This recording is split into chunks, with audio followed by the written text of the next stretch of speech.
morning. Looking forward to hear your statement. Palestine delegation. Yeah, you are Thank you. from Palestine. Good morning, Basma. Good morning.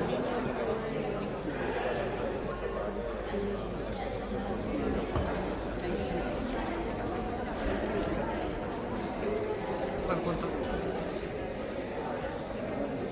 Invertimos para que me quede más fácil salir. Ah, ok. Sí, es musical. Si queremos ahora, hágase ahí. Yo aquí, por eso soy. Para que me quede más fácil. Por supuesto. Bueno, tengo que tocar permiso. I want to introduce you to Andrea. Andrea, may I introduce you to the ambassador of Palestine? Morning. Thank you very Pleasure much. to meet Thank you, Excellency. Thank you. I very much appreciate it. Of course. Thank you very much. Thank We're you with for you. the support. Thank you. Of course.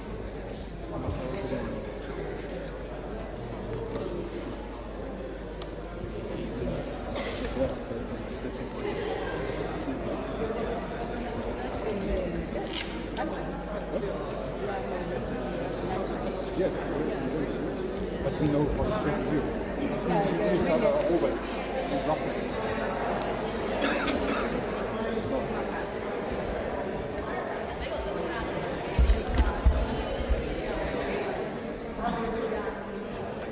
Sorry? Don't be surprised. I'm just doing pictures. Yeah.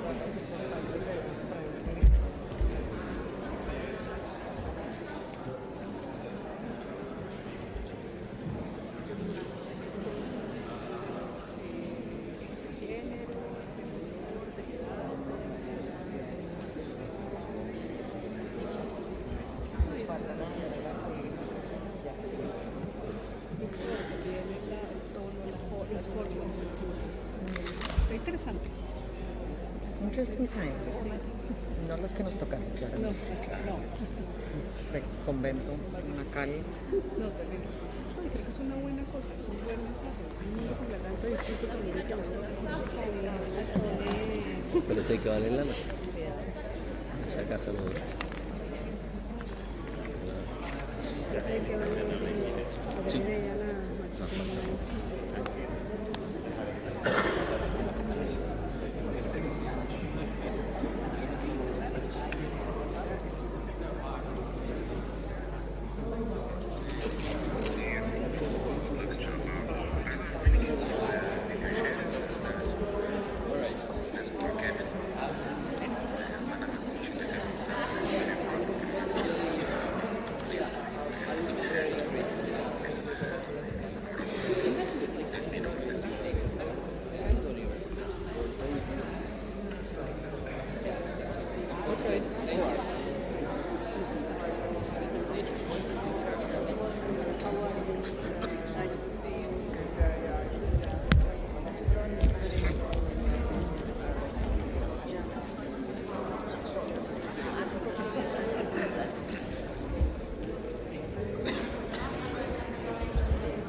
really everything is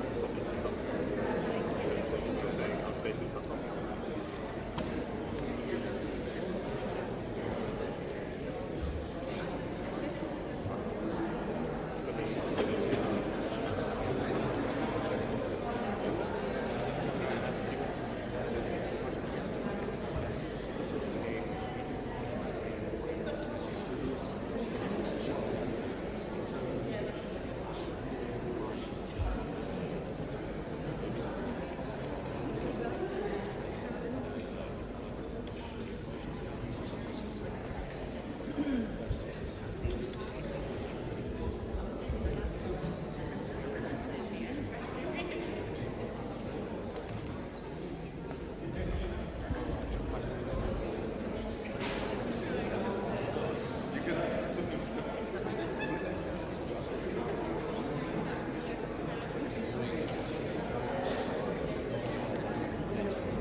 So is this back out or is this so back out?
So that's basically this time.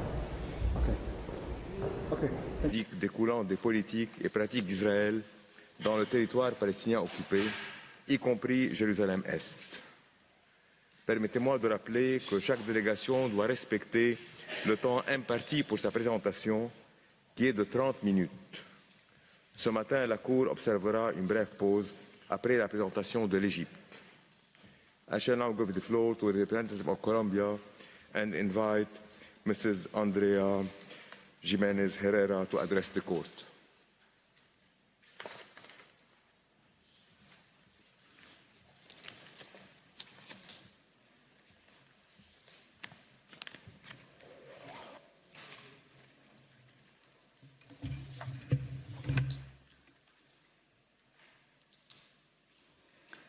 Mr. President, members of the court, it is a great honor for me to address the court on behalf of the Republic of Colombia in these proceedings.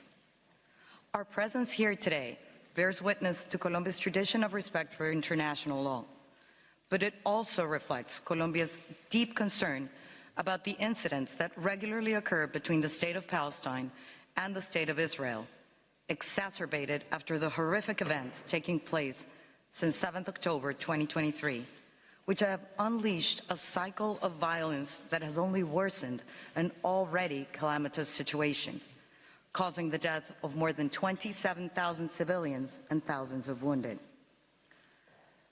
Colombia rejects any recourse to violence or unilateral acts that lead to a higher level of confrontation. We also believe that holding states accountable for violating international law, especially when their actions bring about dire humanitarian consequences, is a sign of respect for the rule of law. Colombia has expressed before and reiterates today that the occupation of the Palestinian territory is a violation of international law and is contrary to the principles enshrined in the Charter of the United Nations. Furthermore, as the court itself stated in the construction of a wall opinion, it is clear that both Israel and Palestine have the obligation to abide by international law and to respect and ensure respect for international humanitarian law and human rights law within the occupied Palestinian territory. Both states also need to implement in good faith all relevant Security Council and General Assembly resolutions. Additionally, Colombia fully shares the court's view in its advisory opinion on the construction of a wall to the effect that the United Nations and the General Assembly in particular need to redouble efforts to encourage a negotiated solution to the outstanding problems on the basis of international law and with the purpose of the establishment of a fully viable Palestinian state existing side by side with Israel and its neighbors, fostering peace and security in the region. Nearly 2 decades after that landmark decision was issued, and in light of the gravity of the current situation in the occupied Palestinian territory, the advisory opinion to be rendered by the court in these proceedings shall provide much-needed guidance to the UN system and third states in order to continue supporting both states, reaching a solution through dialogue and based on mutual respect. Colombia thus considers that through its advisory opinion, the court can contribute to clarifying the law, especially the rules governing the consequences of violations to peremptory norms of international law, namely rules of jus cogens and erga omnes obligations, and to specific legal regimes which are the concern of all of mankind. Mr. President, I will begin by referring to the issue of the jurisdiction of the court to render the requested advisory opinion. By virtue of Article 65, Paragraph 1 of the Statute of the Court, 2 requirements must be met for the court to have jurisdiction to give an opinion. 1, there must be a formal request from a body duly authorized by the UN Charter or in accordance to it to make such a request. And 2, the question put before the court must be a legal question. It is undisputed that the General Assembly is one of the bodies authorized to make such a request in line with Article 96, Paragraph 1 of the Charter, and that the decision of the General Assembly to submit the questions contained in Resolution 77/247 was adopted in accordance with its rules of procedure and by the required majority. A significant number of states, member states, including Colombia, decided it was important for the General Assembly to receive guidance on the questions put to the court. Therefore, the request observes the first requirement. The second requirement, namely that the question put before the court be a legal one, is also complied with in the present case. Indeed, in your jurisprudence, particularly, for example, in the Nuclear Weapons Advisory Opinion, you've clarified that a question is a legal one when, and I quote, the court is asked to rule on the compatibility of the request with the relevant principles and rules of international law, end of quote. In other words, questions framed in terms of law and raising problems of international law, whereby the court is asked to identify and apply principles and rules of international law, qualify as questions of a legal character.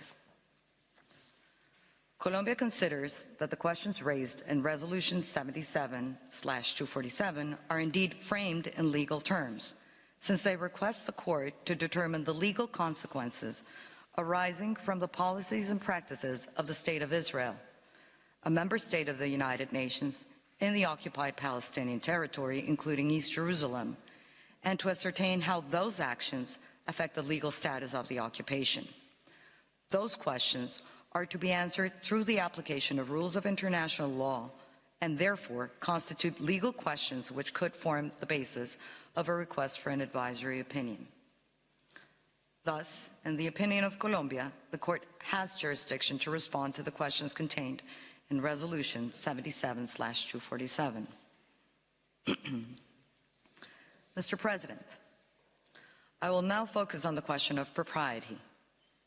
In this respect, while Article 65, Paragraph 1 of the Statute of the Court gives the court discretionary power to give or not an advisory opinion that has been requested from it, in its case law, the court clarified certain important points, namely, first, that the court may give an advisory opinion should be interpreted to mean that the court has always a discretionary power to decline to give an advisory opinion even if the conditions of jurisdiction are met. And second, the court is always mindful of the fact that its answer to a request for an advisory opinion represents its participation in the activities of the organization and, in principle, should not be refused. While certain states have expressed opposition to the request by the General Assembly, the reasons argued are, for the most part, quite similar to those dismissed by the court in its advisory opinion on the construction of a wall. In that case, the court decided to render the requested opinion as, in its own words, and I quote, differences of views on legal issues have existed in practically every advisory proceeding, end of quote. Colombia posits that the court's thorough reasoning then, soundly grounded on its long-standing jurisprudence, is directly applicable to the current request. Consequently, Colombia considers that the court should reach the same conclusion in the present proceedings. That is, that it can and will exercise jurisdiction, and that there are no compelling reasons for it to use its discretionary power not to render an opinion. Hence, Colombia invites the court to pronounce the law on the legal consequences arising out of serious breaches of peremptory norms of general international law and thus assist the General Assembly in the proper exercise of its functions, the United Nations in discharging its responsibilities in this matter, originating, as the court recalled, in the mandate and the partition resolution concerning Palestine, and all states who possess an interest in the protection of erga omnes obligations. Mr. President, an additional important circumstance that should be factored in by the court when deciding as to the propriety of rendering its advisory opinion is that the situation in the Palestinian occupied territory has changed drastically since the request was transmitted to the court in January 2023. On 7th October of the same year, Israel was the victim of a horrifying attack by Hamas. We all know the scale and the magnitude of Israel's reaction to the attack. The court itself has already been confronted with the veritable map of horror and devastation which the Gaza Strip has become as a result of the total war and scorched earth policies unleashed by the government of Israel. Indeed, in several passages of its order of 26 January concerning provisional measures in the case brought by South Africa against Israel on 29 December 2023, the court took judicial notice of some details of this dire situation. To quote just one of such passages in the court's own words, the court considers that the civilian population in the Gaza Strip remains extremely vulnerable. It recalls that the military operation conducted by Israel after 7 October 2023 has resulted, inter alia, in tens of thousands of deaths and injuries and the destruction of homes, schools, medical facilities, and other vital infrastructure, as well as displacement on a massive scale. The court notes that the operation is ongoing and that the Prime Minister of Israel announced on 18 January 2024 that the war will take many more long months. At present, many Palestinians in the Gaza Strip have no access to the most basic foodstuffs, potable water, electricity, essential medicines, or heating. End of quote. Evidently, the factual matrix of that case and the background of these advisory proceedings are not identical. And in particular, the request by the General Assembly has a wider scope than South Africa's application in at least two respects. One, in that the requested advisory opinion refers to the policies and practices of Israel in the whole Palestinian occupied territory and not only in the Gaza Strip. And two, in that it covers all actions that Israel carries out in such territory and not only the actions and omissions by state agents that, according to the applicant in the contentious case, amount to genocide. But the point remains that those policies and practices, which in Colombia's view contravene essential norms of international law, have taken a turn for the worse as a result of Israel's military campaign unfolding in Gaza. Today, a place of death and despair that, in the words of an impartial source, has simply become uninhabitable. Colombia respectfully submits that the court should not underestimate the fact that the situation in Gaza has become more deadly over the past months, and therefore the legal consequences of such actions must be even more serious today than in the world we were living before this bloodshed started. Against that distressing background, and for all the reasons explained above, the government of Colombia, in line with its policy of pursuing total peace both within and beyond its borders, calls upon the court to avail itself of the opportunity to clarify legal aspects that may pave the way for the parties to resume a fruitful discussion and achieve peace, and support the General Assembly to better assist them in that purpose.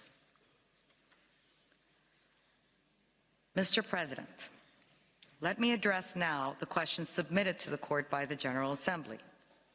The questions relate to the legal consequences arising from Israel's ongoing violation of the right of self-determination of the Palestinian people as a result of its prolonged occupation, settlement, and annexation of the Palestinian territory occupied since 1967, and for all states and the United Nations from this ongoing occupation. In order for the court to rule on those questions, it must first determine, 1, whether Israel is violating the right of self-determination of the Palestinian people, and 2, whether Israel's prolonged occupation, settlement, and annexation of the Palestinian territory since 1967 is in violation of international law.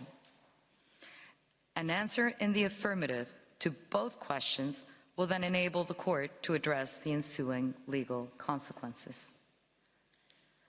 With regard to the first issue, as mentioned, in the Wall Advisory Opinion, the court stated that Israel is bound to comply with its obligation to respect the right of the Palestinian people to self-determination, and in doing so, it is obliged to respect international humanitarian law and international human rights law. The General Assembly routinely reaffirms such right by means of an annual resolution on the matter.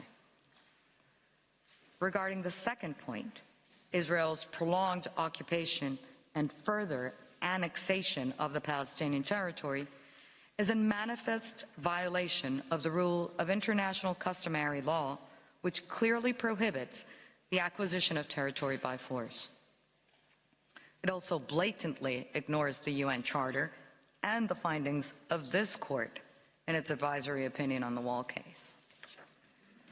An occupation that includes the annexation de facto of the occupied territory amounts, in Colombia's view, to an illegal acquisition of territory by use or threat of force and to a denial of the right of self-determination.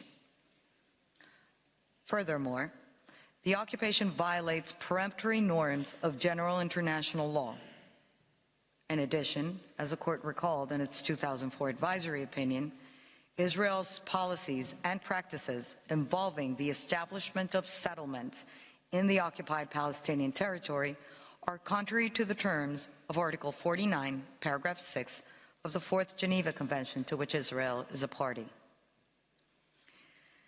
Given that the Israeli occupation has, since its onset, been acquisitive in nature, and consequently, its policies and practices in furtherance of that occupation have resulted in imposed persecution, racial discrimination, and apartheid over the Palestinian people, it can only be found to be in breach of various international legal obligations incumbent upon Israel.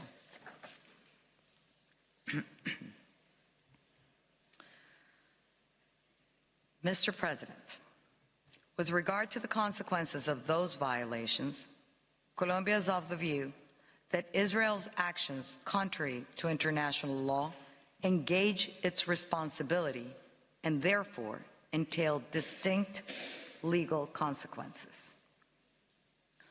First of all, Israel is obliged to cease its violations and to return to a situation of compliance with the obligations it has breached. Consequently, Israel is bound to put an end to the prolonged occupation, settlement, and annexation of the Palestinian territory. It must do so unconditionally, immediately, and completely. It must cease the continuing internationally wrongful acts and should offer appropriate assurances and guarantees of non-repetition. Israel also must respect international humanitarian law and international human rights law vis-à-vis the Palestinian people. Moreover, Israel must make reparations for the damage caused. The court's jurisprudence on the essential forms of reparation and customary law is clear. Israel likewise has an obligation to compensate, in accordance with the applicable rules of international law, all natural or legal persons having suffered any form of material or immaterial damage as a result of its occupation upon the Palestinian territory.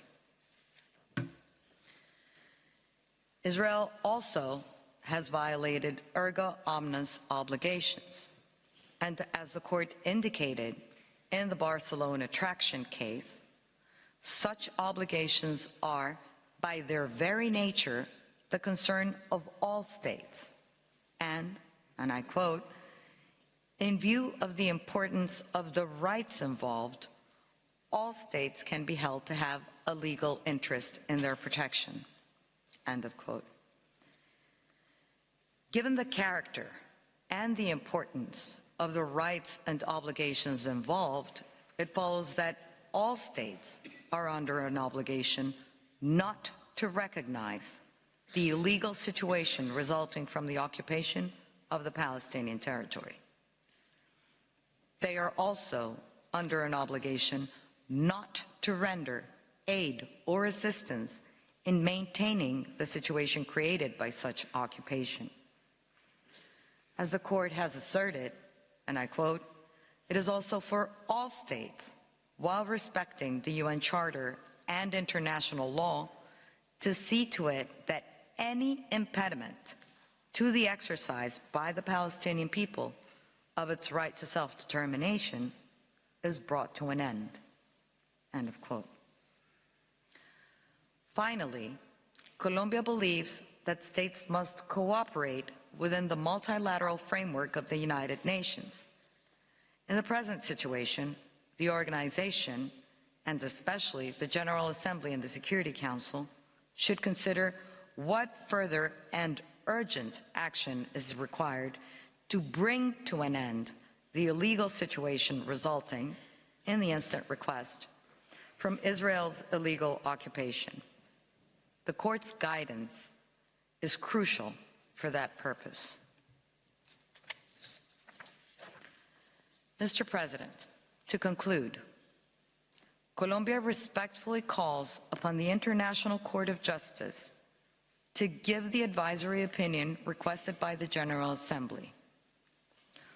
Ultimately, what is at stake here is ensuring the safety and, indeed, the very existence of the Palestinian people, bearing in mind the real and imminent risk of irreparable prejudice to the rights of Palestinians as a consequence of Israel's occupation, as has been fully documented by international agencies, United Nations organs, and even recently recognized by the court itself. As the court stated 2 decades ago, and one of its members recently recalled, and I quote, "The United Nations has a permanent responsibility towards the question of Palestine until the question is resolved in all its aspects in a satisfactory manner in accordance with international legitimacy." End of quote. And so does the court as the principal organ, judicial organ of those United Nations. Thank you, Mr. President, members of the court. This concludes my presentation on behalf of the Republic of Colombia. I thank the delegation of Colombia for its presentation.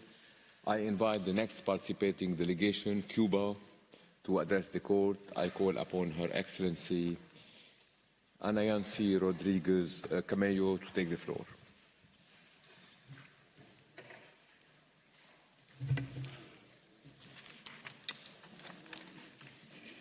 Good morning, Mr. President, distinguished members of the court. It is an honor for me to address you on behalf of the Republic of Cuba. On July 2023, the Republic of Cuba presented its written submissions as part of the advisory opinion on the legal implications resulting from Israel's practices and policies in the occupied Palestinian territories. Our delegation appears before this solemn sitting as an expression of Cuba's genuine interest in and commitment to peace, and based on its historical and unconditional solidarity with the peoples that are subject to colonialism and foreign domination. The Palestinian people, its girls, boys, women, and civilian population as a whole, continue to be massacred due to the illegal use of force by Israel, the occupying power. All this takes place with the complicity of countries such as the United States of America, responsible under international law for genocide, war crimes, crimes against humanity, and the apartheid regime that determines where people can live, work, and move around depending on their ethnic and religious backgrounds. Members of the court, we and you bear the high moral, historical, and legal responsibility to pronounce ourselves in a clear, transparent, and forceful manner on the ignominious situation of the Palestinian people and to demand international responsibility for what is happening in the occupied territories. The current context highlights the importance of the question circulated by the UN General Assembly Resolution 77/247. The presentation of the Cuban delegation has been structured as follows. In the first part, we will discuss the essential legal elements that should serve as the basis for establishing the international responsibility of the occupying power and all other international actors involved. In the second part, we will focus on the legal implications and consequences that should be demanded for such internationally wrongful acts or omissions. Finally, on behalf of the Republic of Cuba, I will present our conclusion on these proceedings. Referring to the first part, the violation of the ban on the threat or use of force, equal rights, and free determination of peoples have been amply documented before the international community and this very court. Israel's occupation of Palestinian territories is an international wrongful act, the reiteration and duration of which aggravate the responsibility of the occupying power before the Palestinian people and the international community. The prohibition to acquire territories by threat or the use of force is a rule of customary international law with broad regulatory and jurisdictional recognition. This prohibition applies regardless of whether the territory is acquired as a result of an act of aggression or self-defense. The UN Charter, which is the basic international legal instrument for the new international order and the contemporary international law, is very clear in this regard. This treaty, of which the Statute of the International Court of Justice is an integral part, establishes in Article 2.4 that every state shall refrain from the threat or use of force against the territorial integrity or political independence of any states, or in any other manner inconsistent with the purpose of the United Nations. The Charter itself, in Article 1.2, recognizes as one of its purposes respect for the principle of equal rights and self-determination of peoples, which are systematically and flagrantly denied to the Palestinian people. These violations of general customary international law stand erga omnes. In relation to the specific question before the International Court of Justice, it should be pointed out that since the adoption of Resolution 242/1967 of the Security Council, it was agreed that Israel's armed force would withdraw from all the territories occupied during the 1967 conflict and that the 1949 Green Line would be recognized as the demarcation of the borders between Israel and Palestine. The occupation of the Palestinian territories is also considered as a wrongful act of annexation in accordance with the provisions contained in Resolution 476 and 478 of 1980 and 497 of 1981 of the Security Council, which state that the acts of Israel oriented to the annexation of East Jerusalem and the Golan Heights are null and void and should not be recognized by states. These spurious attempts have also included maneuvers to change the international status of the Holy See of Jerusalem. Some states not only recognize and accord legal status to Israel's policies and practices, but act with complicity and blatant impunity to prevent the international community, including the United Nations, from stopping the ongoing genocide. Under the declaration of the granting of independence to colonial countries and peoples, adopted by UN General Assembly Resolution 1514, the Palestinian people have the inalienable right to determine their own political, economic, and social destiny.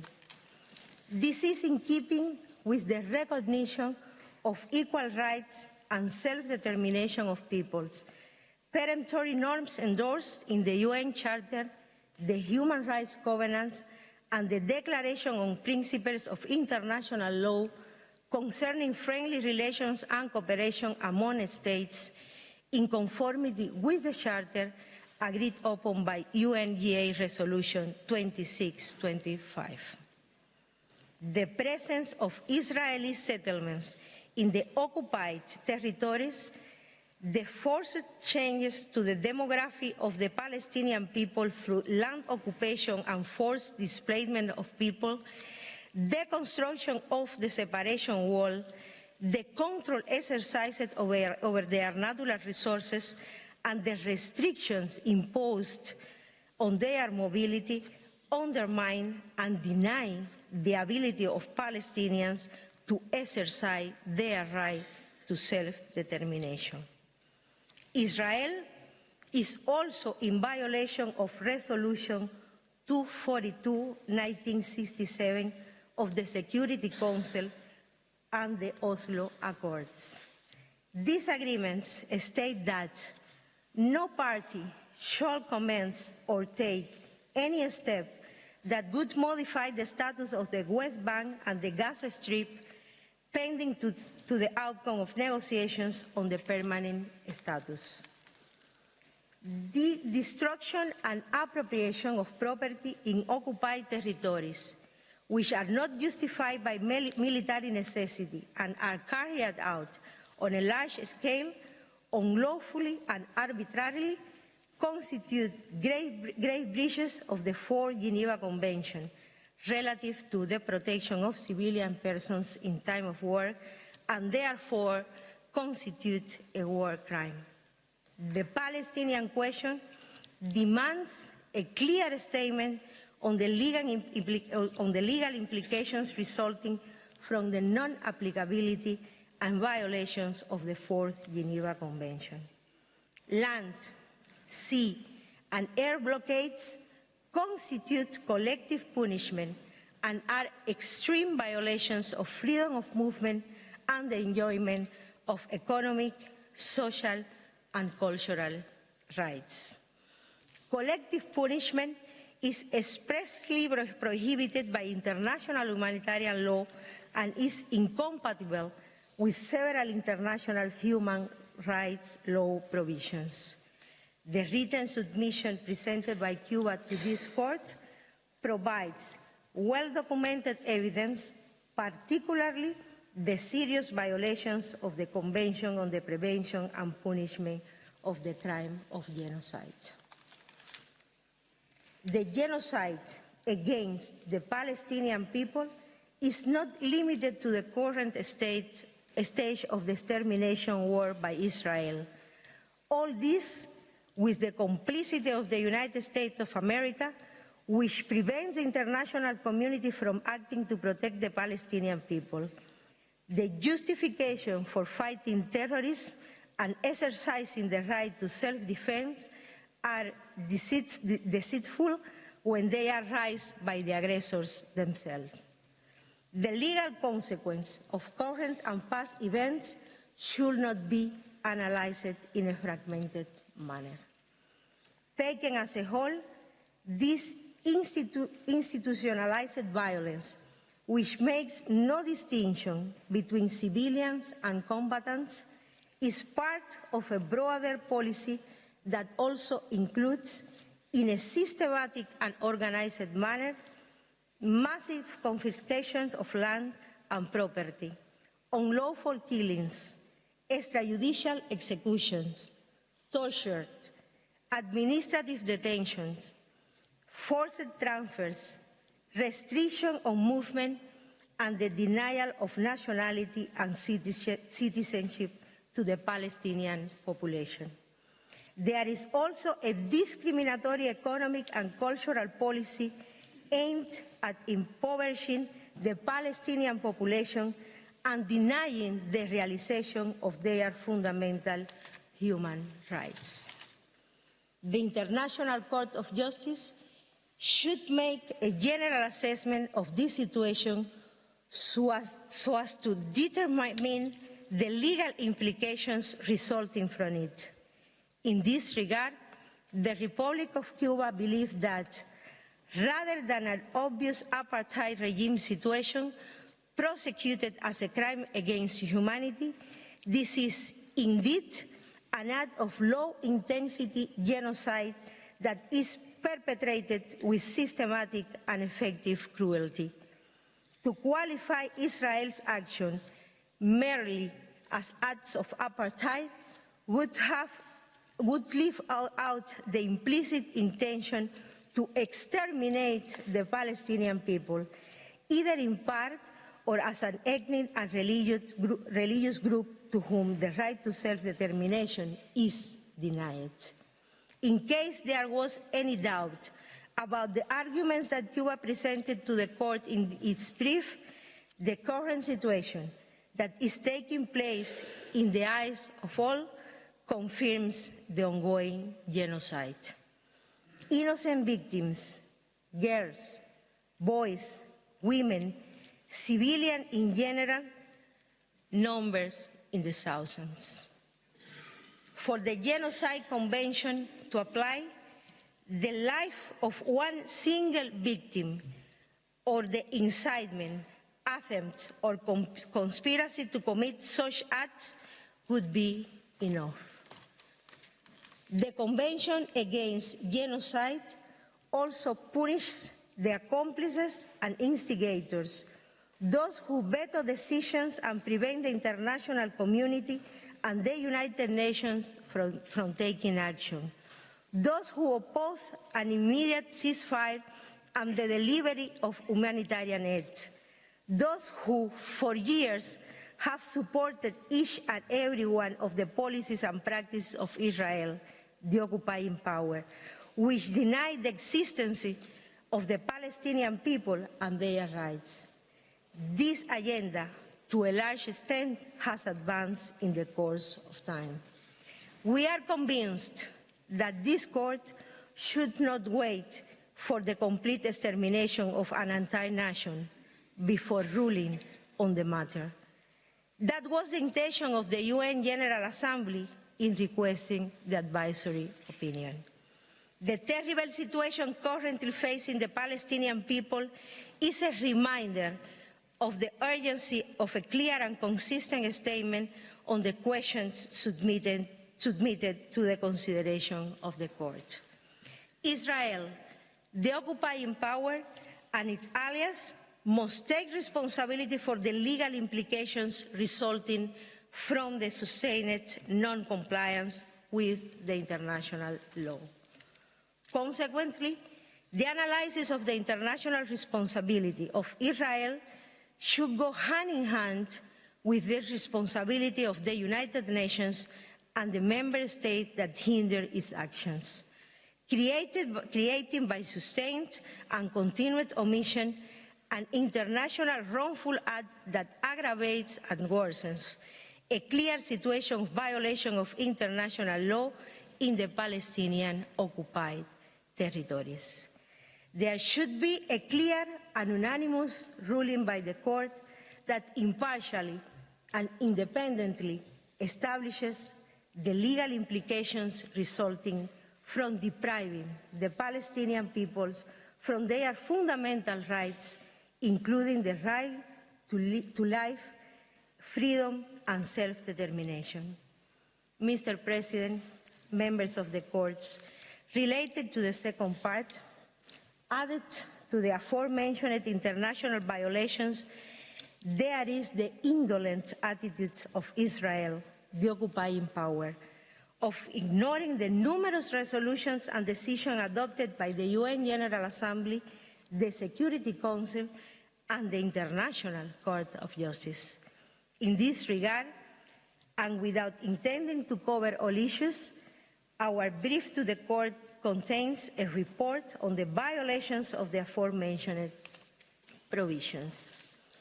In line with the foregoing and all other relevant opinions that may be contributed by other states, the main legal implication from this violation, resulting from this violation of international law, should be the declaration of the international legal responsibility of Israel, the occupying power, and its accomplices. All this based on the series of conventional and customary primary rules of international law that have been violated by Israel. Likewise, the aforesaid responsibilities and legal consequences must be established for Israel and its accomplices, in accordance with the secondary rules of state responsibility for internationally wrongful acts contained in the draft articles of the International Law Commission, as reflected in document A5610.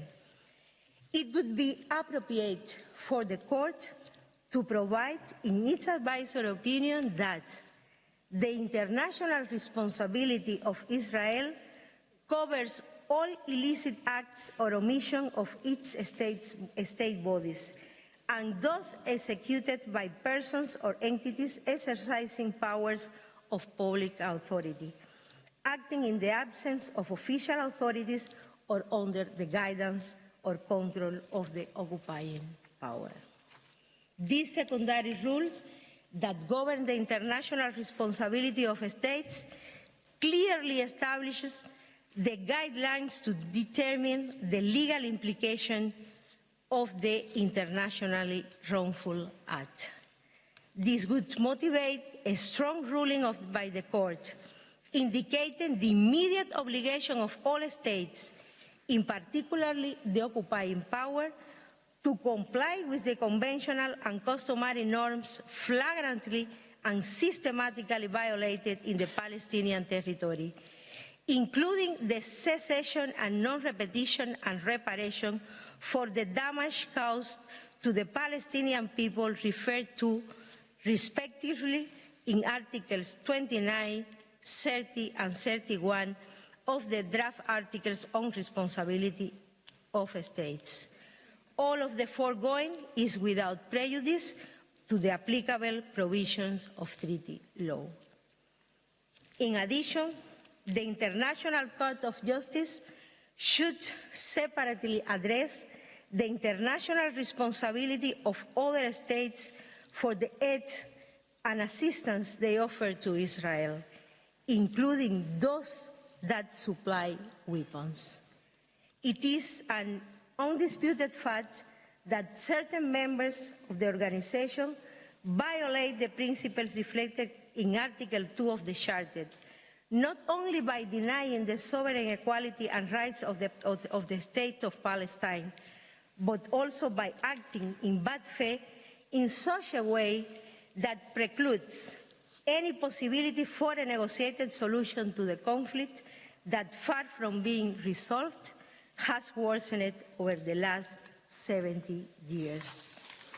In all these years, the United States has systematically and consistently overused its veto power to prevent any effective action by the Security Council and to ensure impunity to Israel. Just yesterday, the U.S. vetoed for the 48th time a Security Council resolution related to the Palestinian question.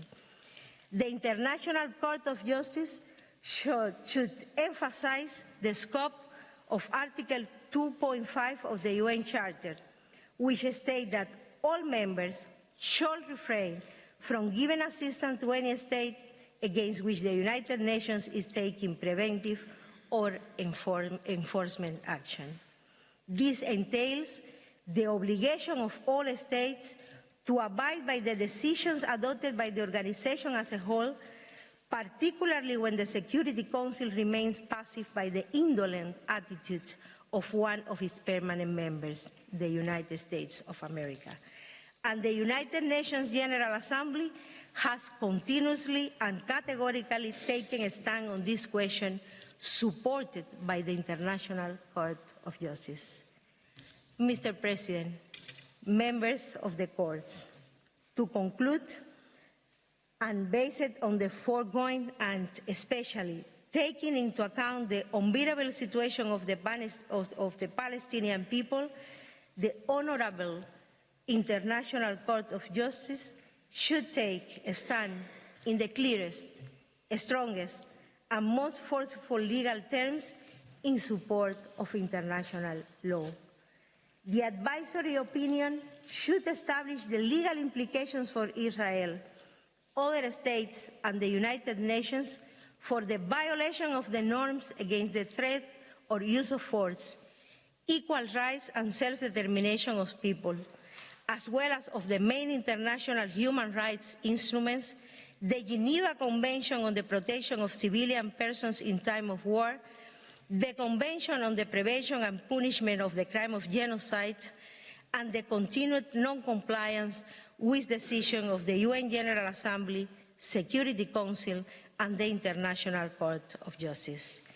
A special pronouncement would be merited by the issues related to the character and status of the Holy See of Jerusalem, Holy City of Jerusalem, in light of the continuous violation by Israel and the regrettable inaction of the United Nations, a direct result of the abusive and irresponsible exercise of the veto privilege in the Security Council.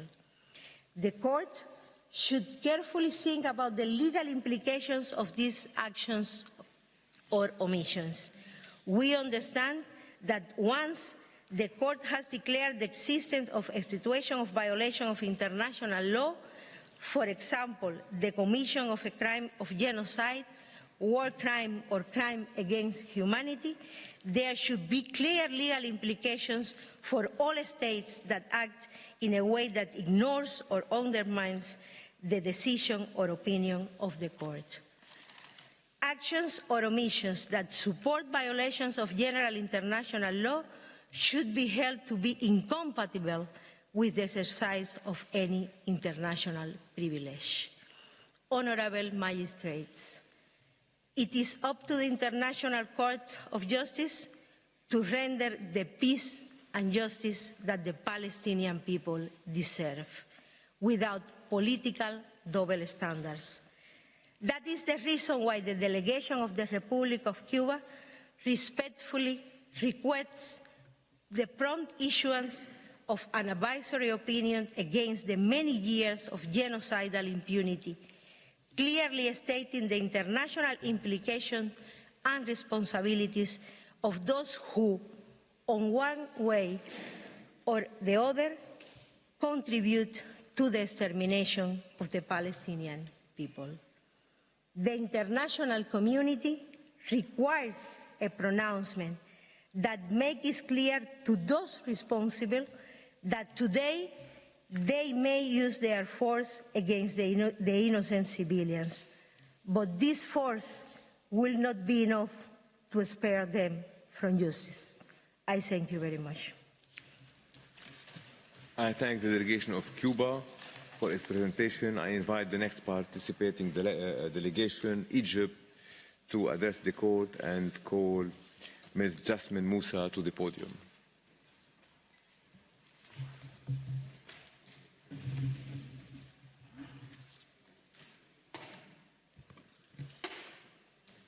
Mr. President, distinguished members of the Court, it is my great honour and privilege to appear on behalf of Egypt, of the Arab Republic of Egypt, in this advisory opinion of historical importance, in which the General Assembly is once again seeking the Court's guidance in respect of the question of Palestine.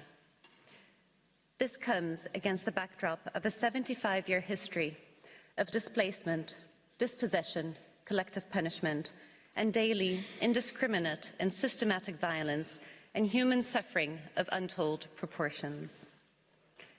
Mr. President, as we speak, Israel's brutal onslaught continues to rage in occupied Gaza, where 29,000 innocent civilians have been killed and almost 2.3 million people forcibly transferred and displaced in violation of international law. Israel is deliberately and wantonly creating conditions of life that are intended to make life in Gaza impossible, imposing siege and starvation, including by impeding humanitarian access and the distribution of relief through constant obstruction and bombardment. With the impending attack on Rafah, where 1.4 million people have sought refuge, Israel is continuing its policy of mass forcible expulsion of Palestinian civilians, all while the Security Council repeatedly fails to call for a ceasefire in callous disregard for Palestinian life. Simultaneously, Israel is continuing its illegal practices in the West Bank, scaling up attacks, access restrictions, punitive house demolitions, and supporting settler violence that has displaced entire communities. Increased settlement activity continues to erode the basis for a two-state solution, dimming prospects for a lasting peace in the region. These ongoing, grave violations of international law by Israel, the occupying power, are part of a wider policy that seeks to dispossess the Palestinians of their land and assert Israeli sovereignty over it. This is manifestly illegal and renders the occupation as a whole unlawful. It is shocking that at this critical moment, some states would rather see this court abscond its responsibility as the principal judicial organ of the United Nations by declining to render this advisory opinion. What message does this send about these states' respect for international justice and the rule of law? Mr. President, I will focus my statement on four main points, namely, number one, the court's jurisdiction and competence, the legal framework for assessing Israel's prolonged and illegal occupation, which violates non-derogable principles of international law, the purported justifications of self-defense or military necessity, and finally, I will conclude on the legal consequences and a summary of Egypt's submissions. First, on the matter of jurisdiction and competence, the small number of states objecting to the court's exercise of jurisdiction have variously argued that the request is politically motivated, instrumentalizes the court, circumvents the consent of Israel, covers too vast a scope, or will prejudice the peace process and negotiations between the parties. Let me recall that the court has repeatedly and consistently rejected such arguments. In the Kosovo advisory opinion, the court did not concern itself with the motives which may have inspired the request or the political implications of its opinion. Since the General Assembly is duly authorized under Article 96(1) of the UN Charter and brought forth its request through a validly adopted resolution, the request, in the court's own words, in principle, should not be refused. In the nuclear weapons and Chagos advisory opinions, the court refused to second-guess the decision of the General Assembly, stating that it has the right to decide for itself on the usefulness of an opinion in light of its own needs. Distinguished members of the court, the General Assembly has turned to this august court with what is manifestly a legal question, seeking a legal answer that would indisputably assist in discharging its functions. Allow me to recall that this very court, in the Wall opinion, affirmed the UN's permanent responsibility for the question of Palestine until such time as it may be resolved in all its aspects in a satisfactory manner in accordance with international legitimacy. In the Wall opinion, the court found no merit in the proposition, echoed by some in these proceedings, that the ongoing negotiations constituted a compelling reason to decline its competence. It reached a similar conclusion in the Nuclear Weapons Advisory Opinion after noting that its opinion would have relevance for the continuing debate on the matter in the General Assembly and would present an additional element on the matter. Indeed, rather than prejudicing the peace process, the present advisory opinion serves not just as an additional element, but rather an essential one for the General Assembly to continue to carry out its role in relation to the Palestinian-Israeli conflict. This is absolutely critical, given the complete absence of any real prospect for a peaceful solution. The court could not possibly turn its back on this wealth of jurisprudence or disregard the many compelling reasons for it to honour the General Assembly's request. As summarized so aptly by the representative of Palestine, the Middle East region yearns for peace and stability and a just, comprehensive and lasting resolution to the Palestinian-Israeli conflict based on the principles of international law and the establishment of a viable Palestinian state on the pre-1967 lines, with East Jerusalem as its capital. The legal determination by the court in the present advisory opinion is indispensable to guide the General Assembly and the international community to achieve this objective. Second, Mr. President, I turn to the question of the ongoing violation by Israel of the right of the Palestinian people to self-determination from its prolonged occupation, settlement and annexation of the Palestinian territory occupied since 1967. Distinguished members of the court, Palestine has been subjected to the longest protracted state of occupation in modern history, as well as de facto and de jure annexation that confirm the unlawful nature of the occupation. Israel's persistent policy of implanting settlements in the West Bank and occupied Jerusalem for the purpose of creating facts on the ground and breaking up the territorial contiguity of the occupied territories is a blatant disregard for international law. 20 years ago, the representatives of the State of Palestine laid before this court the facts of Israel's intensive settlement and colonization policy, which had, at the time, transferred 400,000 illegal settlers to the occupied Palestinian territories. Today, that number stands at 750,000, deliberately and permanently altering the status of the occupied territories. In addition to the policy of de facto annexation, Israel purported to annex East Jerusalem de jure through the basic law adopted by the Israeli Knesset in 1980, stipulating Jerusalem, complete and united, is the capital of Israel. The very limited number of states defending these policies advance two principal claims, namely that the legal status of occupation does not change if the occupation is prolonged or involves illegal violations of jus in bello, and that under jus ad bellum, Israeli occupation is lawful since, inter alia, relevant UN Security Council resolutions did not declare otherwise. Egypt submits that the proposition that occupation is merely a de facto situation whose legality cannot be called into question is seriously flawed. As highlighted by a number of participants, the legality of an occupation must be assessed by reference to the UN Charter and general international law. In fact, Israel's prolonged occupation violates a number of distinct legal regimes that exist and operate simultaneously and concurrently.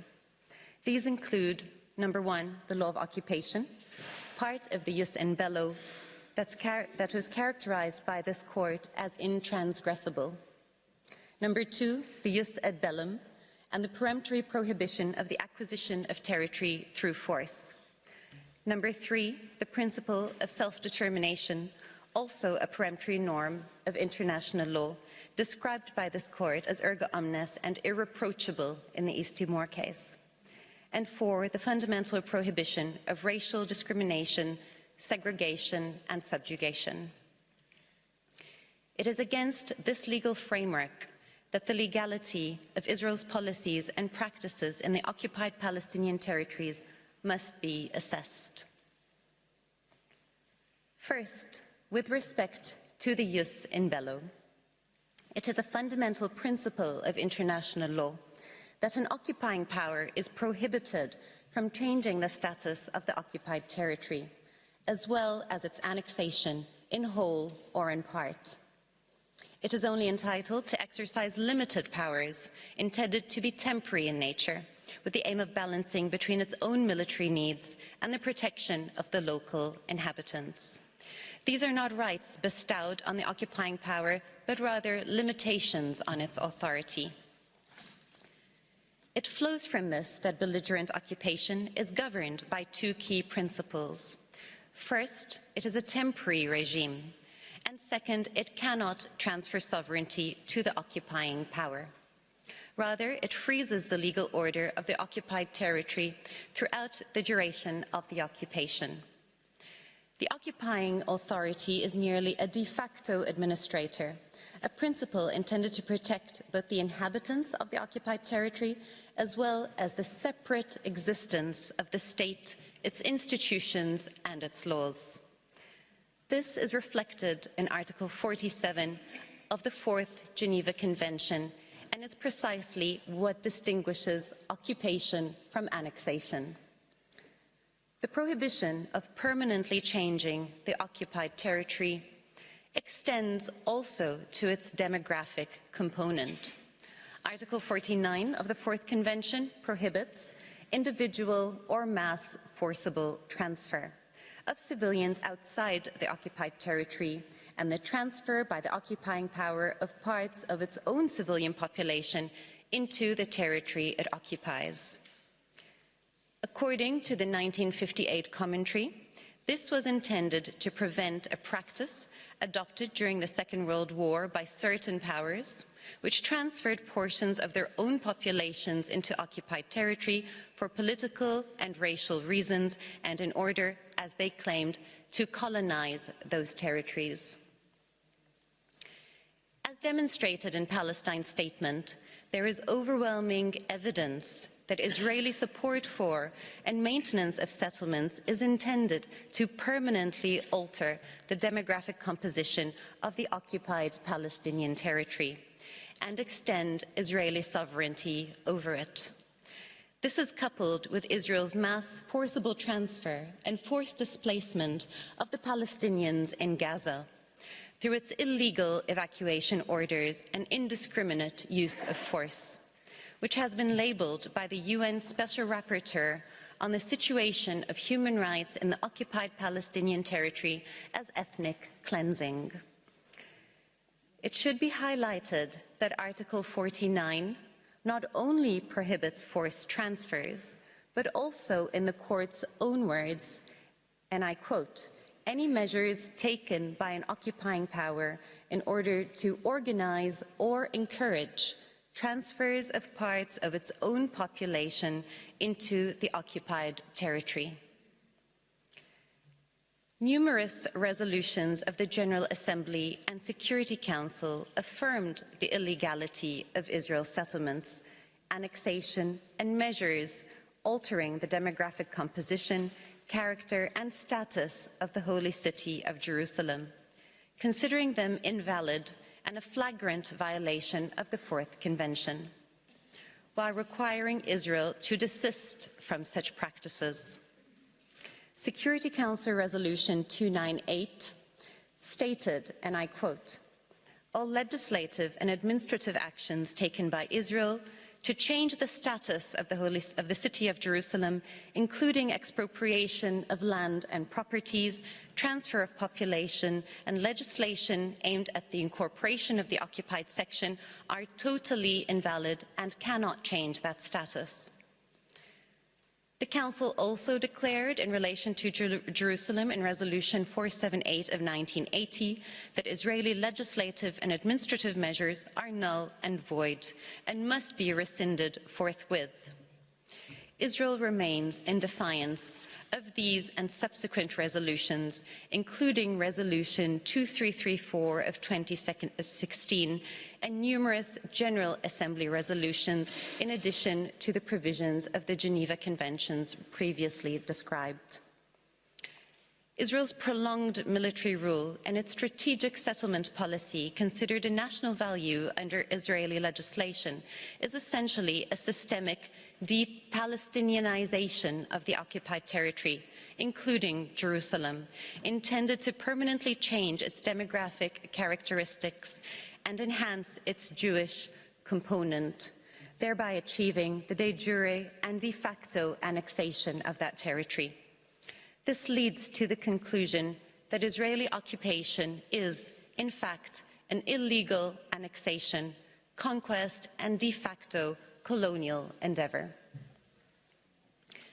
Mr. President, the second legal principle by which the legality of Israel's occupation is to be assessed is Article 2.4 of the UN Charter, which prohibits the acquisition of territory through force, one of the most fundamental principles of the post-UN Charter era.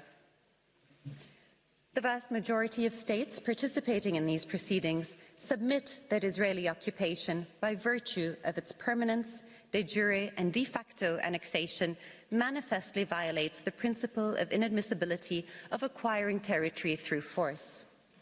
Only one state has attempted to justify Israel's actions by contesting the Palestinians' title to the occupied territories and justifying Israel's territorial expansion as the product of a defensive war.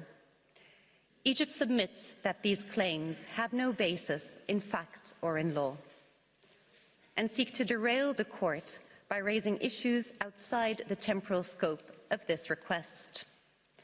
They are reminiscent of the archaic international law of the 19th century that justified territorial conquest through denying the sovereign status of colonized peoples, relegating them to the realm of terra nullius. There is also no support for the proposition that Israel was acting defensively in 1967. International law recognizes neither preemptive nor preventive self-defense, and the terms of the UN Charter on this matter are clear, requiring an armed attack to occur in order to trigger the right of self-defense.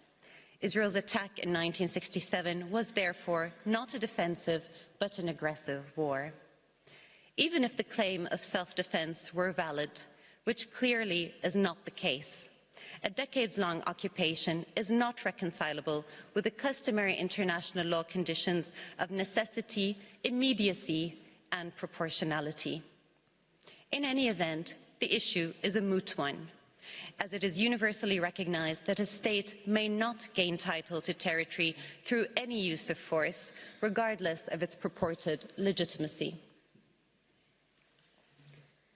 These claims also find no basis in Security Council Resolution 242, which unequivocally recognized the inadmissibility of acquiring territory through force, demanding Israel's withdrawal from territories occupied in the recent conflict, and emphasizing the duty of all states to act in accordance with Article 2.4 of the Charter.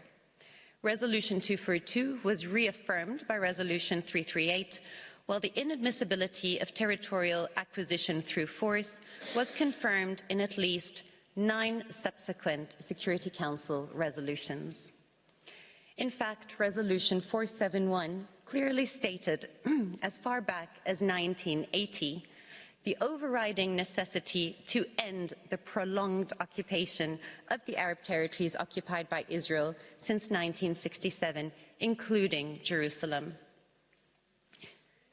In Egypt's view, it is clear that under international law, the territorial status of the West Bank, including Jerusalem and the Gaza Strip, cannot lawfully be altered through armed conflict.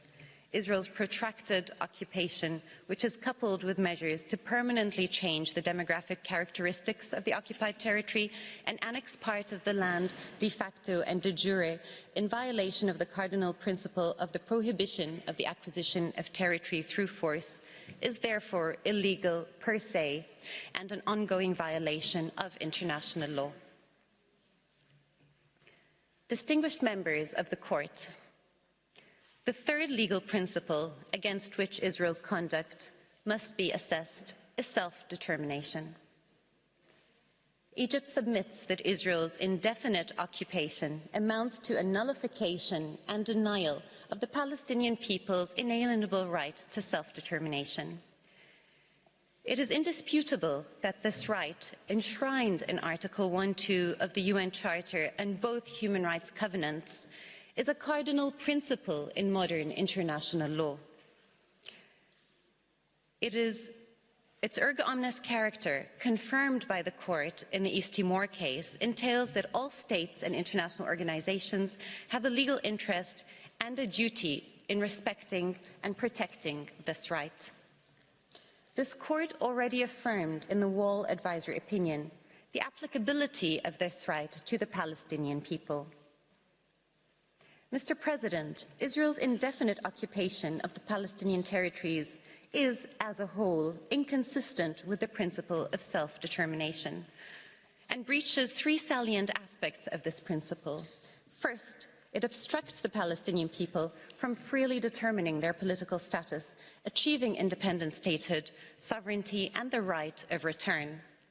Second, it deprives Palestinians of their right to pursue their economic, social, and cultural development.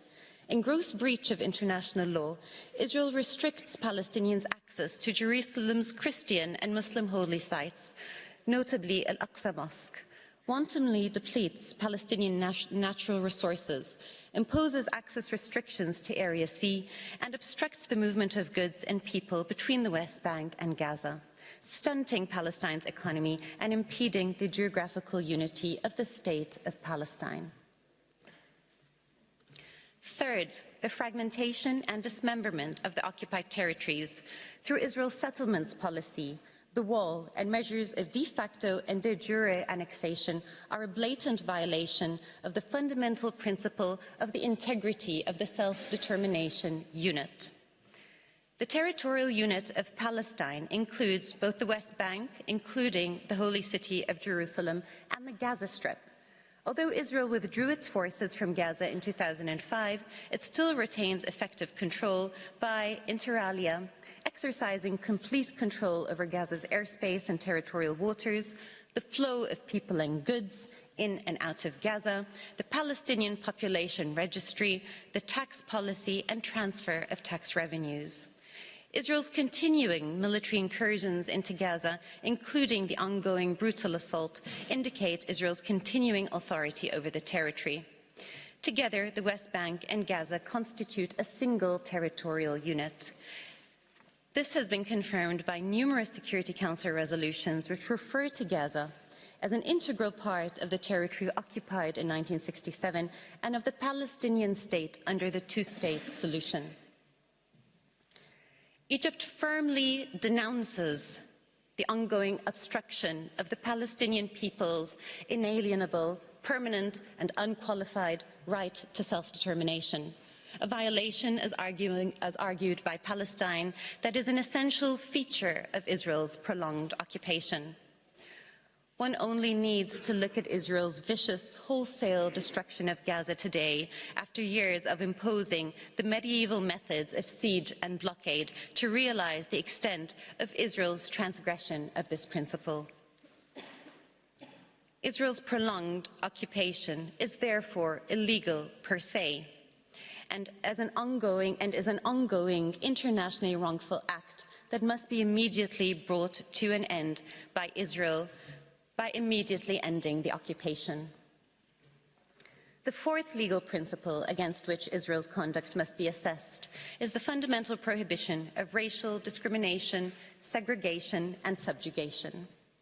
On a daily basis, under occupation, Palestinians face institutionalized discrimination and segregation under a dual legal system applying different laws to Palestinians and Israelis. Israeli military orders in the occupied territories entrench racial discrimination between Palestinians and Israeli settlers. Israel also implements de facto and de jure measures of racial discrimination, including in the areas of detention, criminal justice, housing, land confiscations, and house demolitions. How can such practices, which have been described by a number of participants as crimes against humanity, how can they be consistent with any notion of human rights and human dignity in the 21st century? Israel is under an obligation to repeal all such legislation that maintains its systematic, oppressive, and institutionalized policy of racial discrimination and segregation against the Palestinian people, and to cease all discriminatory policies and practices. I now turn to whether self-defense or military necessity may justify Israel's prolonged occupation. The argument that a state may exercise self-defense against a territory under its own military occupation and effective control is counterintuitive, particularly since the occupying state has the authority and even the obligation to ensure public order and safety in the occupied territory. In the Wall advisory opinion, this court found that Article 51 of the Charter, which recognizes the inherent right of self-defense, had no relevance, as the acts invoked by Israel were acts arising out of the occupied Palestinian territory, which is under Israeli effective control and not imputable to another state. Egypt finds no reason for the court to depart from this considered opinion in the current proceedings. The court also rejected the justification of military necessity. The modern conception of military necessity is strictly limited to the contexts in which it is expressly recognized. It is thus already considered in the formulation of the obligations set out in humanitarian conventions, some of which expressly exclude reliance on military necessity. For example, no military necessity qualification is permitted under Article 49, paragraph 6 of the Fourth Geneva Convention, which prohibits the transfer of any part of the occupying power's civilian population into an occupied territory. This cannot be justified as a safety measure taken by Israel in the exercise of its prerogatives as an occupying power. According to the legal maxim, ex injuria jus non oritur, one should not be able to profit from one's own wrongdoing. Israel thus cannot invoke self-defense to maintain a situation created by its own illegal conduct, or to justify violations of peremptory norms of international law. Distinguished members of the court, for how much longer do the Palestinian people need to wait before they are able to exercise their legitimate rights under international law? For how much longer will the United Nations continue to manage the humanitarian impacts of Israeli violations without addressing their root cause? History will judge us for how we respond today. Egypt respectfully submits that the court should advise the General Assembly that, number one, the prolonged Israeli occupation is, per se, a continuing violation of international law for its breach of, number one, the jus in bello, number two, the prohibition of the acquisition of territory through force, number three, the right to self-determination of the Palestinian people, and number four, the prohibition of racial discrimination, segregation, and subjugation.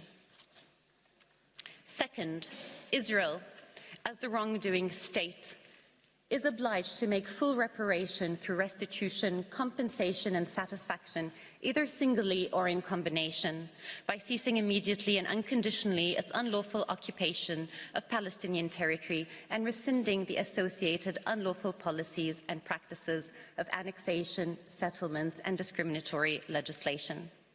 3, all states have a duty not to recognize the illegal situation created by Israel's ongoing violation resulting from its prolonged occupation, settlement and annexation of the occupied territory, and not to render aid or assistance in maintaining that situation.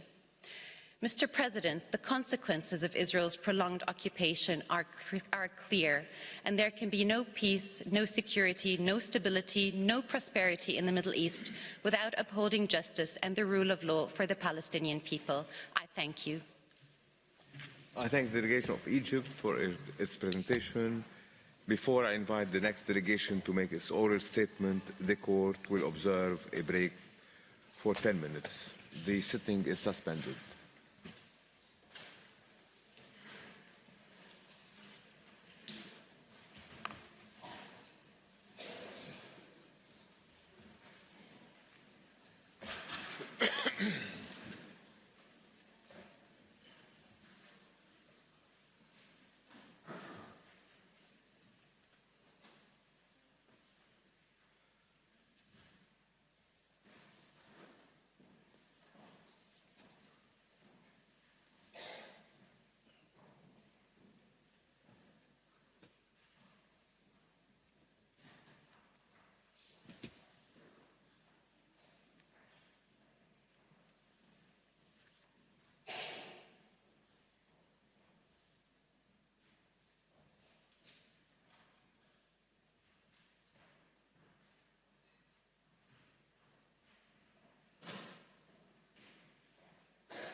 version.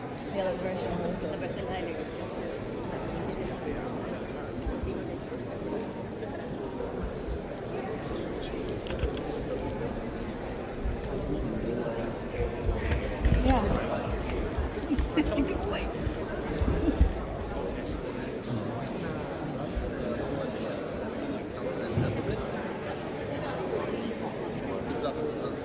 Nice to meet you.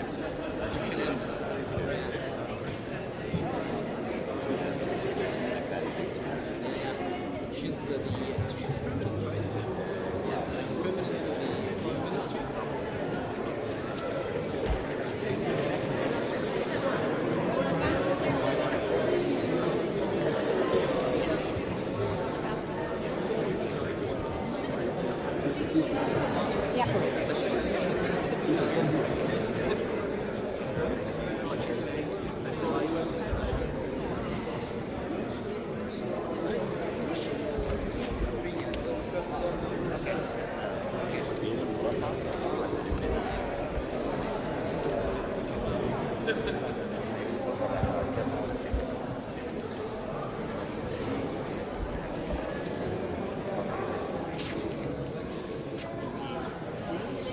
Behind us.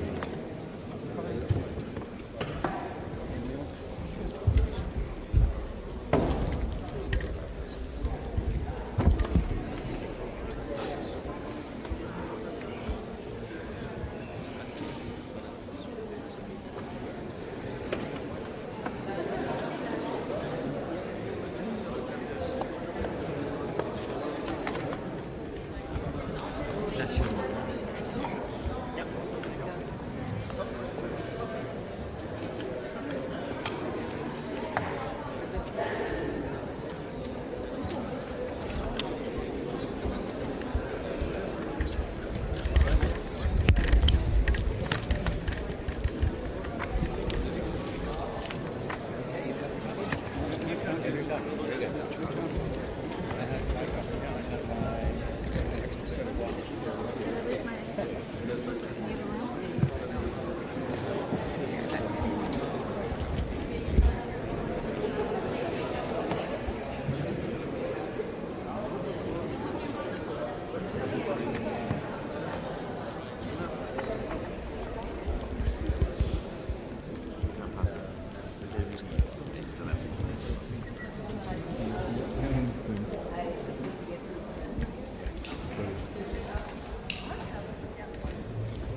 Please be seated. The sitting is resumed.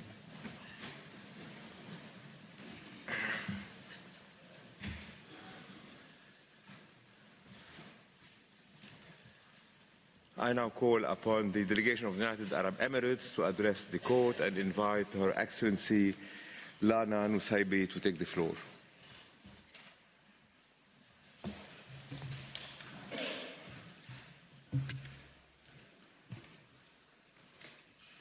Mr. President, distinguished members of the Court, it is an honour and privilege to appear before you on behalf of the United Arab Emirates. The gravity of the situation we are called to address has compelled the UAE to participate in advisory proceedings for the first time in its history. Allow me to begin by affirming the UAE's recognition of the importance of the Court's advisory function in clarifying applicable legal frameworks contributing to peaceful relations between states. This is critical at a time of growing polarization over when and how international law is applied. International law cannot be an à la carte menu. It must apply equally to all. And it is all the more essential in the long shadow cast by the Palestinian question, an injustice that has persisted for more than 7 decades, and which implicates the most fundamental principles of the international system, of self-determination, of human rights, and of our most basic and universal yearning for peace, justice, and freedom. By responding to the General Assembly's request to render an advisory opinion, the Court will tangibly assist the Assembly's proper exercise of its functions in relation to the question of Palestine. It will also contribute to achieving a peaceful and just resolution of the conflict, included in the preservation of the parameters of the two-state solution, to which Member States have collectively subscribed. This is vital not only for Palestinians and Israelis, but for peace and stability in our region and beyond. The UAE strongly believes that the only path to that just and lasting peace is through the fulfillment of the long-denied right of the Palestinian people to self-determination with an independent and sovereign Palestine based on the 1967 borders, with East Jerusalem as its capital, living side by side with Israel. That right to self-determination and the duty of every member of the international community to cooperate in its fulfillment was expressly recognised in this Court's advisory opinion of 2004. Mr. President, rather than repeat the UAE's written statement of July 2023, I will elaborate on 5 key points here today. My first point addresses the significance of this advisory opinion to the realization of the two-state solution. In so doing, I wish to respond to the claim that in providing an advisory opinion, the Court would hinder the negotiating process. I will then direct my second submission to the deteriorating situation in the occupied Palestinian territory since the written stage of these proceedings. Third, I will devote some time to East Jerusalem and Israel's violations there, including its annexation of territory and its undermining of the legal and historic status quo. Israel's violations in the West Bank, in East Jerusalem, and in the Gaza Strip imperil the two-state solution. The conclusion that flows from these violations is that Israel's occupation is illegal. This will be my fourth point. Finally, I will focus on the consequences of Israel's unlawful actions for Israel, for all states, and for the United Nations. I will now address the first point, the two-state solution. The General Assembly and the Security Council, through dozens of resolutions, have entrenched the two-state solution as the basis for peace. This vision necessarily includes the Gaza Strip as part of the Palestinian state, as reaffirmed most recently by the Security Council in Resolution 2720 of 22 December 2023. The viability of this vision of peace and of an independent Palestinian state are imperiled by Israeli violations that are the subject of the present proceedings. Since the General Assembly's request to the court in December 2022, these violations and the level of violence have risen sharply. We convene today while Israel's grave violations against Palestinians persist with impunity, 4 months into its military operation in Gaza and following 4 failures by the Security Council to call for a ceasefire. Meanwhile, an increasingly brutal Israeli regime of systemic subjugation in the West Bank compounds Palestinian suffering. The horrors that have unfolded over the last few months, the 7th of October attack on Israel, the destruction of the Gaza Strip, and the oppression in the West Bank underscore the desperate need for realizing the two-state solution. In the context of this grim reality, the court's advisory opinion is appropriate, it is urgent, and it is necessary. Far from prejudicing the negotiating framework, the court's opinion will reinforce the contours of the two-state solution. Indeed, that solution must be consistent with international law. In the Wall opinion, the court recognized that a negotiated solution and the establishment of a Palestinian state alongside Israel must be on the basis of international law. This is also what the Security Council reaffirmed most recently in Resolution 2720. These pronouncements make clear that a negotiating process could not and must not lead to a result that is contrary to international law. And it is self-evident that a negotiating process that results in the contravention of peremptory norms of general international law would be void. By their very nature, peremptory norms are non-negotiable. The fact that a solution is negotiated does not mean that it should not be principled. By responding to the questions posed by the General Assembly as regards Israel's violations and their consequences, the court will be advising on legal questions directly relevant to the two-state solution. In so doing, the court will aid efforts to realize the right of the Palestinian people to self-determination. This could not be more pressing. Moreover, as the State of Palestine observed in its oral statement on Monday, the court's exercise of its advisory function can and has served to advance deadlocked negotiations, as occurred with its Chagos opinion. There is a similar need for the court's advice on the Palestinian question, which is characterized by prolonged stalemate and frustrated negotiations, while Israel continues to change facts on the ground. Mr. President, the 56 years of occupation of Gaza and the West Bank, including East Jerusalem, have been shaped by Israel's consistent, grave violations against the Palestinian people. The UAE is confident that the court has before it ample evidence to assist its identification of those violations and determination of their legal consequences. As I turn to my second point, I will outline briefly how the situation has severely deteriorated since July 2023. Under international law, the Gaza Strip is occupied territory. Gaza is also one of the most densely populated places on Earth. For over 4 months now, and after enduring 17 years of blockade, its population of over 2.2 million has been under siege, faced with severe restrictions on water, food, and other essential goods. The level of human suffering faced by civilians in Gaza, predominantly women and children, is on a scale seldom seen in the modern era. Israel's indiscriminate attacks on the Gaza Strip have caused massive civilian casualties and the extensive destruction of homes, schools, and hospitals. Some 75% of Gaza's total population is displaced.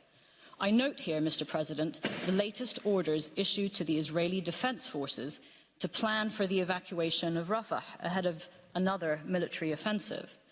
That offensive would leave the approximately 1.5 million displaced Gazans taking refuge in the city with nowhere to go. These plans have been met with the international community's resounding rejection. Israel has imposed a policy of collective punishment against the Palestinian people in violation of Article 33 of the Fourth Geneva Convention. Israel has repeatedly issued so-called evacuation orders that in effect seek to transfer Palestinians forcibly in violation of Article 49 of the Fourth Geneva Convention. Israel has also failed its duty of ensuring the food and medical supplies of the population in Gaza in violation of Article 55 of the Fourth Geneva Convention. Israel has further failed to protect the wounded and the sick in violation of Article 16 of the Fourth Geneva Convention. Each passing day is met with further violations of international humanitarian law. And while the eyes of the world are trained on its brutal military operation in Gaza, Israel's violations in the West Bank have intensified. As submitted to the court, a number of Israeli acts in the West Bank, including East Jerusalem, constitute grave breaches under the Fourth Geneva Convention. Israel's conduct also violates the right of the Palestinian people to self-determination, which lies at the heart of these proceedings. 2023 was by far the deadliest year for Palestinians in the West Bank since the United Nations began keeping records, more than tripling the previous high in 2022. 2023 also saw the highest levels of settler violence yet recorded by the United Nations. The freedom of movement of Palestinians has been severely impacted, including for Palestinian farmers seeking to harvest their lands in the West Bank. Demolitions of Palestinian property have also reached their highest levels. This puts into stark relief the magnitude of this latest iteration of the Israeli settlement enterprise that erodes key components of the Palestinian people's right to self-determination, including the denial of access to ancestral lands and control over natural resources. In addition, there has been an intensification of Israeli settlement construction that undermines the viability of the two-state solution. According to the Secretary-General, 2023 saw the highest reported level of Israeli approvals and support for settler housing in the West Bank, including East Jerusalem. I raise these recent developments to underline that the violations at the core of the questions posed by the General Assembly are not static. After decades of violent dehumanization, dispossession, and despair, the breaches resulting from the Israeli occupation in all parts of the occupied Palestinian territory are worsening at an alarming pace. I will now focus on Israel's long-standing violations in East Jerusalem. Jerusalem is a city of unique cultural and religious depth and texture that has occupied, through history, a place at the crossroads of cultures and civilizations. The city of Jerusalem has the unique feature of being sacred for all three Abrahamic religions and is home to a host of holy places. This feature has put a special imprint on the city's character, and the international community has accordingly underlined the need to preserve Jerusalem's unique spiritual and religious dimensions. If Jerusalem has, throughout its long history, represented one thing, it is tolerance. In the words of UNESCO, more than any other place in the world, Jerusalem embodies the hope and dream of dialogue between cultures, civilizations, and spiritual traditions, a dialogue through which mutual understanding between peoples may flourish. Such is the unique historical nature of Jerusalem that an Israeli official once cautioned that anyone depriving Jerusalem of these contrasts, anyone upsetting the equilibrium by trying to make one factor predominant over another, would make Jerusalem cease to be herself. Jerusalem is a place of enormous significance to hundreds of millions of people worldwide. On account of their artistic, religious, and historical value, the Old City and the holy places are of exceptional importance to all humanity. Jerusalem's unique character has given rise to specific legal obligations as regards the rights of religious communities, including specific guarantees of access to the Christian, Jewish, and Islamic holy places. Since 1757, it has been the case that whoever holds Jerusalem is bound by this legal and historic status quo. As early as 1948, the Security Council urged all governments and authorities concerned to take every possible precaution for the protection of the holy places and of the city of Jerusalem, including access to all shrines and sanctuaries for the purposes of worship. The concerns that motivated the Council then still remain. In 2023, the Security Council called for upholding unchanged the historic status quo at the holy sites in Jerusalem in word and in practice. Israel has, in agreements with Jordan and with the Holy See, committed to the historic status quo and freedom of access to the holy places in Jerusalem. In the Wall opinion, the court relied on such bilateral agreements, observing that they were part of the specific guarantees of access to holy places. It is therefore gravely disconcerting that Israel has taken and continues to take measures which undermine the special character of Jerusalem and erase its cultural heritage. Israel is in breach of its obligations by repeatedly interfering with the holy places and hindering freedom of access to them. Since the start of the occupation in 1967, Muslims and Christians have been impeded from worshipping at their holiest sites. Also in breach of the historic status quo are Israel's excavations in Jerusalem. Excavations and tunneling, particularly in and around the Old City, imperil its historical, cultural, and religious character. The works are carried out despite the serious risks to the integrity of Muslim and Christian holy places. The General Assembly has determined that these acts are flagrant violations of the Fourth Geneva Convention. Turning to the question of settlements, the ring settlements in East Jerusalem contribute to the further isolation of the city from the rest of the occupied Palestinian territory. They thereby undermine the viability of East Jerusalem as the capital of an independent Palestinian state. This is fast becoming a fait accompli.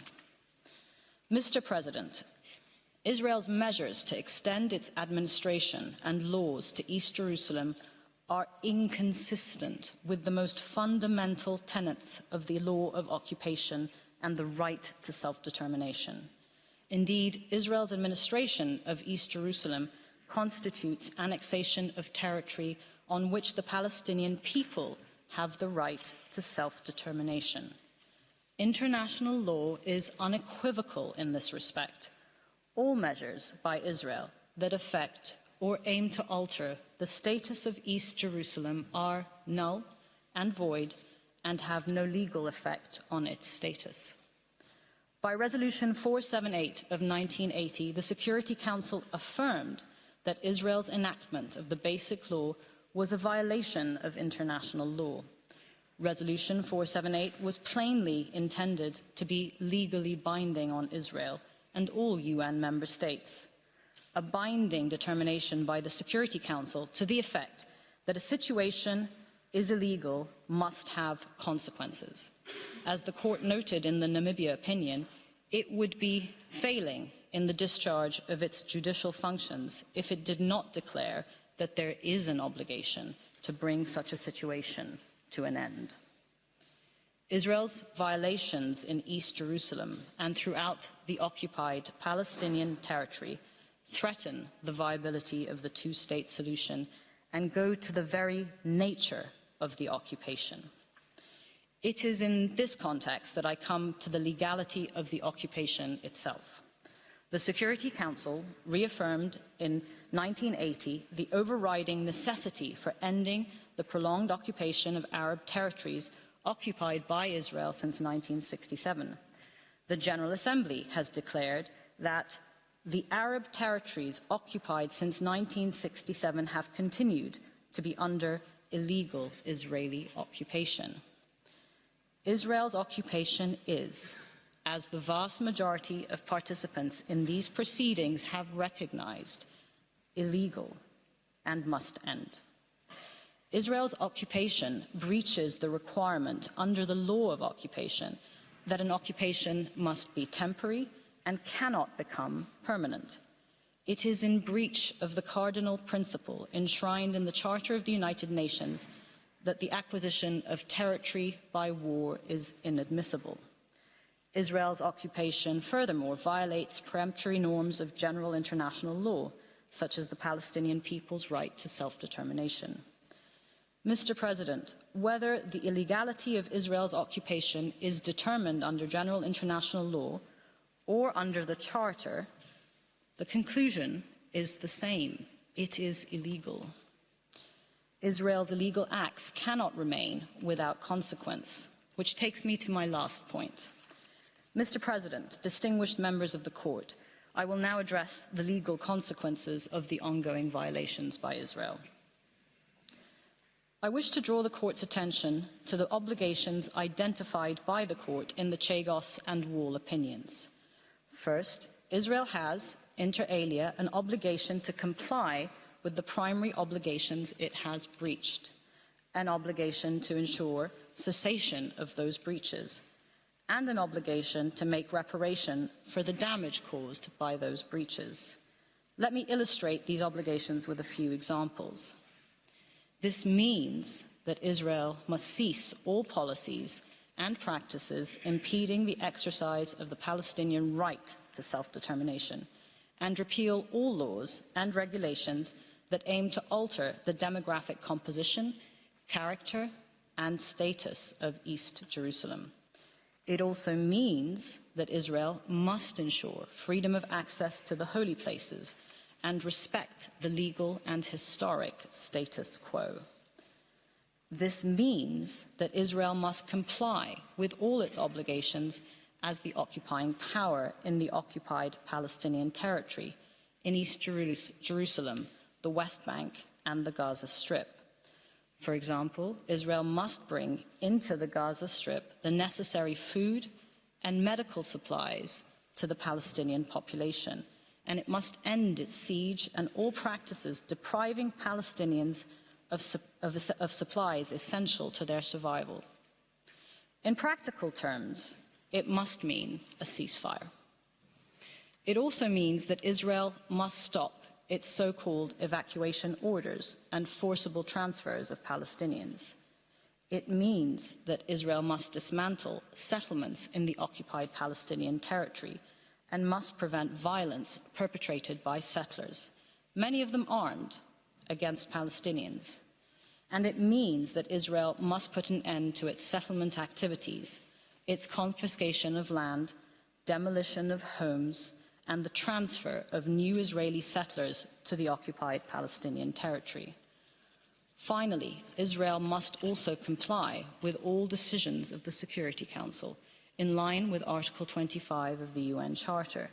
This includes the binding decisions in Resolutions 478, 2334, 2712, and 2720. The UAE further submits that the erga omnes and jus cogens character of norms violated by Israel also give rise to obligations for all states. First, no state may recognize as lawful the situation resulting from Israel's unlawful conduct, nor render assistance to maintain such a situation. Second, states are under an obligation to cooperate to bring to an end Israel's serious breaches. Additionally, state parties to the Geneva Conventions must ensure respect for those conventions. These obligations may translate into different actions from one state to another. The UAE believes that diplomatic engagement and dialogue can be effective tools to encourage compliance and cessation of unlawful conduct. But where these tools fail, third states' obligations remain, as do the other instruments of the international system, including the General Assembly, the Security Council, and the court that sits in this great hall of justice. As the permanent representative of a country that has just completed its term on the Security Council, I wish to invite the court to consider the following. The obligations to cooperate and to ensure respect for international law carry implications for states in the exercise of their vote on the Security Council. Voting against or preventing the adoption of a Security Council resolution that seeks to put an end to serious breaches of international law cannot be compatible with such obligations. Israel's violations also have implications for international organizations. The organs of the United Nations can and should take all steps within their respective mandates with a view to ensuring an end to those violations. The UAE remains firmly committed to play its part in supporting the principles of international law which underpin the international system. The UAE considers that the court's advice on the questions before it is critical.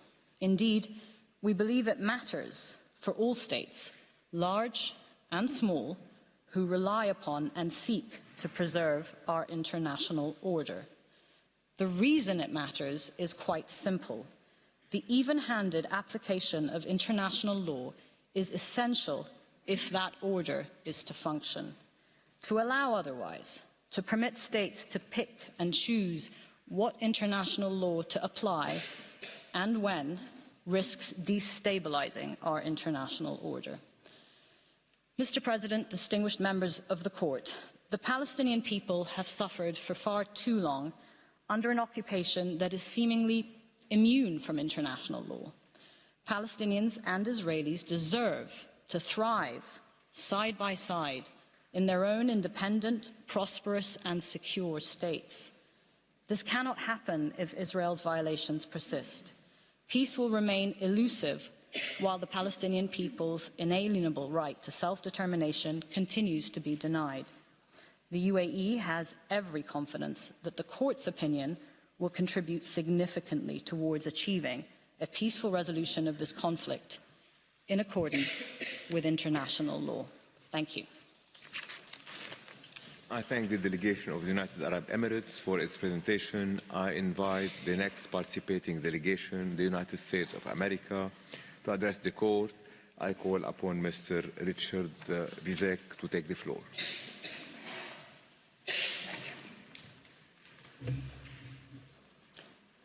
Thank you, Mr. President and members of the court. I am honored to appear before you today on behalf of the United States of America. The court has a serious and difficult task before it. In the time since the General Assembly first requested this advisory opinion, the international community has confronted the horror of the terrorist attacks of October 7, including the taking of hostages who have yet to be released, and the ongoing conflict between Israel and Hamas, which has had severe, widespread, and tragic consequences for Palestinian civilians in Gaza. Violence, including extremist settler violence, also surged in the West Bank.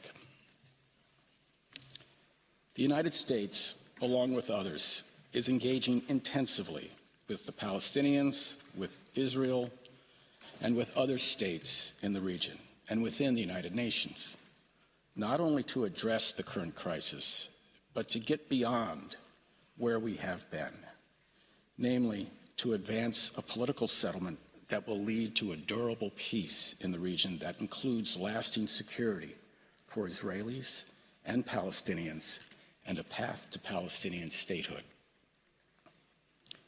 The Security Council and the General Assembly remain convinced that the Israelis and Palestinians must take the steps necessary to resolve their conflict and create such an enduring peace.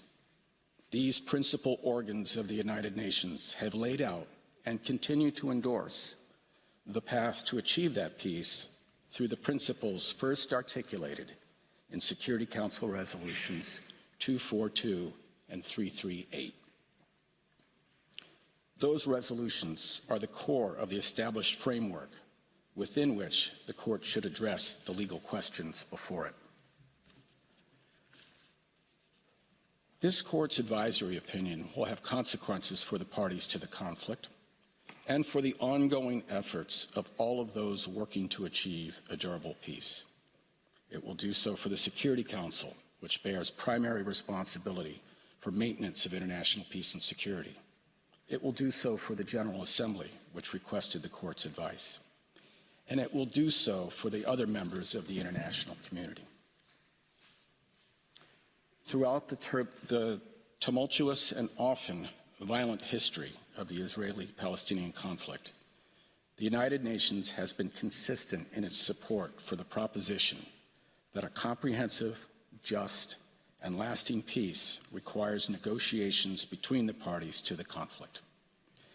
As the Court can see in the submissions before it, there is broad international support for achieving a negotiated solution to the conflict that will give rise to a Palestinian state, a solution in which two peoples live side by side with equal measures of freedom, security, opportunity, and dignity, and which results in broader regional integration and stability with respect for the right of all states to live in peace within secure and recognized borders. It is for these reasons that the United States encourages the Court to ensure that its opinion preserves and promotes the established framework and the prerogatives of the principal political organs of the United Nations to identify the appropriate measures to address this particular matter of international peace and security. Mr. President, members of the Court, it will not be possible in this statement to address every assertion or underlying assumption, including those with which the United States disagrees. Instead, my statement today will proceed in two parts. First, I will discuss the established framework set forth and endorsed by the Security Council and the General Assembly, as well as the widespread recognition that the parties must return to that framework as the pathway to durable peace.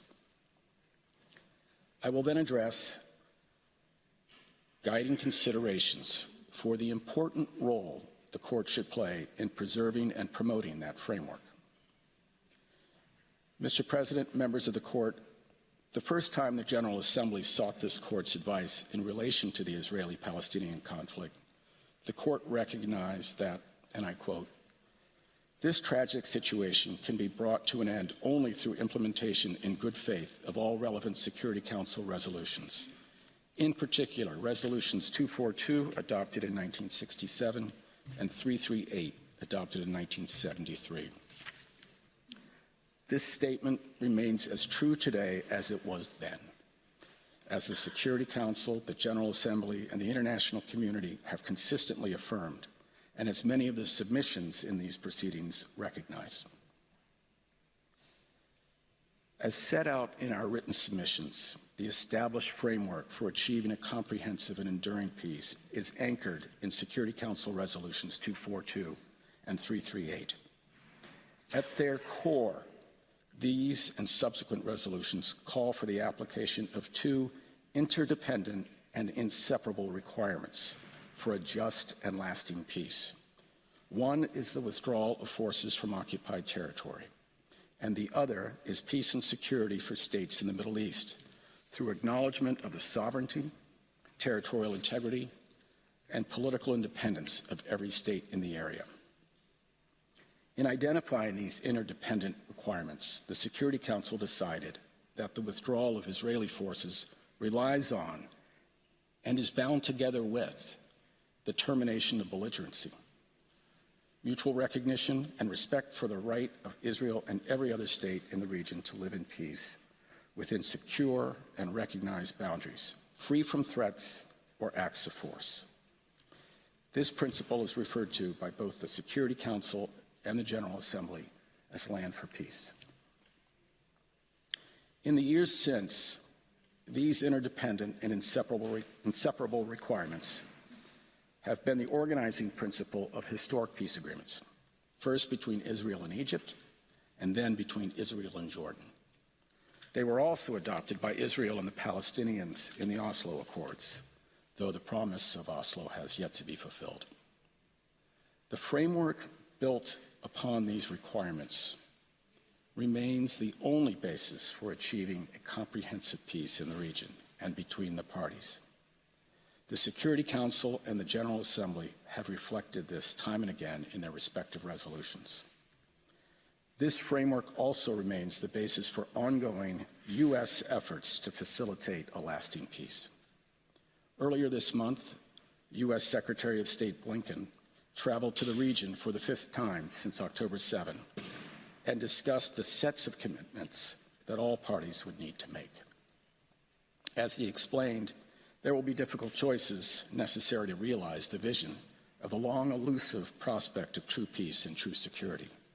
He also reinforced that the diplomatic path to a just and lasting peace and to true security for all in the region continues to be a path to an Israel that is fully integrated into the region with normal relations with the countries of the region and with firm guarantees for its security. He underscored that this must include a concrete path to a Palestinian state living side by side in peace and security with Israel. The United States is not alone in this effort to achieve and sustain the goal of the established framework that the Security Council and the General Assembly have created and continue to endorse. Countries and organizations around the world, some of which are participating in these proceedings, continue to reiterate the imperative of reviving the peace process and urgently achieving the two-state solution. Our written comments collect a number of statements made to that effect. Mr. President, members of the Court, I turn now to the second part of my statement and the important role the Court can play in preserving and promoting this established framework. The Court has appropriately recognized that its role in rendering an advisory opinion is to assist the requesting UN organ while taking care to avoid a result that could undermine the determinations of the Security Council and its primary responsibility for the maintenance of international peace and security. This feature of the Court's advisory function has several important implications for the Court's work in this proceeding. I will discuss 3 of them. First and fundamentally, the Court should not take up the suggestion of some to interpret the questions in this proceeding as encompassing the entire question of Palestine. The request seeks advice only with respect to the legal consequences of the conduct of one of the parties to the underlying conflict. This one-sidedness, which contrasts with the reciprocity inherent in the established framework, necessarily must inform the Court's approach to this advisory proceeding. Second, contrary to the assertions of some participants, in calling for the Court to take this measured approach to the question referred, the United States is by no means suggesting there is no role for the Court, nor is it the position of the United States that the Court must refrain from considering violations of international law or the legal consequences thereof. Participants who have said as much have misunderstood us. Our argument is grounded in respect for the UN Charter and the roles and responsibilities assigned to the UN's principal organs. The Court's advisory function was designed to assist the UN's principal political organs in the proper performance of their respective functions.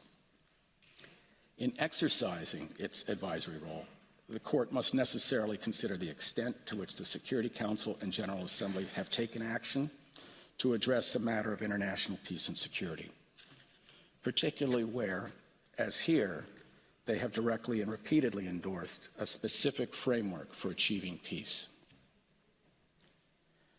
None of the Security Council's resolutions has suggested altering or departing from this framework. In fact, as recently as late December, the Council, in Resolution 2720, reiterated its, and I quote, unwavering commitment to the vision of the two-state solution, where 2 democratic states, Israel and Palestine, live side by side in peace within secure and recognized borders, consistent with international law and relevant UN resolutions, end quote.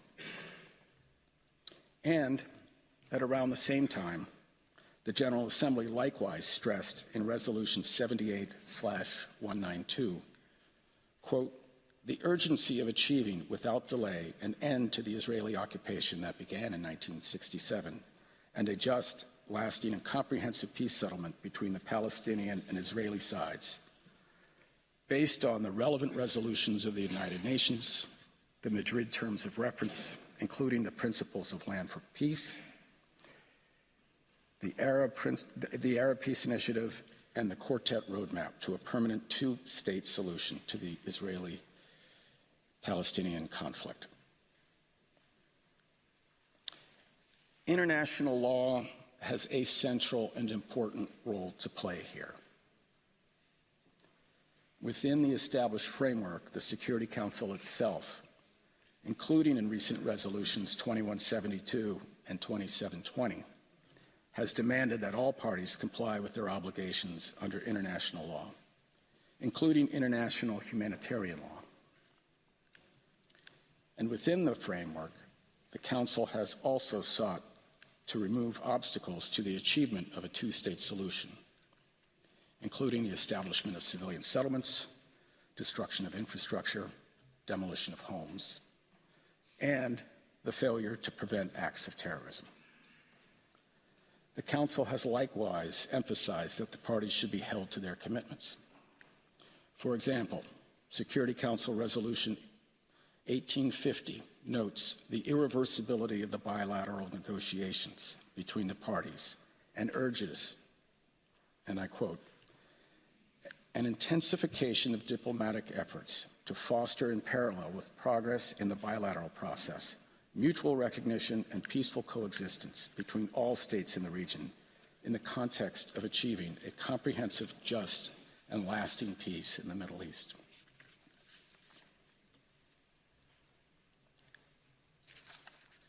In any consideration by the Court of these or other issues, the challenge for the Court is how to provide its advice in a way that promotes the framework rather than disrupting its balance, potentially making the possibility of negotiations even more difficult. In this regard, it would not, as some participants suggest, be conducive to achievement of the established framework to issue an opinion that calls for a unilateral, immediate, and unconditional withdrawal by Israel that does not account for Israel's legitimate security needs. Whatever the Court's opinion on the legal consequences of particular violations of international law, such an outcome would be contrary to the established framework, which the Security Council and General Assembly have structured around the two interdependent and inseparable elements, not only withdrawal, but also the conditions necessary for peace and security for all states in the region. An enduring peace requires progress on both of these balanced elements. In addition, as noted in the U.S. written comments, the establishment of this framework by the Security Council and General Assembly is a salient feature of these proceedings, distinguishing it from other proceedings. Mr. President, members of the Court, as Secretary General Guterres remarked just a few weeks ago in connection with ending Israel's occupation, quote, a lasting end to the Israeli-Palestinian conflict can only come through a two-state solution. Israelis must see their legitimate needs for security materialized, and Palestinians must see their legitimate aspirations for a fully independent, viable, and sovereign state realized, in line with United Nations resolutions, international law, and previous agreements. Under the established framework, any movement towards Israel's withdrawal from the West Bank and Gaza requires consideration of Israel's very real security needs. We were all reminded of those security needs on October 7, and they persist. Regrettably, those needs have been ignored by many of the participants in asserting how the Court should consider the questions before it. In sum, it is important that the Court keep in mind the balance that the Security Council and General Assembly have determined is necessary to provide the best chance for durable peace.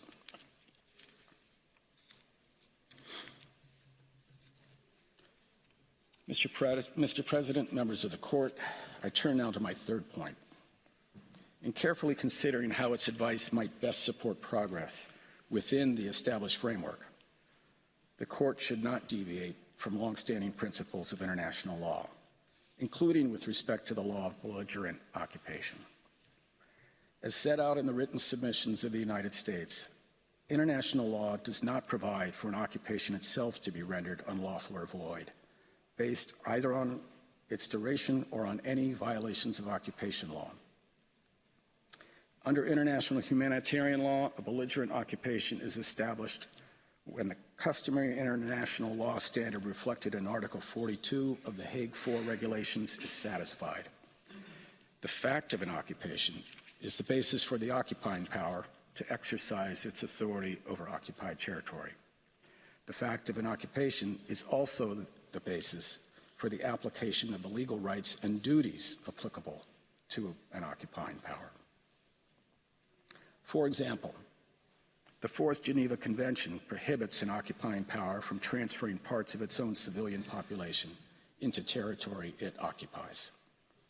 Even if an occupying power violates such a prohibition, as has been argued in this proceeding and as the Court found in construction of a wall, the legal status of the occupation would not change as a consequence, because the occupation continues in fact.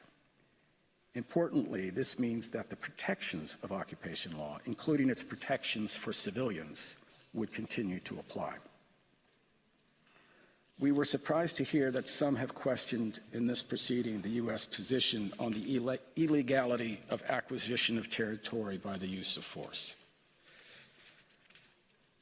We have repeatedly stated our strong opposition to any unilateral attempts to change the peacefully established status of territories by force or coercion anywhere in the world, and have reaffirmed that the acquisition of territory by force is prohibited. And as our written statement made clear in reference to this and other situations, the Security Council and the General Assembly have declared that any actions to change the status of occupied territory are null and void and do not affect the continued application of the Fourth Geneva Convention. With respect to duration, international law does not impose specific time limits on an occupation. That said, belligerent occupation is a temporary measure for administering territory under the control of belligerent armed forces. A few days ago at the Munich Security Conference, Secretary Blinken emphasized that it is more urgent than ever to proceed to a Palestinian state, one that also ensures the security of Israel and makes the necessary commitments to do so. In light of these considerations, the Court should not find that Israel is legally obligated to immediately and unconditionally withdraw from occupied territory. The Court can address the questions before it within the established framework based on the Land for Peace principle and within the parameters of established principles of occupation law.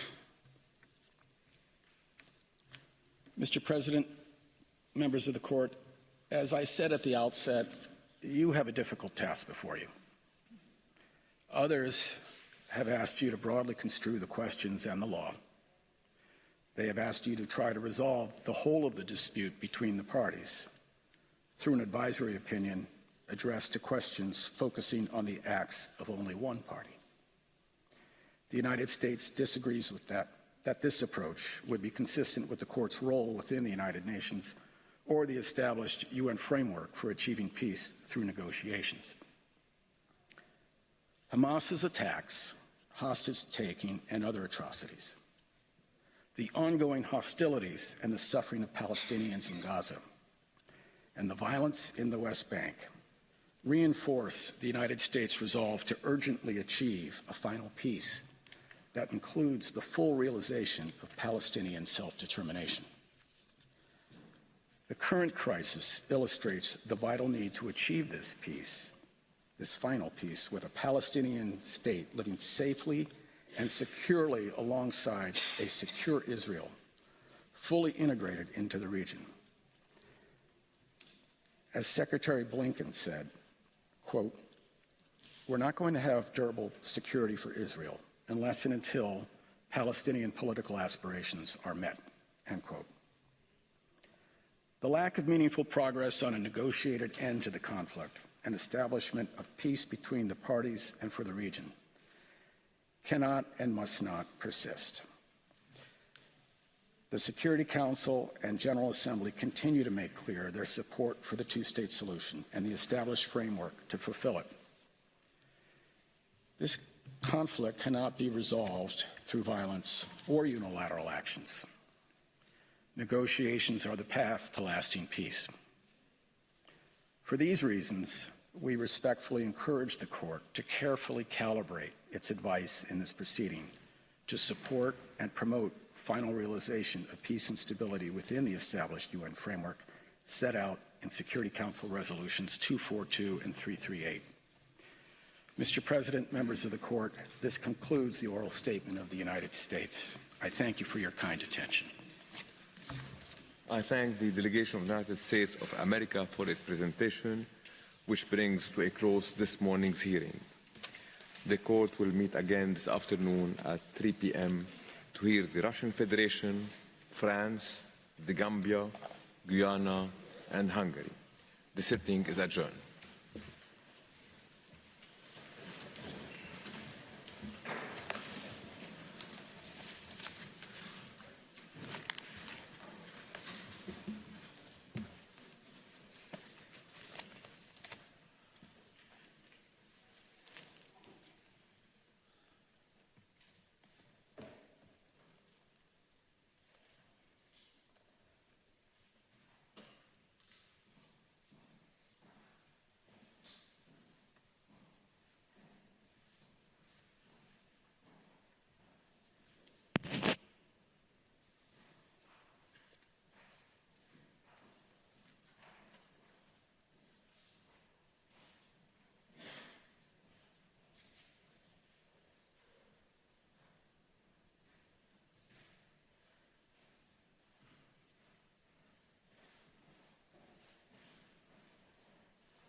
الشعب الفلسطيني بعد عقود من التهميش.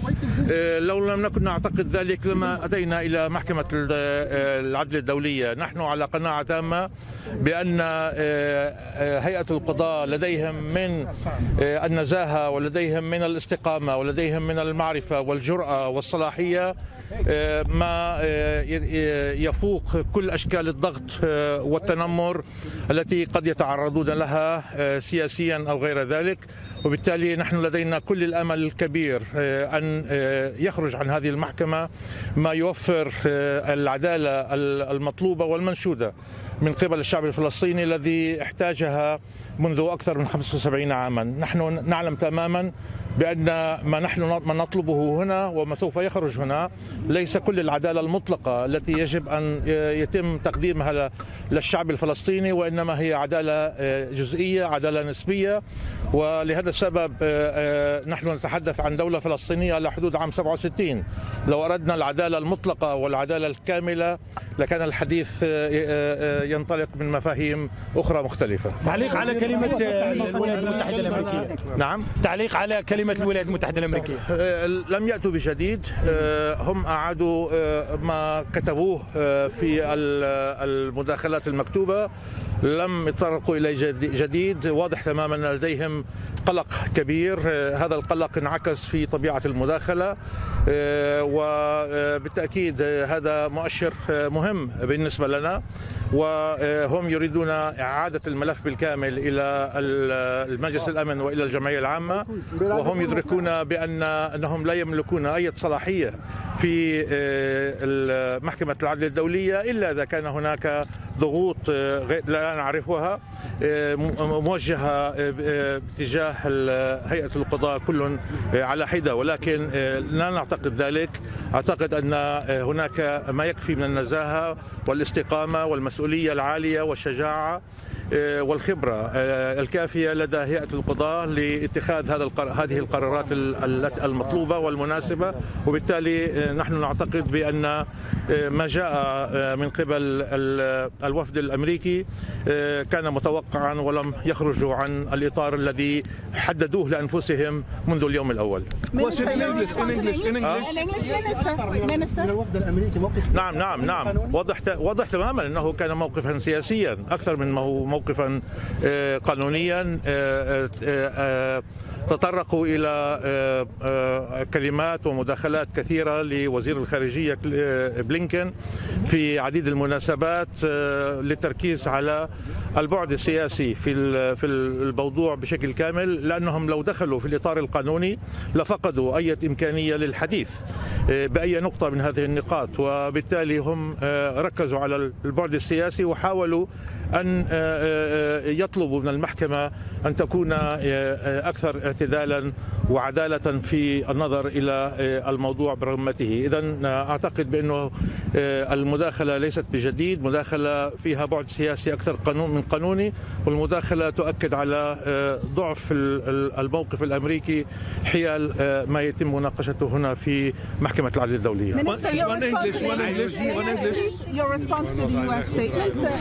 Well,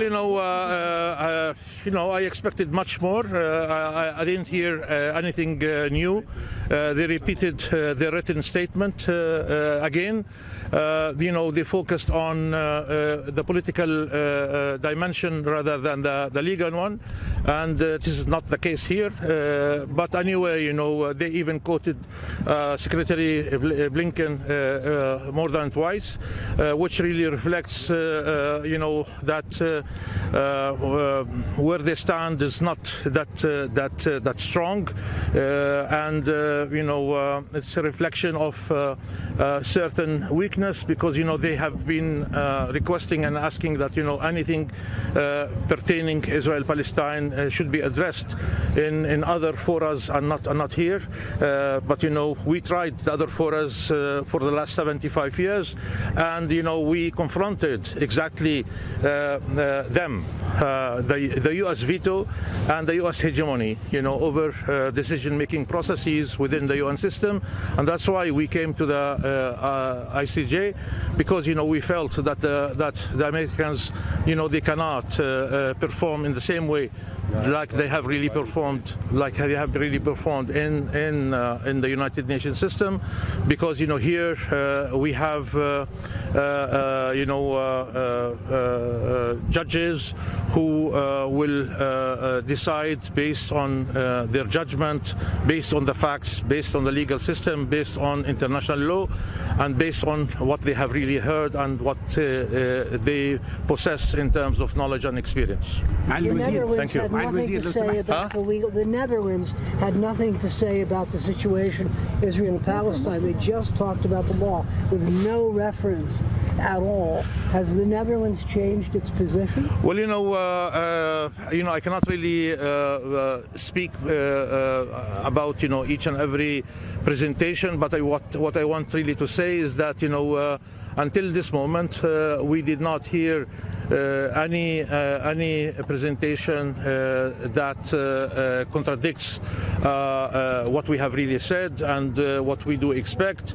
The majority until this moment and all presentations until this moment, they coincide very well with our expectation.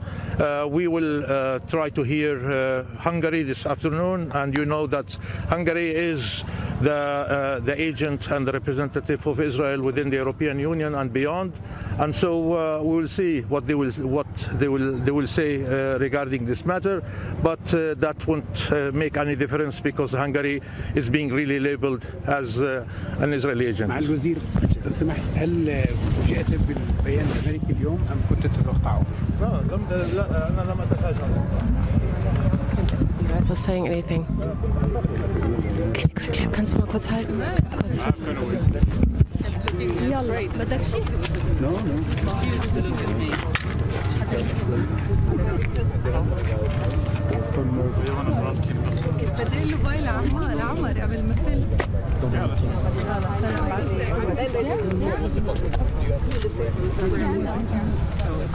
If you want, I don't care. Better go. Let me know.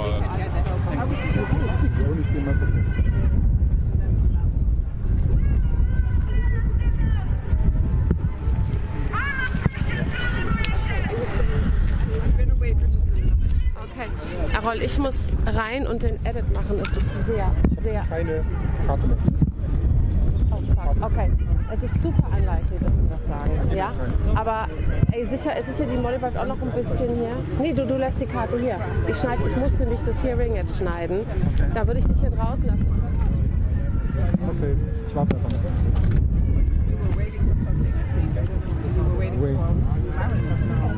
No different. Anyway, because we saw. So much. Thank you.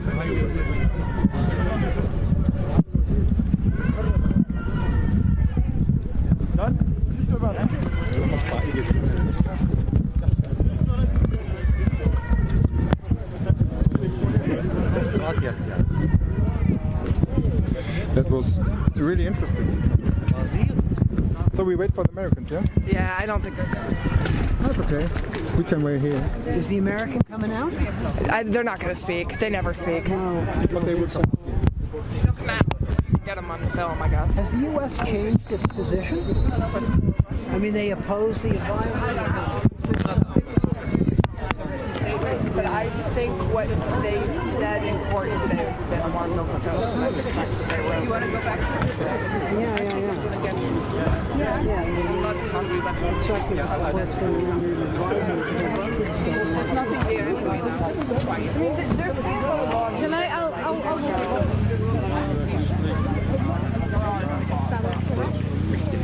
I don't think that's changed. Peut-être le soir après. We good. No more declaration. No more. So that's it. Brilliant. Yeah. No Americans. They never talk. They don't do anything. They have discussion because they were so nervous of this guy. They were not able to step back one time. They just pushed him in front of him. I don't understand why. He's not been with. They have really good cameras. It's okay. So what's the problem? So you'll move with some stuff.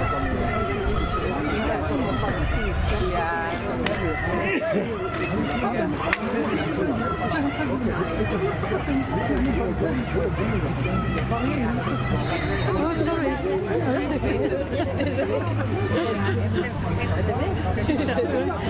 Non, j'avais oublié que j'arrête. Ja, ja. De camera. Quelquefois, ça va. On voit pas. No, it's hard to We got a response of nothing from the US.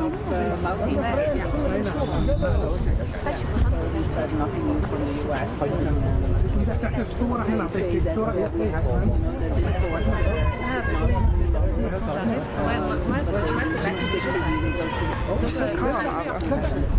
Yeah. Les caméras de l'autre côté? Ouais, derrière. Mais on leur donne une...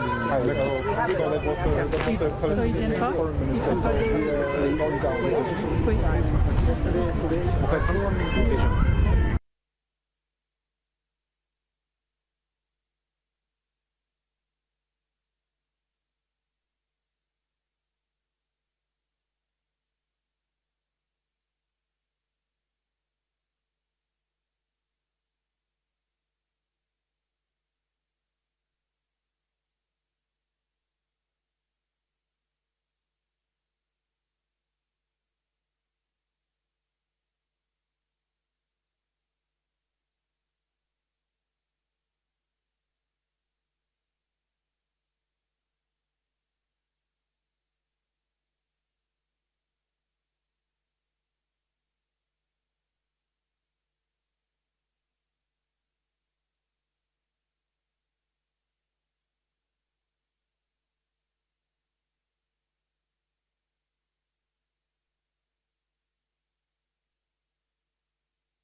uploading the documents. They never. Usually all the documents that are sent to us, you are copied in. Yeah. We all copied it. Yeah. So that's why Yeah, I know. I'm surprised.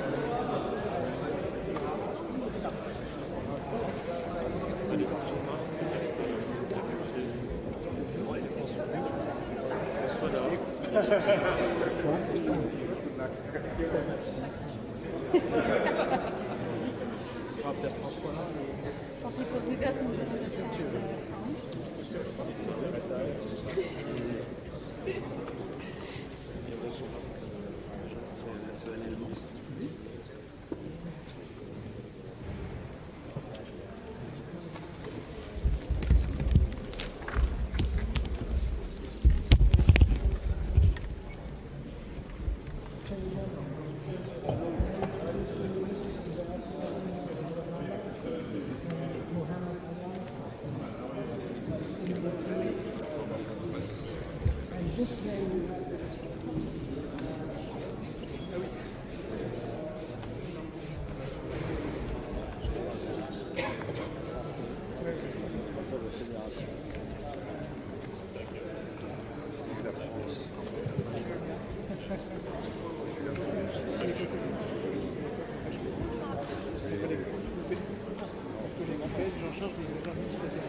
Есть эволютивное толкование, очень сторонник подхода.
Can you make a look here? So it looks like anything coming from Israel, your name is also there.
Please be seated. The sitting is open.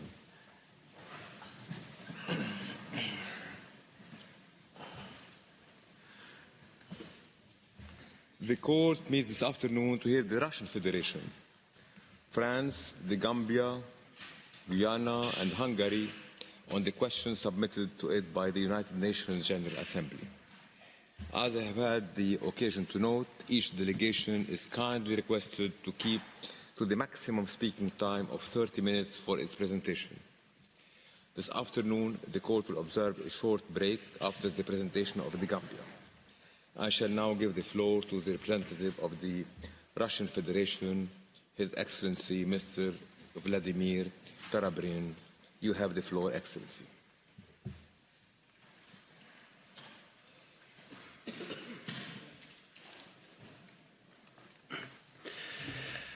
Mr. President, distinguished members of the court, it's an honor for me to be representing the Russian Federation at these hearings.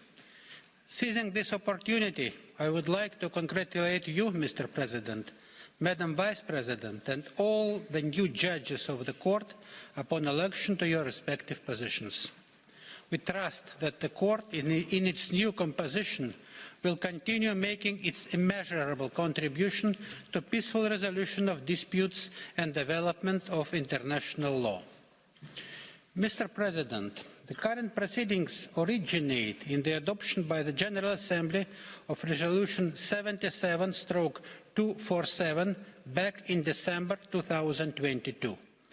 When adopting the resolution, the General Assembly was gravely concerned by the tension and violence in the recent period throughout the occupied Palestinian territories. The Assembly noted the continuing systematic violation of the human rights of the Palestinian people by Israel, the occupying power, including that arising from the excessive use of force and military operations causing death and injury to Palestinian civilians. The Assembly also spoke of the arbitrary imprisonment and detention of Palestinians, the use of collective punishment, the closure of areas, the confiscation of land, the establishment and expansion of settlements, the destruction of property and infrastructure, the demolition of Palestinian homes, the forced displacement of civilians, and the disastrous humanitarian situation and the critical socio-economic and security situation in the Gaza Strip. As has been stressed by numerous delegations speaking at these hearings, the situation on the ground has since deteriorated in a dramatic fashion. The Gaza Strip, since October 2023, has been an area of intense hostilities. This time, violence has taken an unprecedented and indeed a catastrophic scale. The overall number of victims during the current wave of violence, almost 30,000, has already surpassed the figure from any of the previous Arab-Israeli wars. Images from Gaza are terrifying. Indiscriminate airstrikes are killing civilians and erasing whole residential districts. More than half of all buildings in the Gaza Strip have been destroyed. Up to 90% of Gazans have been forced to leave their homes and are living in inhuman conditions. Against the backdrop of the tough Israeli blockade, the Gaza Strip is experiencing a genuine humanitarian catastrophe. Its inhabitants are suffering from an acute shortage of food, medication and fuel. Access to sources of clean water has been limited, resulting in a spread of infectious diseases. Over 20% of agricultural lands have been damaged and will never be recultivated. Mr. President, Russia, of all countries, understands the dangers of terrorism. We have faced this evil time and again. Let me use this opportunity to reiterate our heartfelt condolences to the Israelis who lost their loved ones in the attack on the 7th of October. Brutal massacre of innocent people taking of hostages, and other terrorist violence do not have and cannot have any justification. We have repeatedly condemned such acts. Let me also stress that Russia highly values the stable relations that we enjoy with Israel. We are united by shared history of combating Nazism, as well as by a myriad of present-day human ties. Our cooperation is resilient in the face of geopolitical turbulence, and we are committed to its further development. Having said this, we are convinced that the tragic events of the 7th of October cannot justify the collective punishment of more than 2 million Gazans. We cannot accept the logic of those officials in Israel and some Western countries who try to defend the indiscriminate violence against civilians by referring to Israel's duty to protect its nationals. Violence can only lead to more violence. Hatred brings hatred. This vicious circle must be broken. In Russia's view, security both for Israel and the Palestinians can only be ensured if the root cause of the current crisis is addressed. Outbreaks of violence will inevitably occur again until the Palestinian people, having suffered for decades from injustice, exercises its right to establish an independent state. That state, in accordance with the Security Council and General Assembly resolutions, is to emerge within the 1967 borders with East Jerusalem as its capital. Only this approach, based on international law, can bring a lasting peace for the region and security for Palestinians and Israelis alike. This is the spirit that we have, that has been guiding Russia in fulfilling its responsibilities as a mediator between Palestine and Israel, notably as a member of the so-called Quartet, alongside the United Nations, the United States, and the European Union. The history of the conflict shows what happens when Security Council resolutions are ignored and influential global actors are incapable of or unwilling to help the parties find consensual solutions. Attempts to put the conflict into a low-intensity mode instead of a comprehensive settlement have time and again provoked eruptions in the occupied territories. The current wave of violence is no exception. It was preceded by a persistent policy of the United States and its allies aimed at freezing the status quo, watering down the political processes, promoting a one-sided vision of a settlement. Among the victims of such short-sighted and irresponsible approach was the quartet of mediators, those of mediators whose work has been effectively blocked by the United States. This flawed policy of Washington has predictably led to a failure that has cost thousands of innocent lives. Today, all responsible members of the international community are facing a difficult task of creating conditions to lead the situation out of the current impasse. After the violent phase has been overcome, the parties will need help in establishing a full-fledged political dialogue, allowing them to settle all disputes on the universally recognized international legal basis.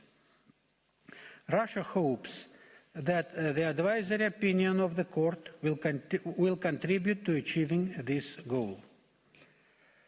Mr. President, a lot has already been said in this hall on the numerous violations of international law by Israel. Russia supports the assessments given in the General Assembly Resolution 77/247 and the respective reports of the Secretary General. We also support relevant resolutions of the Human Rights Council based on the reports of its Special Rapporteur. In today's statement, let me focus on two of the most important aspects. The first one, is the persistent denial by Israel of the right of Palestinians to self-determination. The right to self-determination through the establishment of an independent Palestinian state has been at the heart of efforts of the international community. This right has been recognized by the General Assembly, the Security Council, and by this court. It's worth recalling that the principle of self-determination of peoples is one of the foundations of the United Nations, mentioned in the very first article of its charter. Every state has the duty to refrain from any forcible action which deprives peoples of their right to self-determination. Meanwhile, as recognized by the General Assembly, the protracted Israeli occupation prevents the Palestinians from implementing that right. An end to the Israeli occupation has been identified as a goal for the international community by legally binding resolutions of the Security Council, including Resolution 2334. Israel is accordingly under an obligation to cease its violations of international law and to allow the Palestinian people to establish an independent state. This necessarily means that the occupation must come to an end. The other key problem that leads to continuous violations of human rights of Palestinians are the Israeli settlement activities. This policy, sometimes referred to as creation of facts on the ground, was launched back in 1967 and has led to progressive shrinking of Palestinian lands. This has effectively undermined prospects of a negotiated solution of the one element of the final status, namely the issues of territory and borders. The overall number of Israeli settlers in the West Bank, including East Jerusalem, is over 700,000.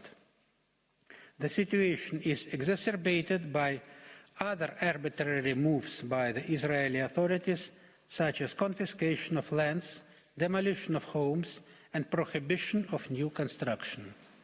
Most recently, this has been accompanied by violence emanating from Israeli settlers. In 2023, that is after the present request for an advisory opinion was made, the settlement activities of Israel have gained a record-breaking speed. Thus, according to the latest reports of the United Nations Secretary General, in 2023, plans for more than 700,000 housing units were advanced, approved, or tendered. This is more than double than 11,700 units in 2022, which in itself was a remarkable figure. During the current wave of violence, we have witnessed public statements by Israeli cabinet members announcing plans to resume settlement activities in the Gaza Strip. Thus, on the 28th of January 2024, at a conference in West Jerusalem, cabinet ministers openly called for deportation of Palestinians from Gaza and presented a map with 21 settlement blocks. One cannot help noting that the event was held 2 days after this court indicated provisional measures in the South Africa versus Israel case. The court agreed that the situation in Gaza poses risks of irreparable harm to the rights of Palestinians guaranteed by the Genocide Convention. This fact alone underscores the gravity of the situation. In this connection, it's worth recalling that this court, in its advisory opinion on the wall, recognized that the Israeli settlement in the occupied Palestinian territory, including East Jerusalem, had been established in breach of international law. As explained in that advisory opinion, the settlements are contrary to the principle of inadmissibility of acquisition of territory by force. They also contradict the provisions of the Fourth Geneva Convention, prohibiting transfers of population and deportations from an occupied territory. Resolutions of the Security Council have characterized that policy as changing the legal status and geographical nature of the occupied territories and materially affecting their demographic composition. In its resolution 2334, the Security Council reaffirmed that the settlements have no legal validity and constitute a flagrant violation under international law and a major obstacle to the achievements of the two-state solution and the just, lasting and comprehensive peace. This policy is aggravated by numerous violations of other rules of international humanitarian law and human rights law. These include the right to life, to respect for private and family life, to property, to freedom of movement, to freedom of religion, to work, to health, to education, and to an adequate standard of living. As mentioned earlier, this policy continues unabated in defiance of Security Council resolutions and the Quartet roadmap. Importantly, as stressed in Resolution 2334, the settlements are dangerously imperiling the viability of the two-state solution based on the 1967 lines. They are thus also violating the right of the Palestinian people to self-determination. Israeli policies in Palestine, to Russia's deep regret, include other international law violations. Many examples have been provided by other delegations here. The Russian Federation expects the court to give them due consideration. Mr. President, members of the court, the question before us, therefore, the legal consequences of those violations. The starting point here is the well-established rule whereby every internationally wrongful act of a state entails the international responsibility of that state. In the present proceedings, the court will be right to conclude that Israel's violations result in Israel's duty to comply with the obligations it had breached, to put an end to its ongoing violations, and to provide reparation for the damage caused. This means, first and foremost, that Israel is under an international legal obligation to respect the right of the Palestinian people to self-determination and to stop all settlement activities in the occupied territory. Given the particular legal framework in the Middle East peace process, Israel is also under an obligation to cease all activities that impede reaching a final status agreement based on the right of the Palestinian people to self-determination in an independent, viable and contiguous Palestinian state with East Jerusalem as its capital. Having said that, the court will be wise not to engage in a detailed discussion on the precise scope and forms of implementation of Israel's responsibility. This is important for two reasons. First, advisory proceedings before the court are not an exercise in implementation of responsibility. No state is invoking Israel's responsibility in these proceedings, as indeed Israel is precluded from invoking responsibility of others.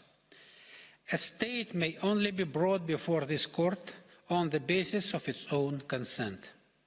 Full respect for the principle of consent is of crucial importance for the integrity of international judicial procedures. Secondly, the international community has established a solid legal framework for the Middle East peace process. This legal framework is a universally recognized and a legally binding one. It contains crucial elements that effectively coincide with the aims of international responsibility. A negotiated two-state solution with an independent, viable, and contiguous Palestinian state peacefully coexisting with Israel will be the best recipe for bringing an end to Israel's violations, creating guarantees of their non-repetition, and redressing the damage. The advantage of the peace process is an idea of direct negotiations between Israel and Palestine. They are to reach an agreement on the basis of their free will. In Russia's opinion, that significantly strengthens the chances that an agreement will actually be achieved, will indeed satisfy the interests of both parties, and will be implemented in practice. The Russian Federation invites the court to be guided by the need to contribute to creating conditions for successful final status negotiations. The best contribution would be a confirmation by the court that Israel and Palestine are under an obligation to resume such negotiations, while all states and international organizations shall cooperate in order to make that possible. In its written statement, the Russian Federation has discussed the status of the court as one of the principal organs of the United Nations. The court has on many occasions recognized that its advisory opinions represent its participation in the activities of the organization. When asked by the General Assembly to provide an advisory opinion, the court should give an opinion that would indeed be useful for the Assembly. For these reasons, we respectfully submit that the court, when giving an advisory opinion in this case, should be guided by the principles of the peace process and should actively seek to give an opinion that would contribute to their implementation. Mr. President, today I will not dwell upon issues of jurisdiction, admissibility, applicable law, or interpretation of questions put by the General Assembly. The respective chapters of the written contribution of the Russian Federation retain their full relevance. Let me now summarize our submissions. The continued Israeli occupation of Palestine impedes the realization of the Palestinian people of its right to self-determination. Israeli settlements are contrary to the principle of inadmissibility of acquisition of territory by force. They also run counter to the prohibition of transfer and deportation of population of an occupied territory. The settlement activities are aggravated by numerous other violations of international humanitarian law and human rights law. All states are under an obligation not to recognize the illegal situation resulting from Israel's violations. Israel shall terminate its breaches of international law. It must, in particular, cease all settlement activities and all other activities that impede reaching a final status agreement. At the same time, discussion on Israel's responsibility must remain within the limits imposed by the advisory nature of these proceedings and to the need to create conditions for successful final status negotiations. Israel and Palestine are under an obligation to conduct in good faith and without delay negotiations aimed at reaching a final status agreement. All states and international organizations are under an obligation to contribute to creating conditions for such negotiations. The agreement thus reached shall result in the implementation by the Palestinian people of its right to self-determination and emergence of an independent, viable, and contiguous Palestinian state, with East Jerusalem as its capital. This will bring an end to the ongoing violations of human rights of Palestinians and to the Israelis' occupation. Thank you, Mr. Chairman. Thank you, Mr. President. I thank the delegation of the Russian Federation for its presentation J'invite maintenant la délégation de l'État participant suivant, la France, à prendre la parole devant la Cour et appelle M. Diego Colas à la barre. Monsieur Colas, vous avez la parole. Merci. Merci, Monsieur le Président. Monsieur le Président, Mesdames et Messieurs les juges, c'est un grand honneur pour moi de représenter mon pays devant la Cour. Permettez-moi, en introduction, de revenir à mon tour sur le très lourd contexte dans lequel s'inscrivent ces audiences. Le 7 octobre 2023, Israël a connu une attaque terroriste d'une ampleur sans précédent. La France a condamné, dans les termes les plus forts, l'attaque perpétrée par le Hamas et les autres groupes terroristes et a exprimé sa pleine solidarité avec Israël et les victimes de cette attaque. Comme l'a fait la Cour dans son ordonnance en indication de mesures conservatoires rendue le 26 janvier 2024, la France appelle à la libération immédiate et inconditionnelle des otages enlevés par le Hamas et les autres groupes terroristes lors de l'attaque en Israël du 7 octobre. La France rappelle également le droit d'Israël à se défendre et à défendre sa population dans le but d'éviter que des attaques comme celle-ci ne se reproduisent. Ce droit doit s'exercer dans le strict respect du droit international et en particulier du droit international humanitaire. Alors que les opérations et bombardements israéliens font des milliers de victimes civiles à Gaza, la France a affirmé avec clarté, constance et de manière répétée cette exigence. La protection des civils et des personnels humanitaires est un impératif moral et une obligation internationale.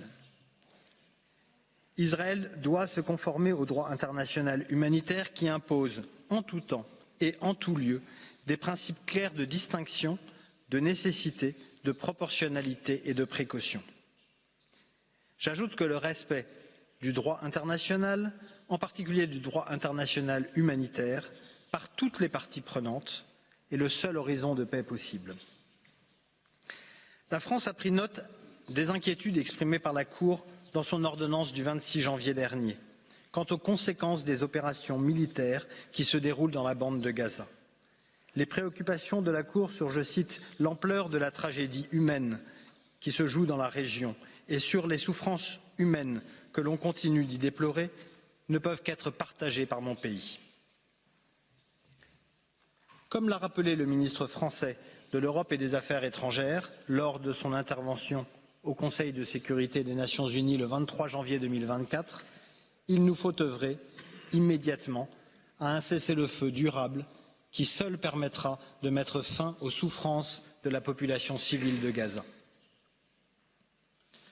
En rendant un avis consultatif dans le cadre de la présente procédure, la Cour peut apporter une contribution précieuse au règlement juste et durable du conflit israélo-palestinien. En effet, un avis de sa part pourrait utilement contribuer à la clarification du cadre et des paramètres juridiques applicables à cette situation. Ce sera ensuite aux parties prenantes, appuyées par la communauté internationale, qu'il incombera de rechercher par la négociation une solution de paix durable en conformité avec le droit international.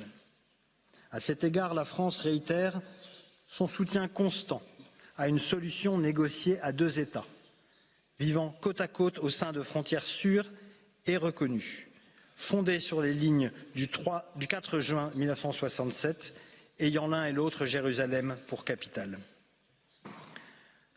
En effet, pour la France, seule une solution politique à deux États permettra de répondre à la fois aux droits des Israéliens à la sécurité et aux aspirations légitimes des Palestiniens à un État indépendant, viable et contigu, vivant dans la paix et la sécurité aux côtés d'Israël. Pour y parvenir, la France appelle à une relance décisive et crédible du processus de paix. La situation actuelle en Israël et en Palestine soulève un nombre important de questions de droit international. Seules certaines d'entre elles sont abordées par les questions posées par l'Assemblée générale et il importe de l'avis de la France que le champ de la présente procédure y soit précisément circonscrit. Il appartiendra dès lors à la Cour de fournir à l'Assemblée un avis l'éclairant sur les questions juridiques posées, sans aller au-delà de ce qui est nécessaire à cette fin. Monsieur le Président, Mesdames et Messieurs les juges, au regard de l'ensemble de ces éléments et suivant l'ordre des questions posées à la Cour, mon propos abordera les 5 points suivants. Le droit à l'autodétermination, l'occupation, colonisation et annexion, les lois et mesures discriminatoires, le statut de Jérusalem et les conséquences juridiques. Avant d'aborder ces 5 points, je ferai une remarque sur le droit applicable. Pour avoir une vision complète du cadre juridique pertinent pour la présente demande d'avis, il convient de souligner que la Palestine est depuis l'avis de 2004 devenue partie à plusieurs traités multilatéraux, dont une liste non exhaustive figure dans les observations écrites de la France. Premièrement, le droit du peuple palestinien à l'autodétermination a été rappelé par la Cour dans son avis rendu en 2004. Le Conseil de sécurité l'a également affirmé à plusieurs reprises. L'existence d'un peuple palestinien au sens du droit international ne saurait plus faire débat. À ce titre, comme tous les peuples, il bénéficie d'un droit à l'autodétermination. En vertu de ce droit, pour reprendre les termes de l'article 1er commun au pacte de 66, un peuple détermine librement son statut juridique et assure librement son développement économique, social et culturel. Ainsi, en ce qui concerne le peuple palestinien, ce droit a d'abord une dimension politique. Cette dimension a été largement consacrée par diverses résolutions de l'Assemblée générale. Elle se caractérise par le droit à un État de Palestine indépendant, son droit d'exercer sa souveraineté sur son territoire, d'accéder à l'indépendance dans son État, la Palestine. Cette perspective s'inscrit pleinement dans la vision d'une région dans laquelle les 2 États, Israël et la Palestine, vivent côte à côte à l'intérieur de frontières reconnues et sûres. Une solution de paix passera nécessairement par la conclusion d'arrangements de sécurité entre Israéliens et Palestiniens, prévoyant des garanties concrètes et efficaces. En même temps, ces garanties de sécurité ne pourront exister que s'il existe à l'avenir un véritable État palestinien à même de conclure de tels arrangements et de les faire respecter. C'est-à-dire un État capable d'exercer sa souveraineté pleine et entière dans ses frontières internationalement reconnues. Dans ce contexte, la France estime que toute action allant à l'encontre de la nécessité de préserver l'unité, la continuité et l'intégrité de l'ensemble du territoire palestinien occupé, y compris Jérusalem-Est, constitue une violation du droit du peuple palestinien à l'autodétermination. De ce point de vue, la poursuite de l'occupation, mais aussi le développement de colonies de peuplement et le morcellement qui en découle, entravent l'édification d'un État de Palestine viable. La perspective d'un tel État s'éloigne au fur et à mesure que les atteintes à l'intégrité des territoires palestiniens occupés perdurent et s'amplifient. Plus fondamentalement, la persistance des manquements imputables à Israël menace la possibilité pour le peuple palestinien d'exercer effectivement son droit à l'autodétermination. À cet égard, le constat dressé par la Cour en 2004 perdure, mais le passage du temps n'est pas neutre. Il obère les perspectives d'une concrétisation du droit à l'autodétermination du peuple palestinien. Près de 20 ans après l'avis consultatif rendu par la Cour sur les conséquences juridiques de la construction du mur en territoire palestinien occupé, le maintien de la situation d'occupation, la multiplication des mesures qui l'accompagnent et le développement des colonies de peuplement forment autant d'obstacles à la réalisation effective du droit à l'autodétermination du peuple palestinien. Deuxièmement, j'en viens maintenant à la question de l'occupation, colonisation et annexion prolongée du territoire palestinien occupé depuis 1967 par Israël. J'aborderai à cet égard 2 points. Les conséquences juridiques du caractère prolongé de l'occupation israélienne d'abord, puis le lien entre cette occupation prolongée et la question de la colonisation. Sur la question du caractère prolongé de l'occupation. L'occupation est une notion de fait objective qui se caractérise par le contrôle effectif exercée par un État sur un territoire déterminé.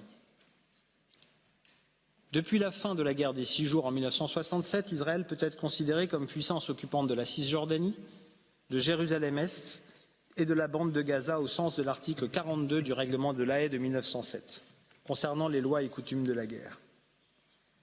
Cette situation de fait, constatée par la Cour,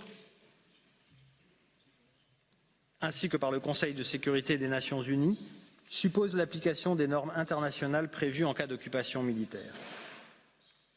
Ces normes internationales établissent des droits pour la puissance occupante, notamment pour préserver sa sécurité et ne pas compromettre les nécessités militaires. Mais elles lui imposent surtout des obligations positives, dont la principale est la protection des populations soumises à l'occupation. À ce titre, le Conseil de sécurité et l'Assemblée générale ont rappelé à maintes reprises les obligations d'Israël au titre de la 4e Convention de Genève relative à la protection des personnes civiles en temps de guerre du 12 août 1949. Ces normes internationales s'appliquent indépendamment de la licéité de l'opération ayant permis à l'État d'exercer son contrôle effectif sur le territoire occupé. Elles s'appliquent aussi indifféremment de la durée de l'occupation, et ce bien que celles-ci doivent être envisagées dans son essence comme temporaires. Ces obligations de protection s'appliquent, pour reprendre les termes de l'article 6 de la 4e Convention de Genève, pendant, je cite, la durée de l'occupation. Fin de citation. Avec une occupation des territoires palestiniens qui dure depuis 1967, ce caractère prolongé paraît difficilement pouvoir être justifié par les nécessités de guerre au sens de l'article 23G du règlement de La Haye de 1907. En effet, les circonstances justifiant l'occupation dans la période suivant immédiatement les opérations militaires ne peuvent plus être invoquées plusieurs décennies après la fin de ces opérations. C'est ce qui a conduit le Conseil de sécurité et l'Assemblée générale à demander aux forces armées israéliennes de se retirer des territoires occupés à plusieurs reprises depuis la résolution 242. De l'avis de la France, le caractère indéfiniment prolongé d'une occupation est contraire au fait que celle-ci devrait être provisoire par nature. Pour autant, l'occupation est une question de fait dont découle un régime juridique spécifique. Son caractère prolongé ne suffit pas à lui seul à la qualifier d'illicite. Le danger serait qu'un tel constat d'illicéité conduise à soutenir l'inapplicabilité du régime. Cela aboutirait à un résultat manifestement absurde ou déraisonnable où les populations civiles se verraient privées de la protection offerte par ce régime, protection pourtant d'autant plus nécessaire que la dite occupation perdure dans le temps. Une incertitude sur le cadre juridique applicable serait d'autant plus préjudiciable dans le contexte actuel des opérations militaires dans la bande de Gaza, territoire sur lequel Israël exerce maintenant un contrôle renforcé. Dans ce territoire, aujourd'hui, les populations civiles touchées doivent absolument et nécessairement pouvoir bénéficier des règles de protection minimale prévues par le droit de l'occupation. J'en viens au deuxième point, sur le lien entre l'occupation prolongée et la politique de colonisation des territoires palestiniens occupés. La colonisation de territoires occupés est contraire aux conventions de Genève. En ce sens, l'article 49 de la 4e Convention de Genève dispose que, je cite, « la puissance occupante ne pourra procéder à la déportation ou au transfert d'une partie de sa propre population civile dans le territoire occupé par elle ». Fin de citation. Le Conseil de sécurité a eu à plusieurs reprises l'occasion de dénoncer cette situation. Dans son avis de 2004, la Cour avait aussi conclu que, je cite, « les colonies de peuplement installées par Israël dans le territoire palestinien occupé, y compris Jérusalem-Est, l'ont été en méconnaissance du droit international ». Fin de citation. Ce constat d'illicéité demeure aujourd'hui d'autant plus fondé que depuis 2004, Israël a poursuivi et accéléré sa politique de création ou d'extension de colonies dans les territoires palestiniens occupés. Sur cette question, la France réitère sa ferme condamnation de la politique illégale de colonisation mise en œuvre par Israël, en particulier dans le contexte actuel. Cette politique, dont relèvent également les évictions de familles palestiniennes et la destruction de structures palestiniennes, doit cesser. La guerre à Gaza ne doit en aucun cas constituer un prétexte pour continuer à imposer sur le terrain des mesures unilatérales qui sapent les perspectives d'une solution à deux États, seule à même de garantir une paix juste et durable. Dans un communiqué conjoint du 15 décembre 2023, la France a réitéré, je cite, sa position relative à la politique de colonisation qui est illégale en vertu du droit international et rappelé à Israël les obligations qui lui incombent en vertu du droit international, en particulier l'article 49 de la 4e Convention de Genève. La France a également fermement condamné les violences commises par les colons extrémistes qui terrorisent les communautés palestiniennes. Fin de citation. À suivre, donc, si vous pouvez un peu ralentir. Merci. Sur ce dernier point, la France a pris des mesures à titre national contre certains colons israéliens violents et s'est déclarée favorable à l'adoption au niveau européen de sanctions à leur encontre. Par ailleurs, il doit être rappelé que le statut de puissance occupante ne confère rigoureusement aucun titre juridique justifiant une annexion. À cet égard, le fait que l'occupation soit d'une durée particulièrement longue ne saurait en tout état de cause permettre de légitimer des prétentions d'annexion. Bien au contraire, l'un des principes cardinaux du droit international est celui prohibant ce type d'annexion. Comme cela ressort notamment de la résolution 26-25, je cite, « Nulle acquisition territoriale obtenue par la menace ou l'emploi de la force ne sera reconnue comme légale. » Fin de citation. Dans ce contexte, une annexion d'un territoire qui tenterait de se fonder sur le caractère prolongé d'une occupation ne pourrait être considérée que comme nulle et non avenue au regard du droit international. Troisièmement, la question posée par l'Assemblée générale vise également les conséquences juridiques des lois et mesures discriminatoires connexes adoptées par Israël. De l'avis de la France, cette question vise les lois et mesures appliquées au territoire palestinien occupé, mais en contradiction avec le régime international prévu pour les territoires occupés. Les lois et mesures qui présentent un caractère discriminatoire contreviennent non seulement aux dispositions des conventions précitées de La Haye et de Genève, mais également aux principaux textes internationaux en matière de droits de l'homme qui lient Israël et qui sont applicables au territoire palestinien occupé. La France relève que le droit international humanitaire n'exclut pas nécessairement qu'un statut différencié puisse s'appliquer à la population d'un territoire occupé. Ce statut ne peut cependant justifier l'adoption de lois et mesures qui présenteraient un caractère discriminatoire. Comme la Cour l'a précisé dans son avis de 2004, la protection offerte par les conventions régissant les droits de l'homme ne cesse pas en cas de conflit armé. Le droit de l'occupation doit donc être mis en œuvre en tenant compte du droit international des droits de l'homme applicable. La puissance occupante est en particulier tenue d'exercer ses droits et devoirs en tenant compte de l'obligation de non-discrimination, laquelle découle notamment de l'article 2 du Pacte sur les droits civils et politiques. La question posée à la Cour porte également sur les mesures visant à modifier la composition démographique du territoire considéré. De l'avis de la France, le droit international interdit clairement la mise en œuvre par la puissance occupante de mesures qui seraient de nature à modifier la composition démographique du territoire considéré. À ce sujet, la France réitère sa condamnation des propos promouvant l'installation de colonies à Gaza et le transfert de la population palestinienne de Gaza hors de ce territoire. La France rappelle que la Cour a énoncé l'obligation pour Israël de prendre toutes les mesures en son pouvoir pour prévenir et punir ce type de propos.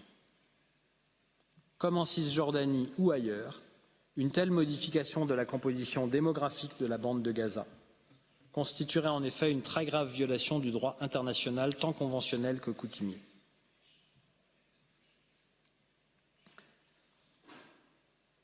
Quatrièmement, Monsieur le Président, Mesdames et Messieurs les juges, j'en viens maintenant à la question du statut de Jérusalem. Par plusieurs de ces résolutions, notamment la résolution 478 de 1980, le Conseil de sécurité a affirmé le caractère internationalement illicite des mesures prises par Israël pour modifier le statut de Jérusalem,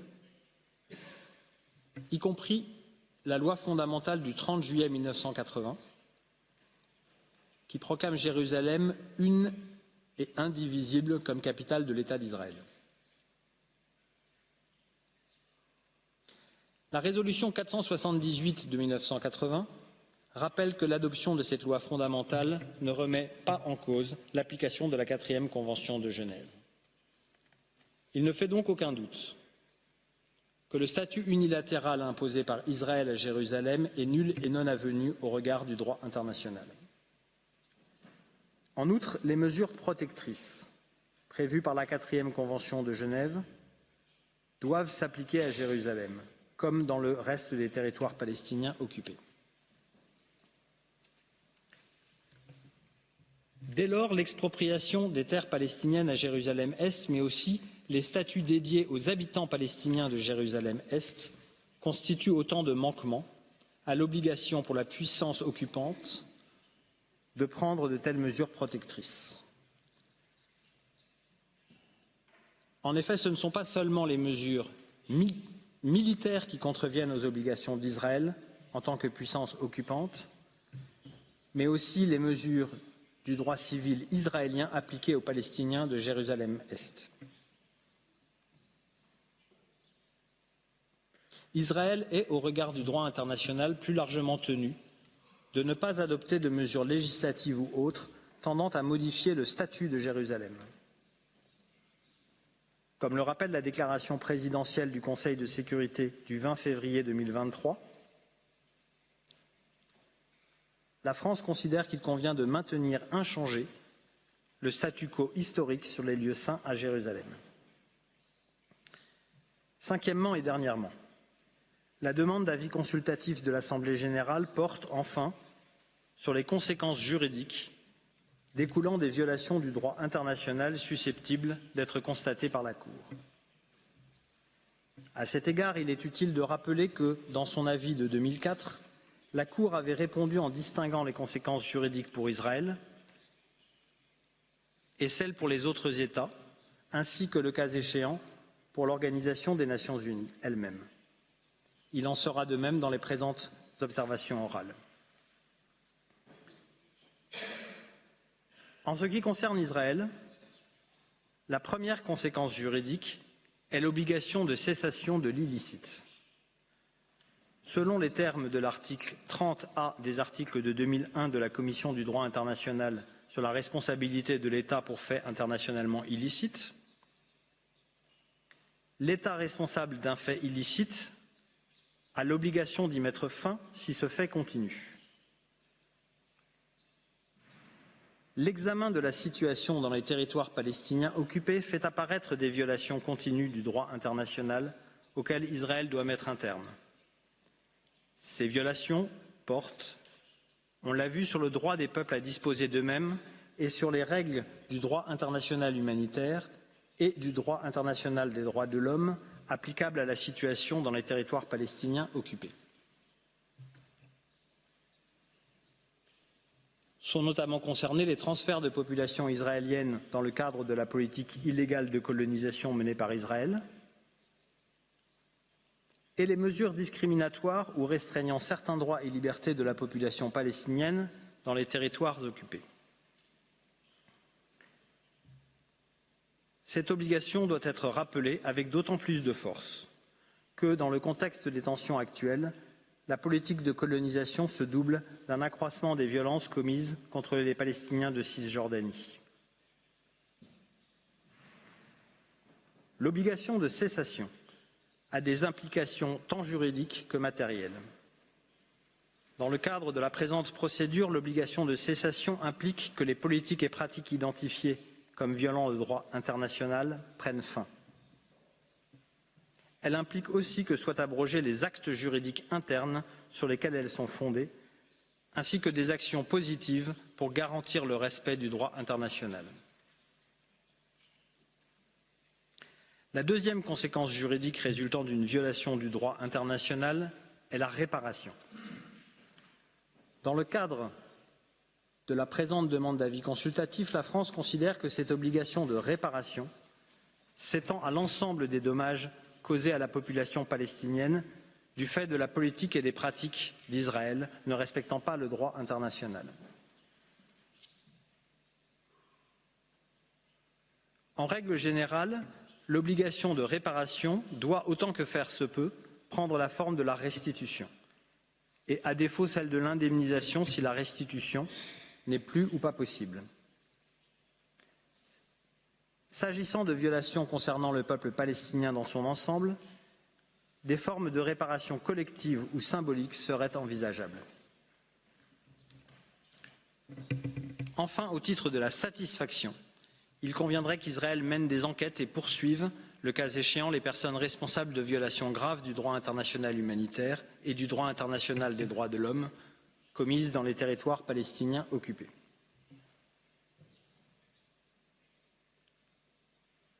En ce qui concerne les autres États,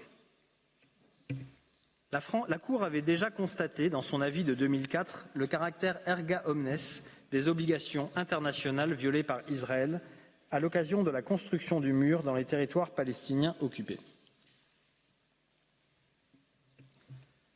Dans le cadre de la présente demande d'avis consultatif, le même constat s'impose à propos des atteintes aux droits des peuples à l'autodétermination découlant de l'occupation prolongée par Israël de territoires palestiniens,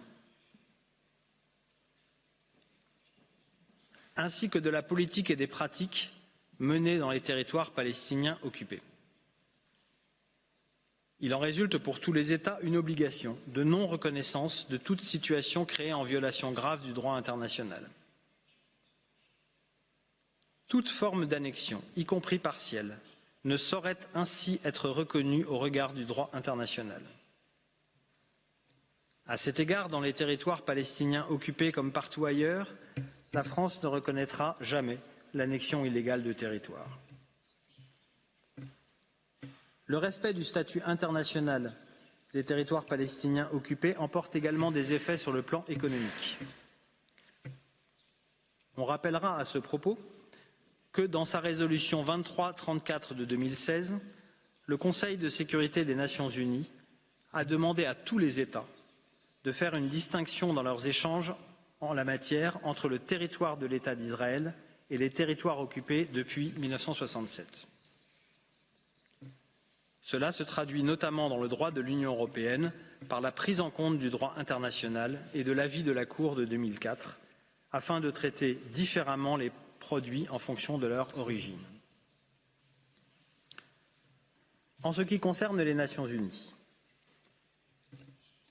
celle-ci pourra, comme cela fut le cas en 2004, préciser le cas échéant les suites à donner à l'avis de la Cour à propos du droit du peuple palestinien à l'autodétermination et des risques d'atteinte au statut international des territoires palestiniens occupés, notamment s'agissant des garanties offertes par ce statut à la population palestinienne. Enfin, il faut rappeler que la Cour avait demandé en 2004 à l'Organisation des Nations Unies dans son ensemble de redoubler d'efforts pour mettre rapidement un terme au conflit israélo-palestinien afin d'établir une paix juste et durable dans la région. Cette demande de s'engager dans la voie de négociations de paix entre les parties prenantes, appuyée par la communauté internationale, reste plus que jamais pertinente. La France est prête à apporter son soutien à tous les efforts qui seront fournis dans ce sens. Monsieur le Président, Mesdames et Messieurs les juges, je vous remercie pour votre attention. Je remercie la délégation de la France pour son exposé.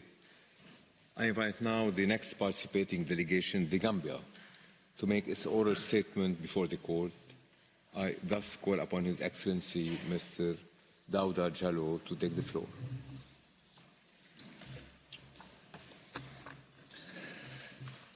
Mr. President, honorable members of the court, it is an honor for me to appear before you to present the Republic of the Gambia in these essential advisory opinion proceedings.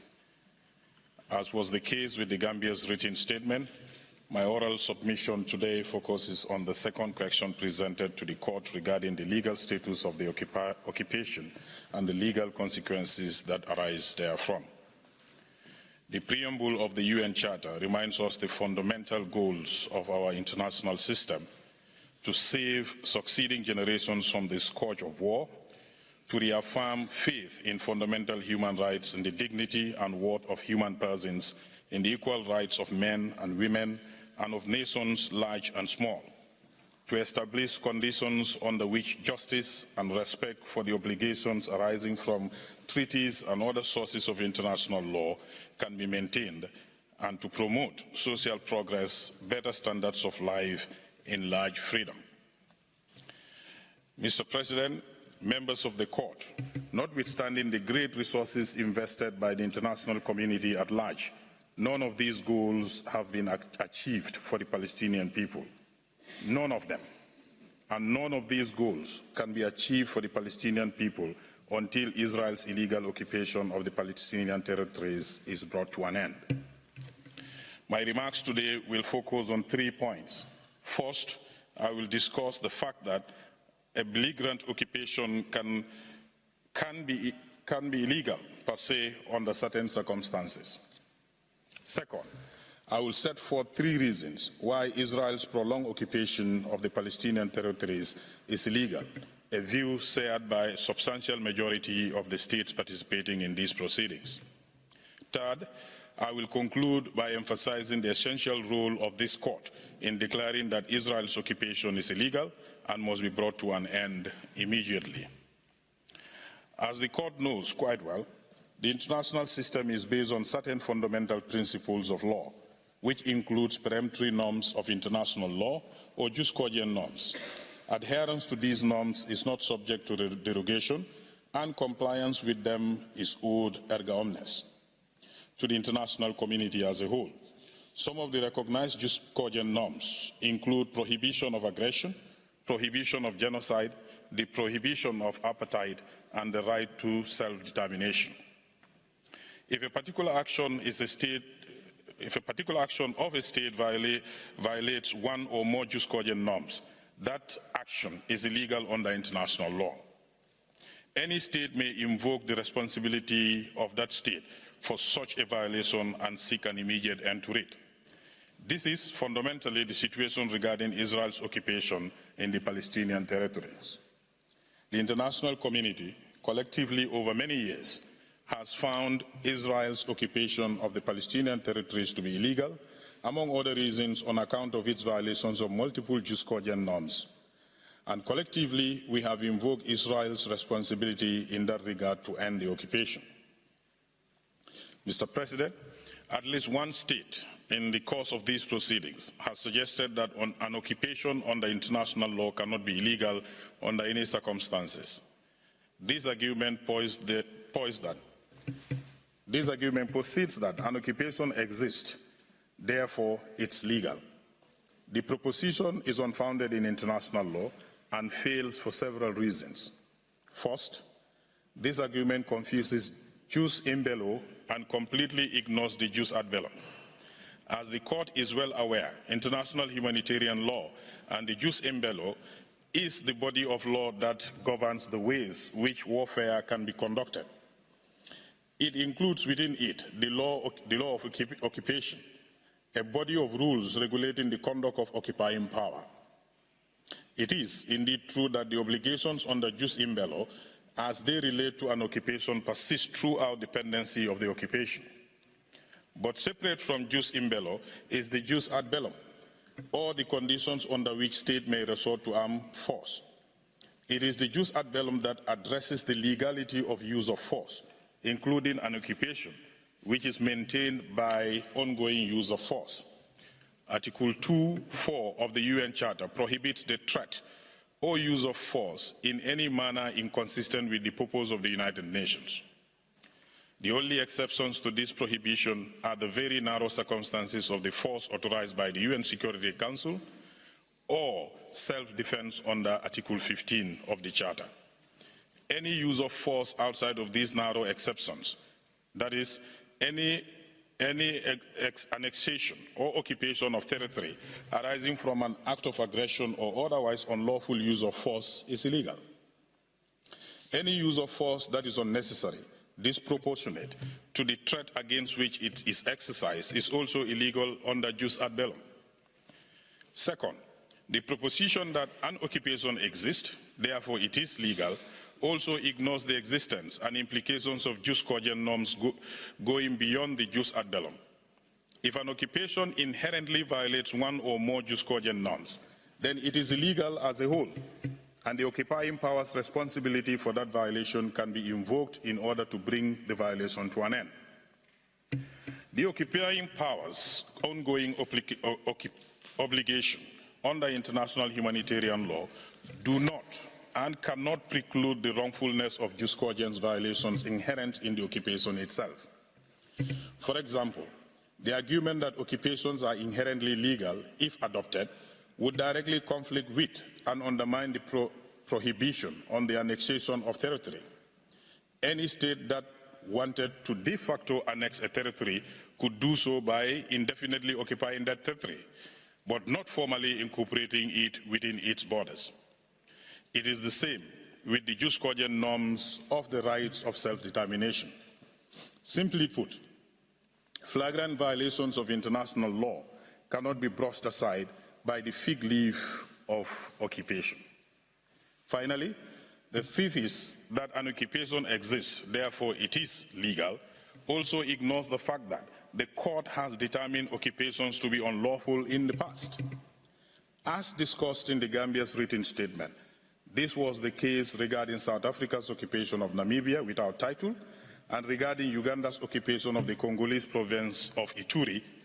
The UN Security Council and the General Assembly have characterized occupation resulting from unlawful uses of force to be illegal as well. In sum, a belligerent occupation can be illegal per se if it violates the jus ad bellum and other jus cogent norms.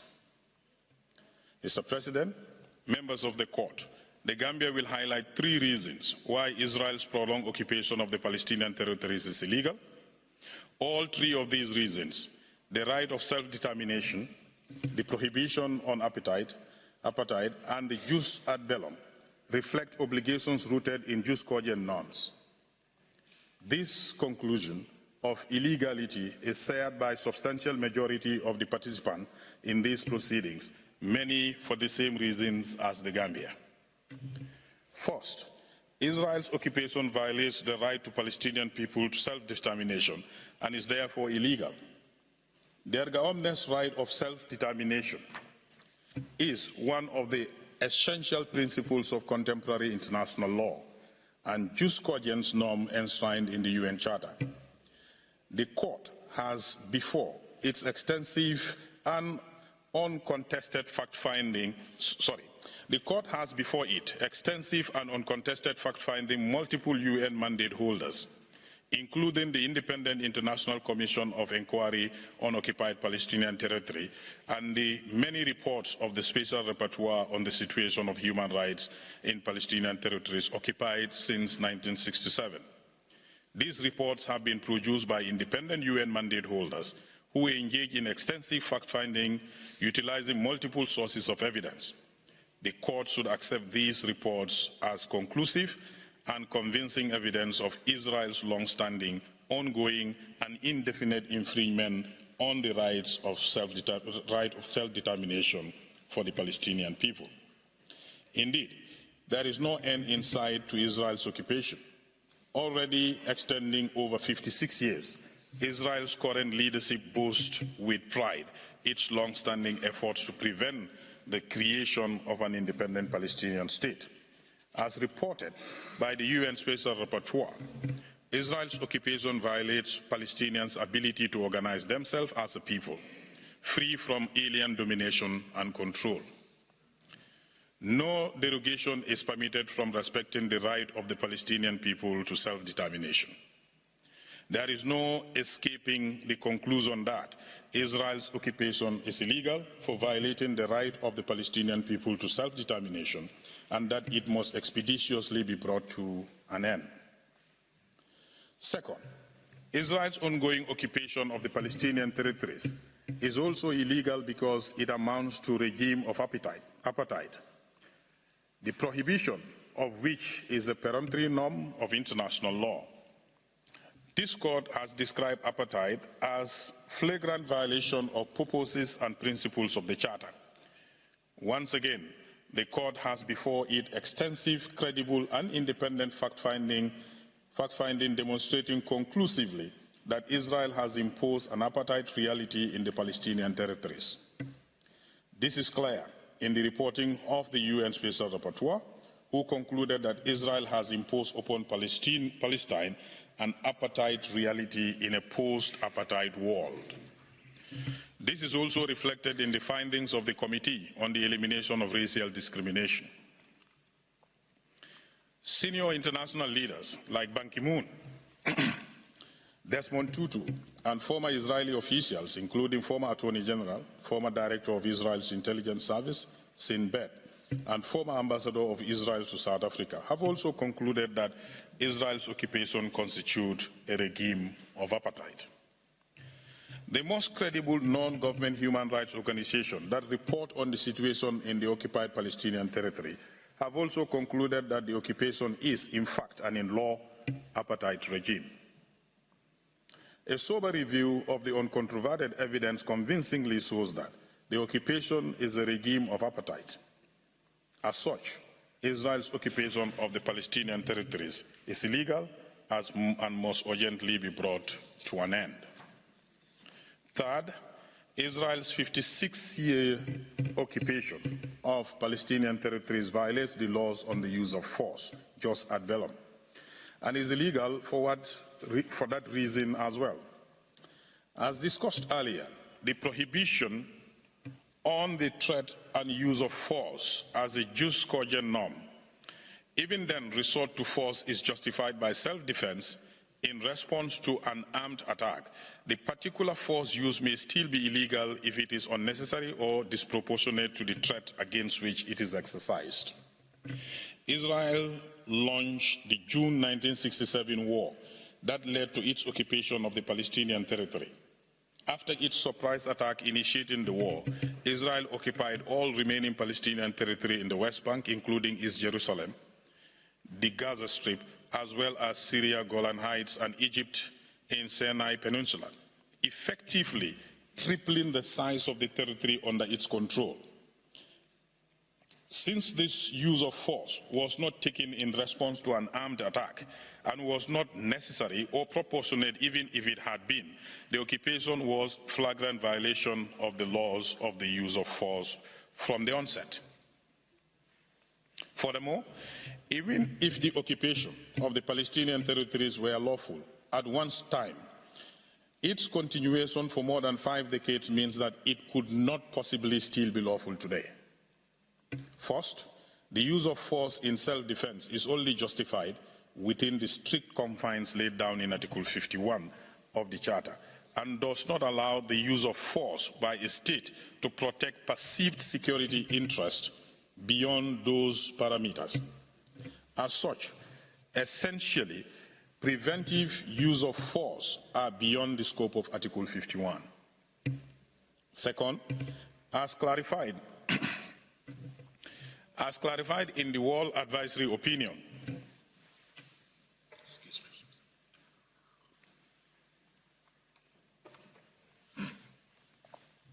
Secondly, as clarified in the World Advisory Opinion, Article 51 does not apply to situations involving conduct taken in response to purported threats emanating from the within occupied territory.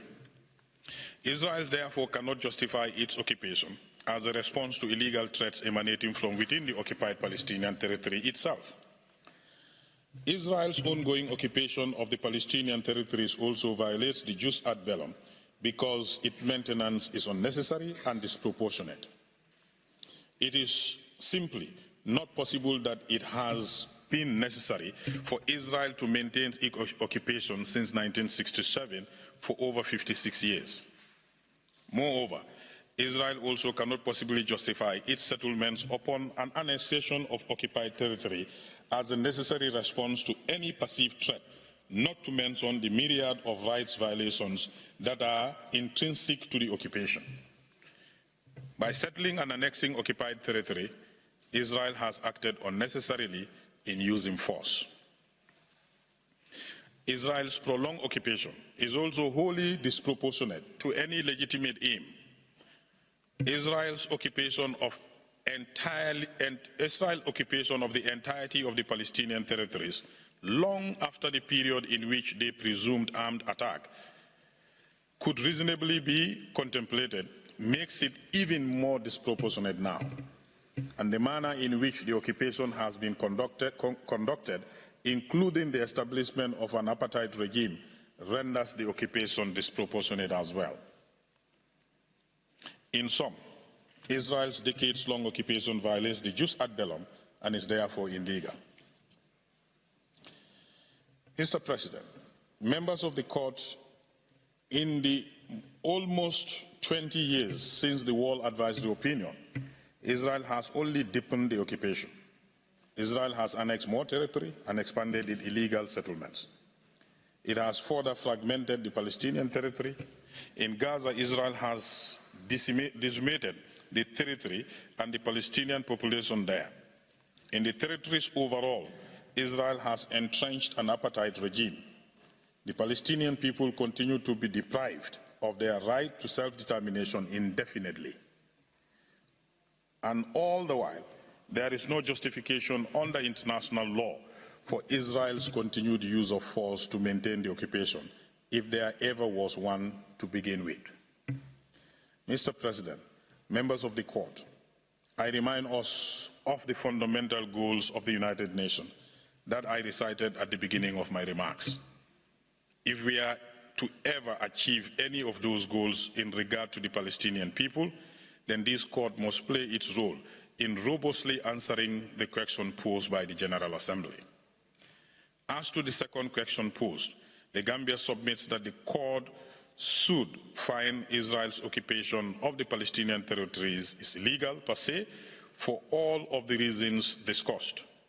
And the Gambia further submits that the court should find that Israel, all other states, and the United Nations are under an obligation to bring about an end to Israel's occupation immediately, or at least as rapidly as possible.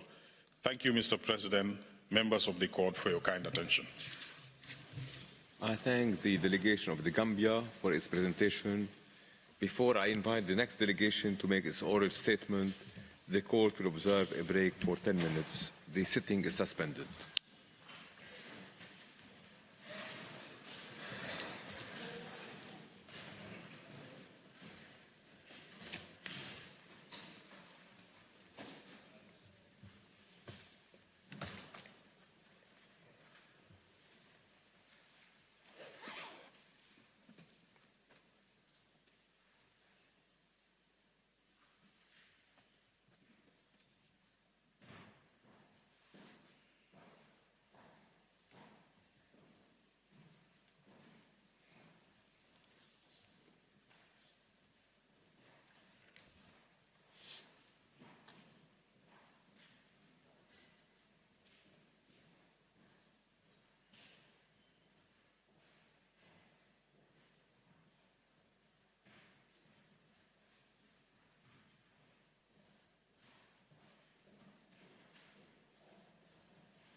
hearing.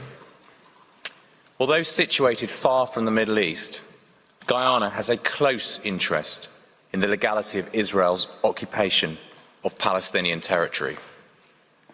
Israel's activities in the occupied territory, which have been brought into sharp focus by the tragic and ongoing humanitarian catastrophe in Gaza, are a matter of truly global concern, with significant implications not only for the state of Palestine and the Palestinian people, but for all states opposed to the acquisition of territory by force. Israel's continued occupation of Palestinian territory is an offence against this bedrock principle of international law, and it is a serious and a continuing threat to a peaceful, secure and stable world. Guyana's participation in these proceedings and its presence here today reflect its firm conviction that an advisory opinion by the Court on the questions posed by the General Assembly will play a valuable and indeed vital role in enabling the United Nations and all of its member states to secure full compliance with international law and ultimately to achieve a permanent, just and peaceful settlement of the Israeli-Palestinian conflict. Mr. President, that belief is one that is shared by the overwhelming majority of states and international organisations which have chosen to participate in these advisory proceedings. However, a small number of states, just 5 in total, contend that the Court should decline to provide an advisory opinion because, they say, an opinion would prejudice negotiations between the State of Palestine and Israel. A further handful of states, which include the United States, from whom you heard earlier today, do not go quite so far, but they instead urge the Court to exercise caution to avoid undermining the existing negotiating framework. Both the advocates of abstention and the advocates of timidity are wrong. There are several reasons why the possible effect of an advisory opinion on negotiations between Israel and the State of Palestine does not constitute a good, still less a compelling, basis for either declining to issue an opinion or for restricting its scope. I highlight 2 in particular. First, the arguments all rest on a fundamentally flawed factual premise. They assume the existence of ongoing negotiations between Israel and the State of Palestine, which could be prejudiced by an advisory opinion. But such negotiations do not exist. There have been no negotiations between the 2 states for a decade. There are no live negotiations. And this is not a contentious proposition. Indeed, one of the most prominent and vocal advocates of judicial caution, the United States, expressly concedes in its written statement that negotiations between the 2 states are not currently occurring. This is the unfortunate but very real actuality. Nor, if the words of Israel's leaders are anything to go by, is there any realistic prospect of Israel's willing participation in such negotiations in the near future. Recent public statements by Israel's Prime Minister make this abundantly clear. In November of last year, for example, Prime Minister Netanyahu proclaimed that Israel would prevent a Palestinian state in Gaza and the West Bank.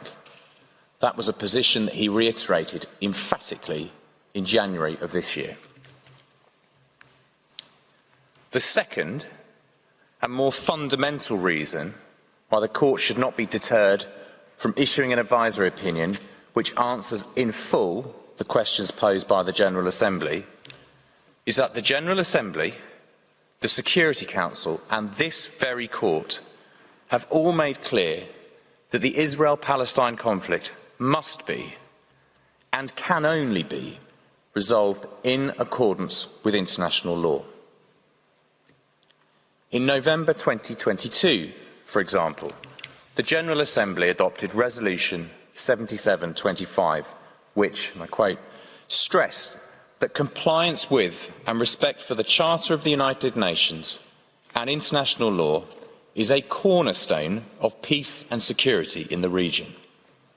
The General Assembly called upon Israel to comply strictly with its obligations under international law and to cease all of its measures that are contrary to international law, including measures which seek to prejudge the final outcome of peace negotiations.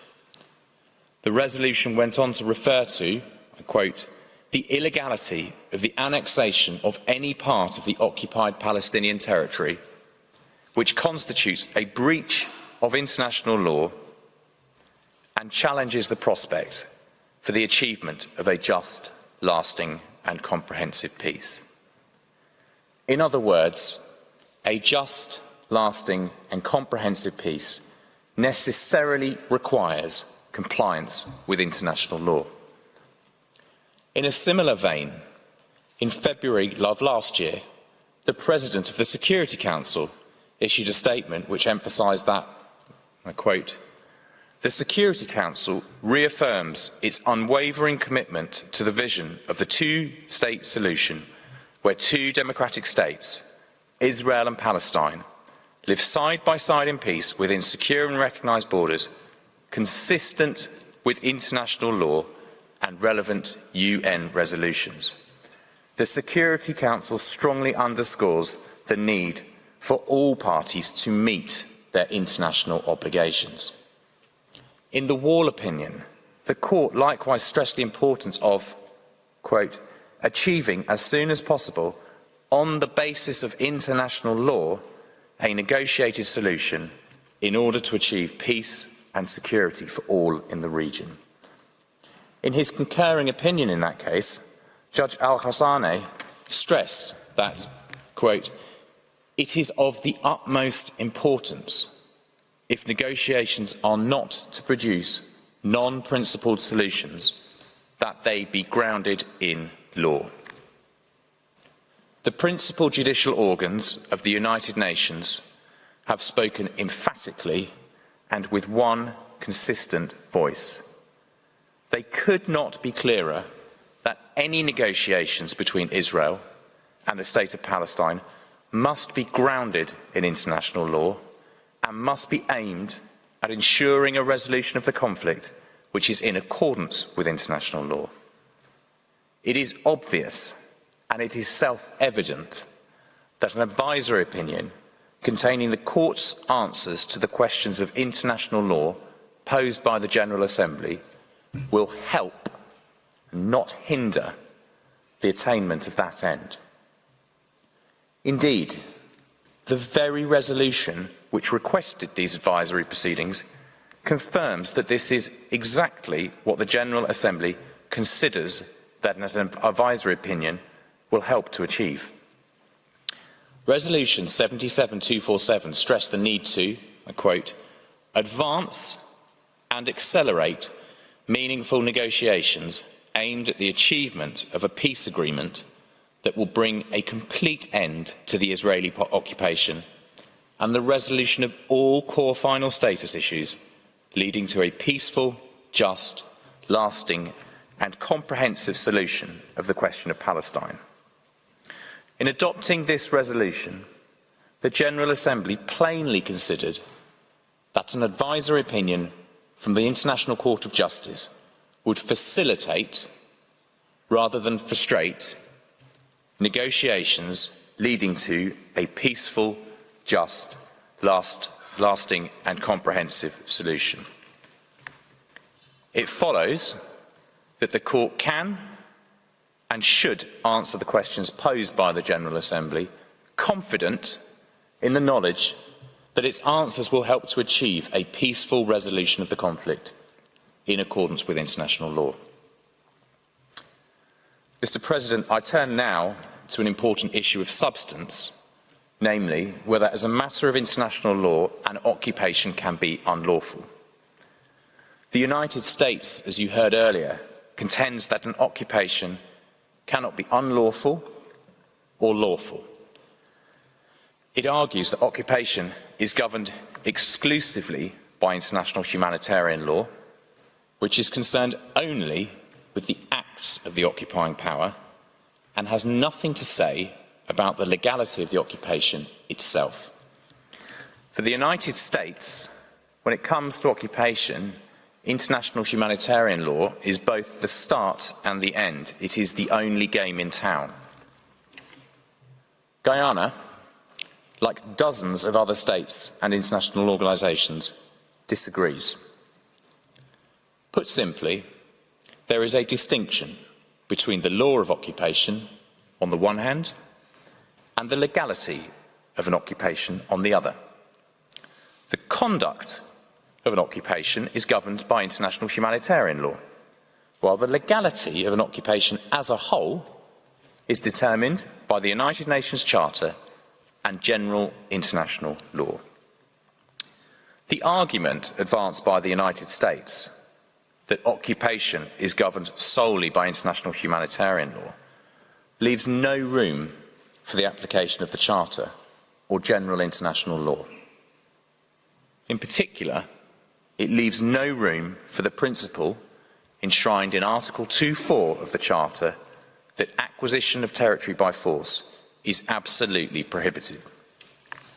An argument which leaves no room for the application of that fundamental principle of international law, a peremptory norm, is not a sound one. How then does one determine whether Israel's occupation of Palestinian territory is unlawful? The answer Guyana submits is straightforward. It is to be found in the principle that occupation is inherently and exclusively a temporary state of affairs, and in the Jus Cogens prohibition on acquisition of territory by force. The inherently temporary character of occupation is reflected in the principle that an occupying power does not acquire sovereignty, not one atom, as Oppenheimer memorably put it, over the occupied territory. It is also reflected in the duty of the occupying power to preserve the status quo ante and to refrain from making any permanent changes to the occupied territory. Temporariness, in short, is the very core and essence of occupation. And it is notable that none of the 57 states and international organisations which filed written statements in these proceedings contend otherwise. It follows that permanent occupation is not occupation at all. It is military conquest. It is annexation. And annexation is, of course, strictly forbidden under international law. It therefore necessarily follows that an occupation which is intended to be permanent is unlawful under international law. Applying these principles, Guyana submits that it is indisputable that Israel's occupation of Palestinian territory is unlawful as a whole. The unlawfulness arises from the fact that Israel has annexed most of the occupied territory, de jure and de facto, including by implanting almost 750,000 Israeli settlers in hundreds of settlements, which Israel's leaders have promised never to remove. In Jerusalem, Israel has formally declared sovereignty over the occupied territory and has expressly extended the application of its domestic laws to that territory. This is a classic, quintessential example of de jure annexation, and it is irrefutable evidence that Israel intends its occupation to be permanent.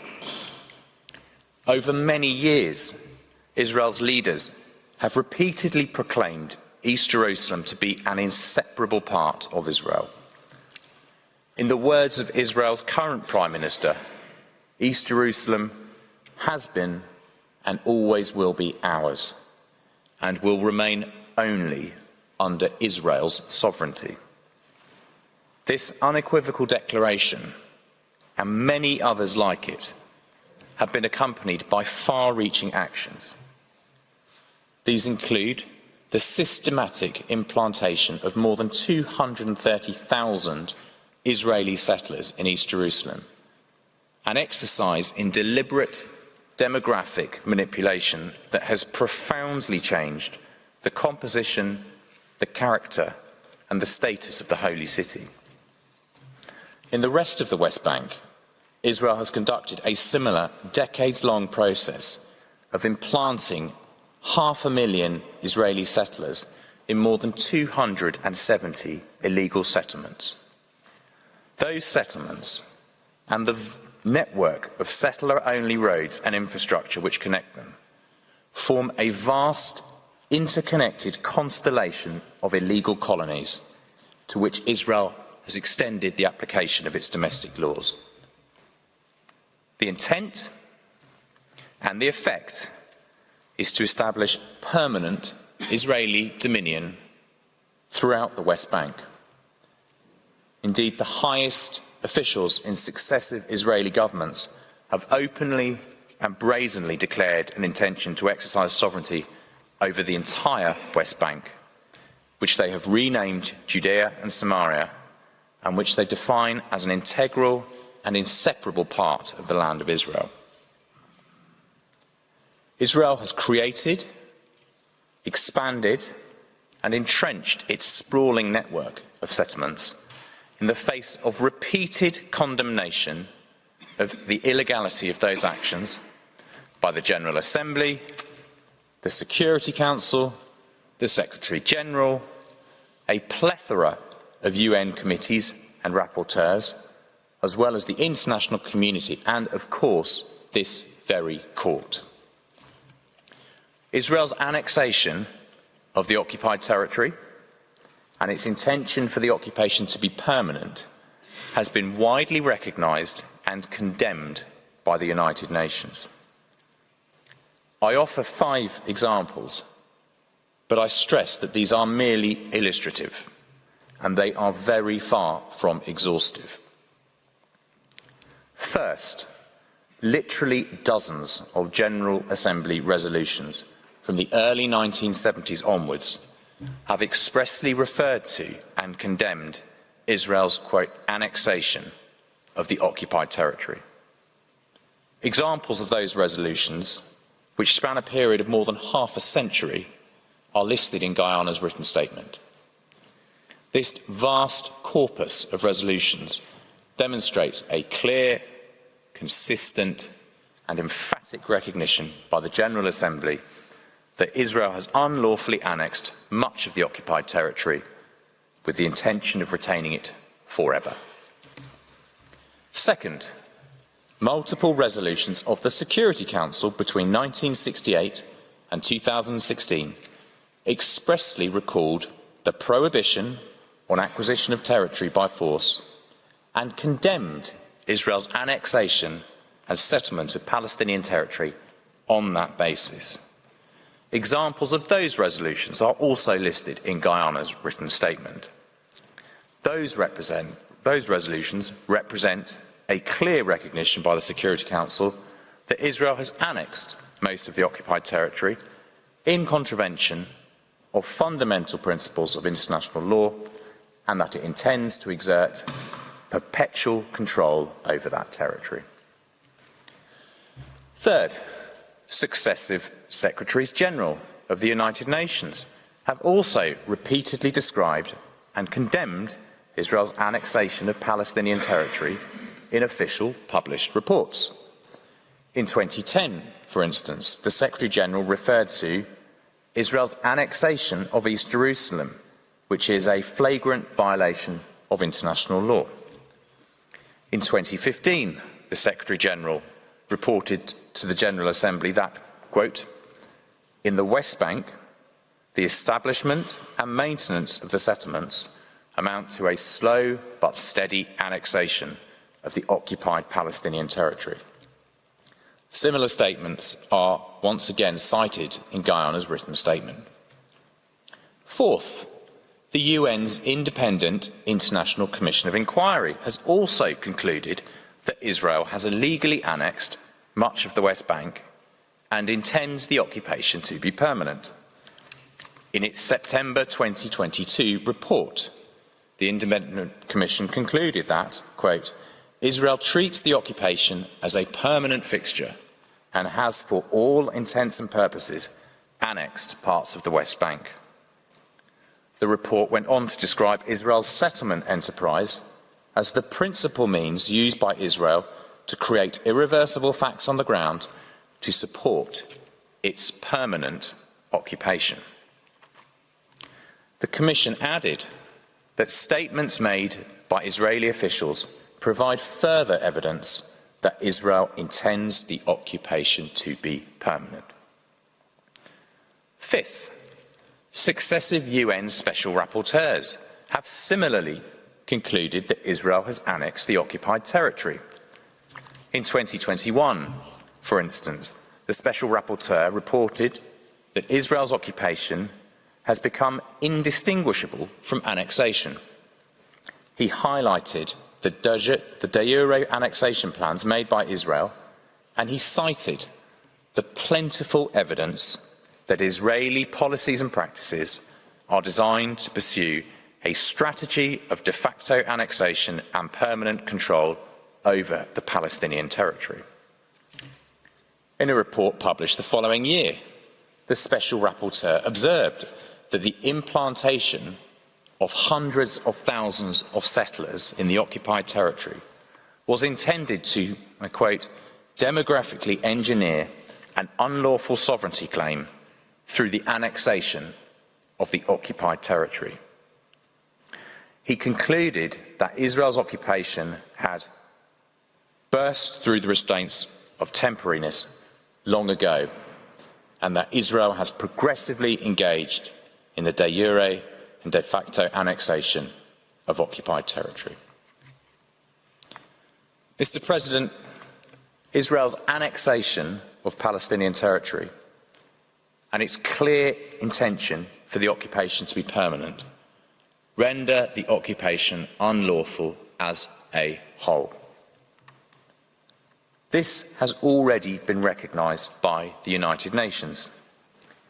In 2022, the Independent Commission of Inquiry concluded that, and I quote, there are reasonable grounds to believe that the Israeli occupation of Palestinian territory is now unlawful under international law, owing to its permanence and to actions undertaken by Israel to annex parts of the land de facto and de jure. In January this year, the Secretary-General, citing international law and the resolutions of the Security Council and General Assembly, concluded bluntly that, quote, Israel's occupation must end. When the United States read aloud from the Secretary-General's statement earlier today, it regrettably excised these crucial words. However, the State of Palestine read them to you on Monday. As the State of Palestine pointed out, the Secretary-General stated 1 month ago that, quote, Palestinians must see their legitimate aspirations for a fully independent, viable and sovereign state realised in line with United Nations resolutions, international law and previous agreements. Israel's occupation must end. Guyana emphatically agrees, both with the Independent Commission of Inquiry and the Secretary-General. The occupation is unlawful. The occupation must therefore end immediately, comprehensively, irreversibly. Mr. President, this court needs no reminding of the importance of international law or of the grave consequences which ensue when it is systematically disregarded. The court also needs no reminding of the profound contributions that its past advisory opinions have made to the plight of peoples and states afflicted by the scourge of colonisation. For many, many years, Israel has chosen to place its own expansionist interests above the duty to respect international law, including Jus Cogens norms and the UN Charter. The result of that deliberate defiance of international law has been decades of dispossession, oppression and injustice for the state of Palestine and the Palestinian people, who have been systematically deprived of their fundamental right of self-determination. These advisory proceedings are a vital opportunity for the World Court to address and to begin to redress the immense harm wrought by Israel's unlawful occupation. With international law as its bedrock and justice as its guide, an advisory opinion from the Court will provide a lodestar for the United Nations and all of its member states to chart a course which reverses that dispossession, which relieves that oppression, and which remedies that injustice. In Guyana's submission, it is only through the rule of international law that a permanent and peaceful resolution of this decades-long conflict may be achieved. An authoritative exposition of international law, including a determination by the Court that the occupation is illegal as a whole and must be brought to an immediate end, will serve the ends of justice, will vindicate the rule of international law, and will provide the basis for a just, comprehensive and lasting peace. Mr. President, members of the Court, I thank you very much for your kind attention. I thank the delegation of Guyana for its presentation. I invite the next participating delegation, Hungary, to address the Court and call upon Mr. Attila Hideg to take the floor. You have the floor, sir.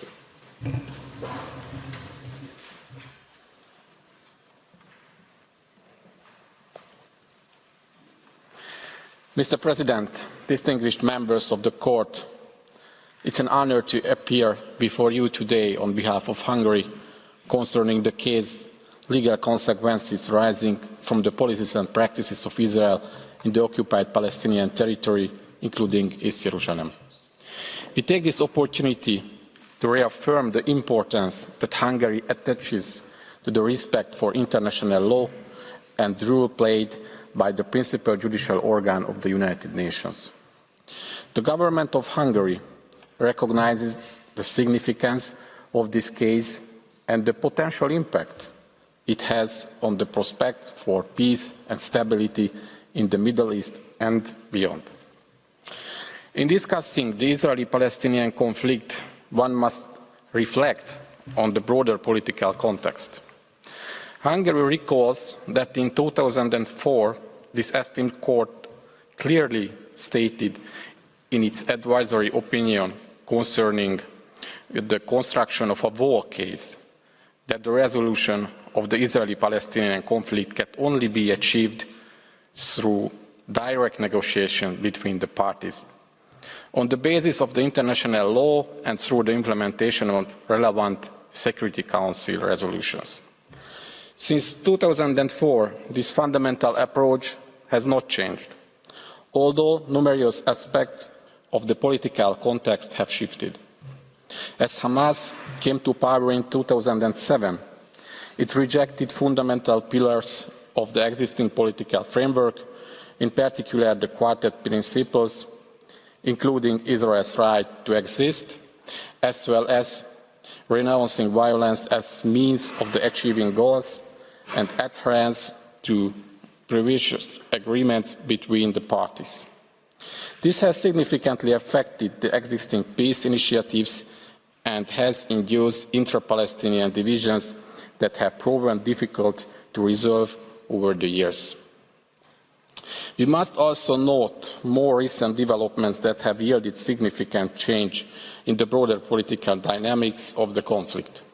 The Abraham Accords, established in 2020, provided a novel approach that has allowed for the normalization of relations between Israel and a number of Arab countries.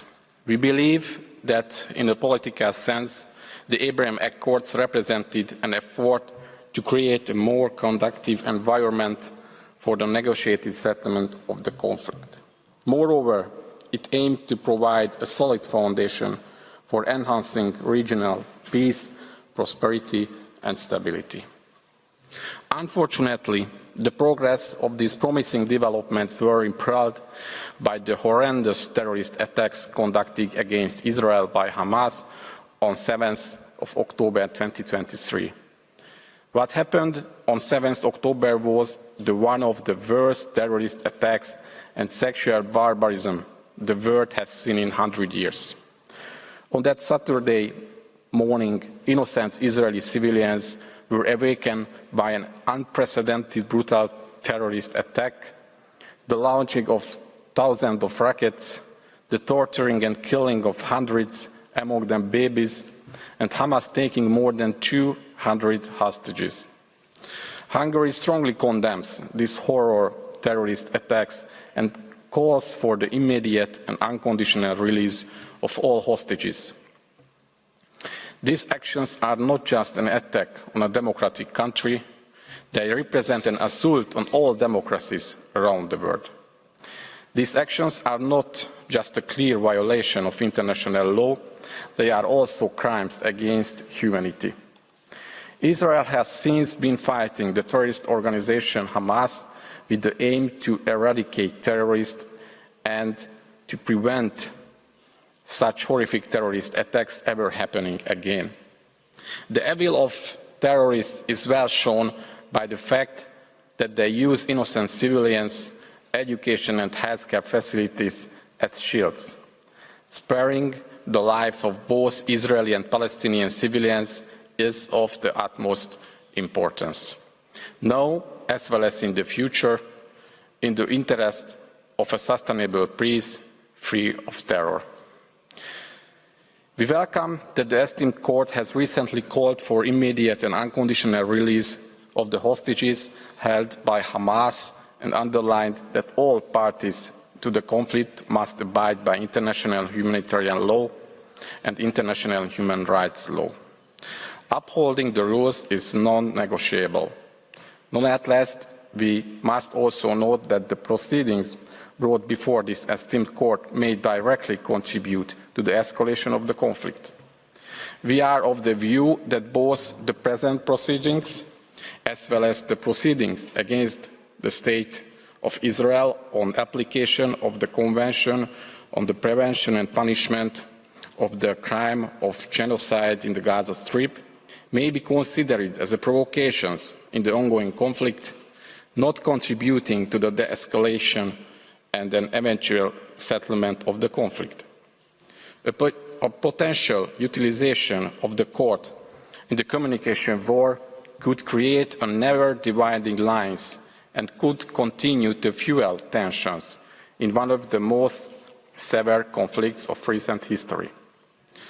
Bearing in mind this aforementioned broader context, let me now turn to addressing three main issues that Hungary considers important to highlight. Members of the Court, I thank you for your kind attention and would now kindly ask you, Mr. President, to call upon Mr. Kocsis to take the floor to continue with the remainder of the arguments of Hungary in this case. I thank Mr. Hideg, and I now give the floor to Mr. Kocsis. You have the floor, sir.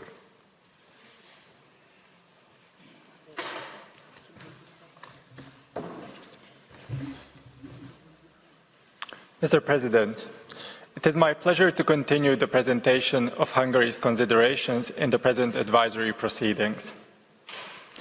Hungary duly submits that the United Nations General Assembly's request for an advisory opinion contained in Resolution 77/247 of 2022 satisfies the conditions set out in Article 65 of the Statute of the Court and in Article 96 of the United Nations Charter, both regarding the competence of the requesting organ and the substance of the request. Accordingly, the court has jurisdiction in this case.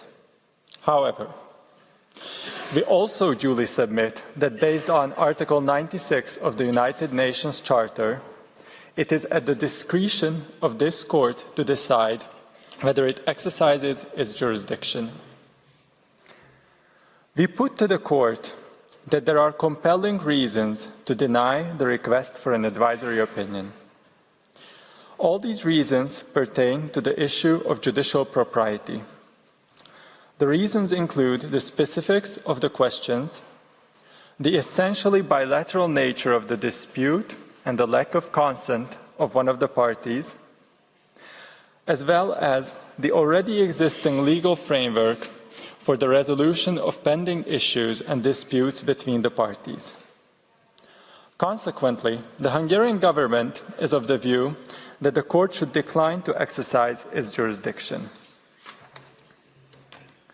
Mr. President, we now turn to the second issue, the compelling reasons why the court should reject to give an opinion on the request made by the General Assembly. We recall the existing precedent for rejecting a request for an advisory opinion based on compelling reasons. The predecessor of the court, the Permanent Court of International Justice, declined to issue an advisory opinion on the status of Eastern Karelia. This decision has never been overruled. We note that the court, in its subsequent decisions, has always taken due care to demonstrate the factual differences from the Eastern Karelia case when considering the exercise of its jurisdiction. This must lead us to the conclusion that the legal criteria set out in that decision remain authoritative.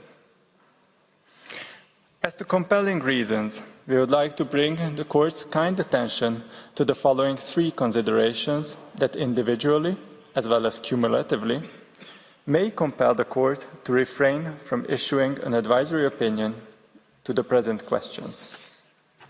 First, we express sincere doubt that the nature of the question would allow for an appropriate advisory opinion.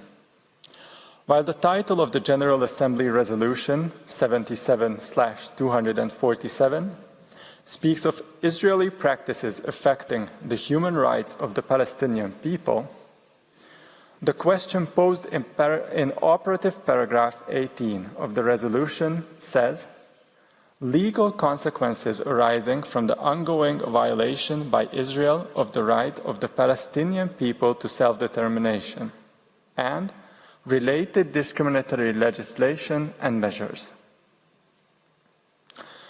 The questions encompass a wide range of subject matters, touching upon the legal status of the occupied Palestinian territories, the unspecified Israeli practices, and the legal consequences of both the status of the occupied Palestinian territories as well as those practices. While the questions do not specify the actual practices and legislation, they already provide a distinct qualification stating their illegality and unlawful nature. Replying to these questions would inherently entail an affirmation of the statements incorporated in the question. Advisory proceedings were designed as an instrument to contribute to and facilitate the work of the requesting organs. These proceedings are not an appropriate forum for making the kinds of determinations that are implied in the question. As the court put it in the Kosovo advisory opinion, Article 65 of the Statute of the Court has not created a form of judicial recourse for states. In our view, should the court decide to reply to these questions in the form of an advisory opinion, that would be tantamount to adjudication on the very subject matter of the underlying concrete bilateral dispute that undoubtedly exists between Israel and Palestine. This leads us to our second consideration, concerning the essentially bilateral nature of the dispute. At the outset, we duly take note of the Vol advisory opinion, in which the court concluded that the conflict between Israeli and Palestinian parties is located in a much broader frame of reference than a bilateral dispute. However, it must be pointed out that this broader frame of reference has fundamentally changed due to the shifting political dynamics within the conflict. The Vol advisory opinion was issued during ongoing peace negotiations between the parties that, alas, have not yielded the desired outcome. Unfortunately, in recent years, despite repeated calls for relaunching good faith negotiations between the parties by the international community, including this very court, the process has stalled. Deadlock continues to ensue, and the conflict thus remains an acute bilateral dispute between the parties. On this basis, we argue that providing an advisory opinion would inevitably raise the question of circumventing consent of Israel as party to this bilateral dispute. We refer to the fact that Israel voted against Resolution 77/247 in the General Assembly in 2022.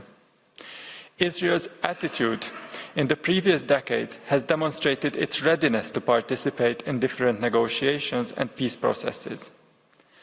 This is the very way the esteemed court itself suggested solving this dispute. For these reasons, we recall our request for the court to exercise its right to decline rendering an advisory opinion. As for our third and final query, we refer to the already existing and accepted institutional architecture for maintaining international peace and security. In this institutional fabric, each actor has its own distinct role and responsibilities as institutional guarantors of peace and security. Within this intricate system, it is the United Nations Security Council that has the primary responsibility for the maintenance of international peace and security according to the United Nations Charter. Should the court decide to render an advisory opinion on this matter, this would, in our opinion, inevitably result in the unduly politicization of the esteemed institution of an otherwise strictly judicial character. This could threaten to undermine its ability to contribute to the maintenance of global peace and security. Additionally, such an opinion, irrespective of its content, would inevitably become part of an already heated political debate, particularly in the aftermath of the barbaric Hamas terrorist attacks conducted on 7 October 2023. Furthermore, when discussing the institutional backdrop to this conflict, it must be pointed out that there is, in fact, an established framework for negotiations aimed at the political settlement of the conflict, emanating from the various United Nations Security Council resolutions, such as 242 and 338. Moreover, to this day, this established negotiation framework, built around the Oslo Accords, remains the recognized framework by both parties to the conflict. It is crucial to also mention the involvement of other international mechanisms and actors in the resolution of the Israeli-Palestinian conflict, including the United Nations Special Coordinator for the Middle East Peace Process, UNSCO. The role of the Special Coordinator is important in facilitating dialogue and negotiations, promoting peace, and coordinating international efforts towards a just, lasting, and comprehensive resolution. Therefore, one must come to the conclusion that if we are to stay true to this very court's ruling issued in the Wall Advisory Opinion, what is needed today is not a new legal interpretation, but a renewed effort to restart peace negotiations, implementing in good faith all relevant existing United Nations Security Council resolutions. In conclusion, we reiterate there is no alternative to the political resolution of the conflict.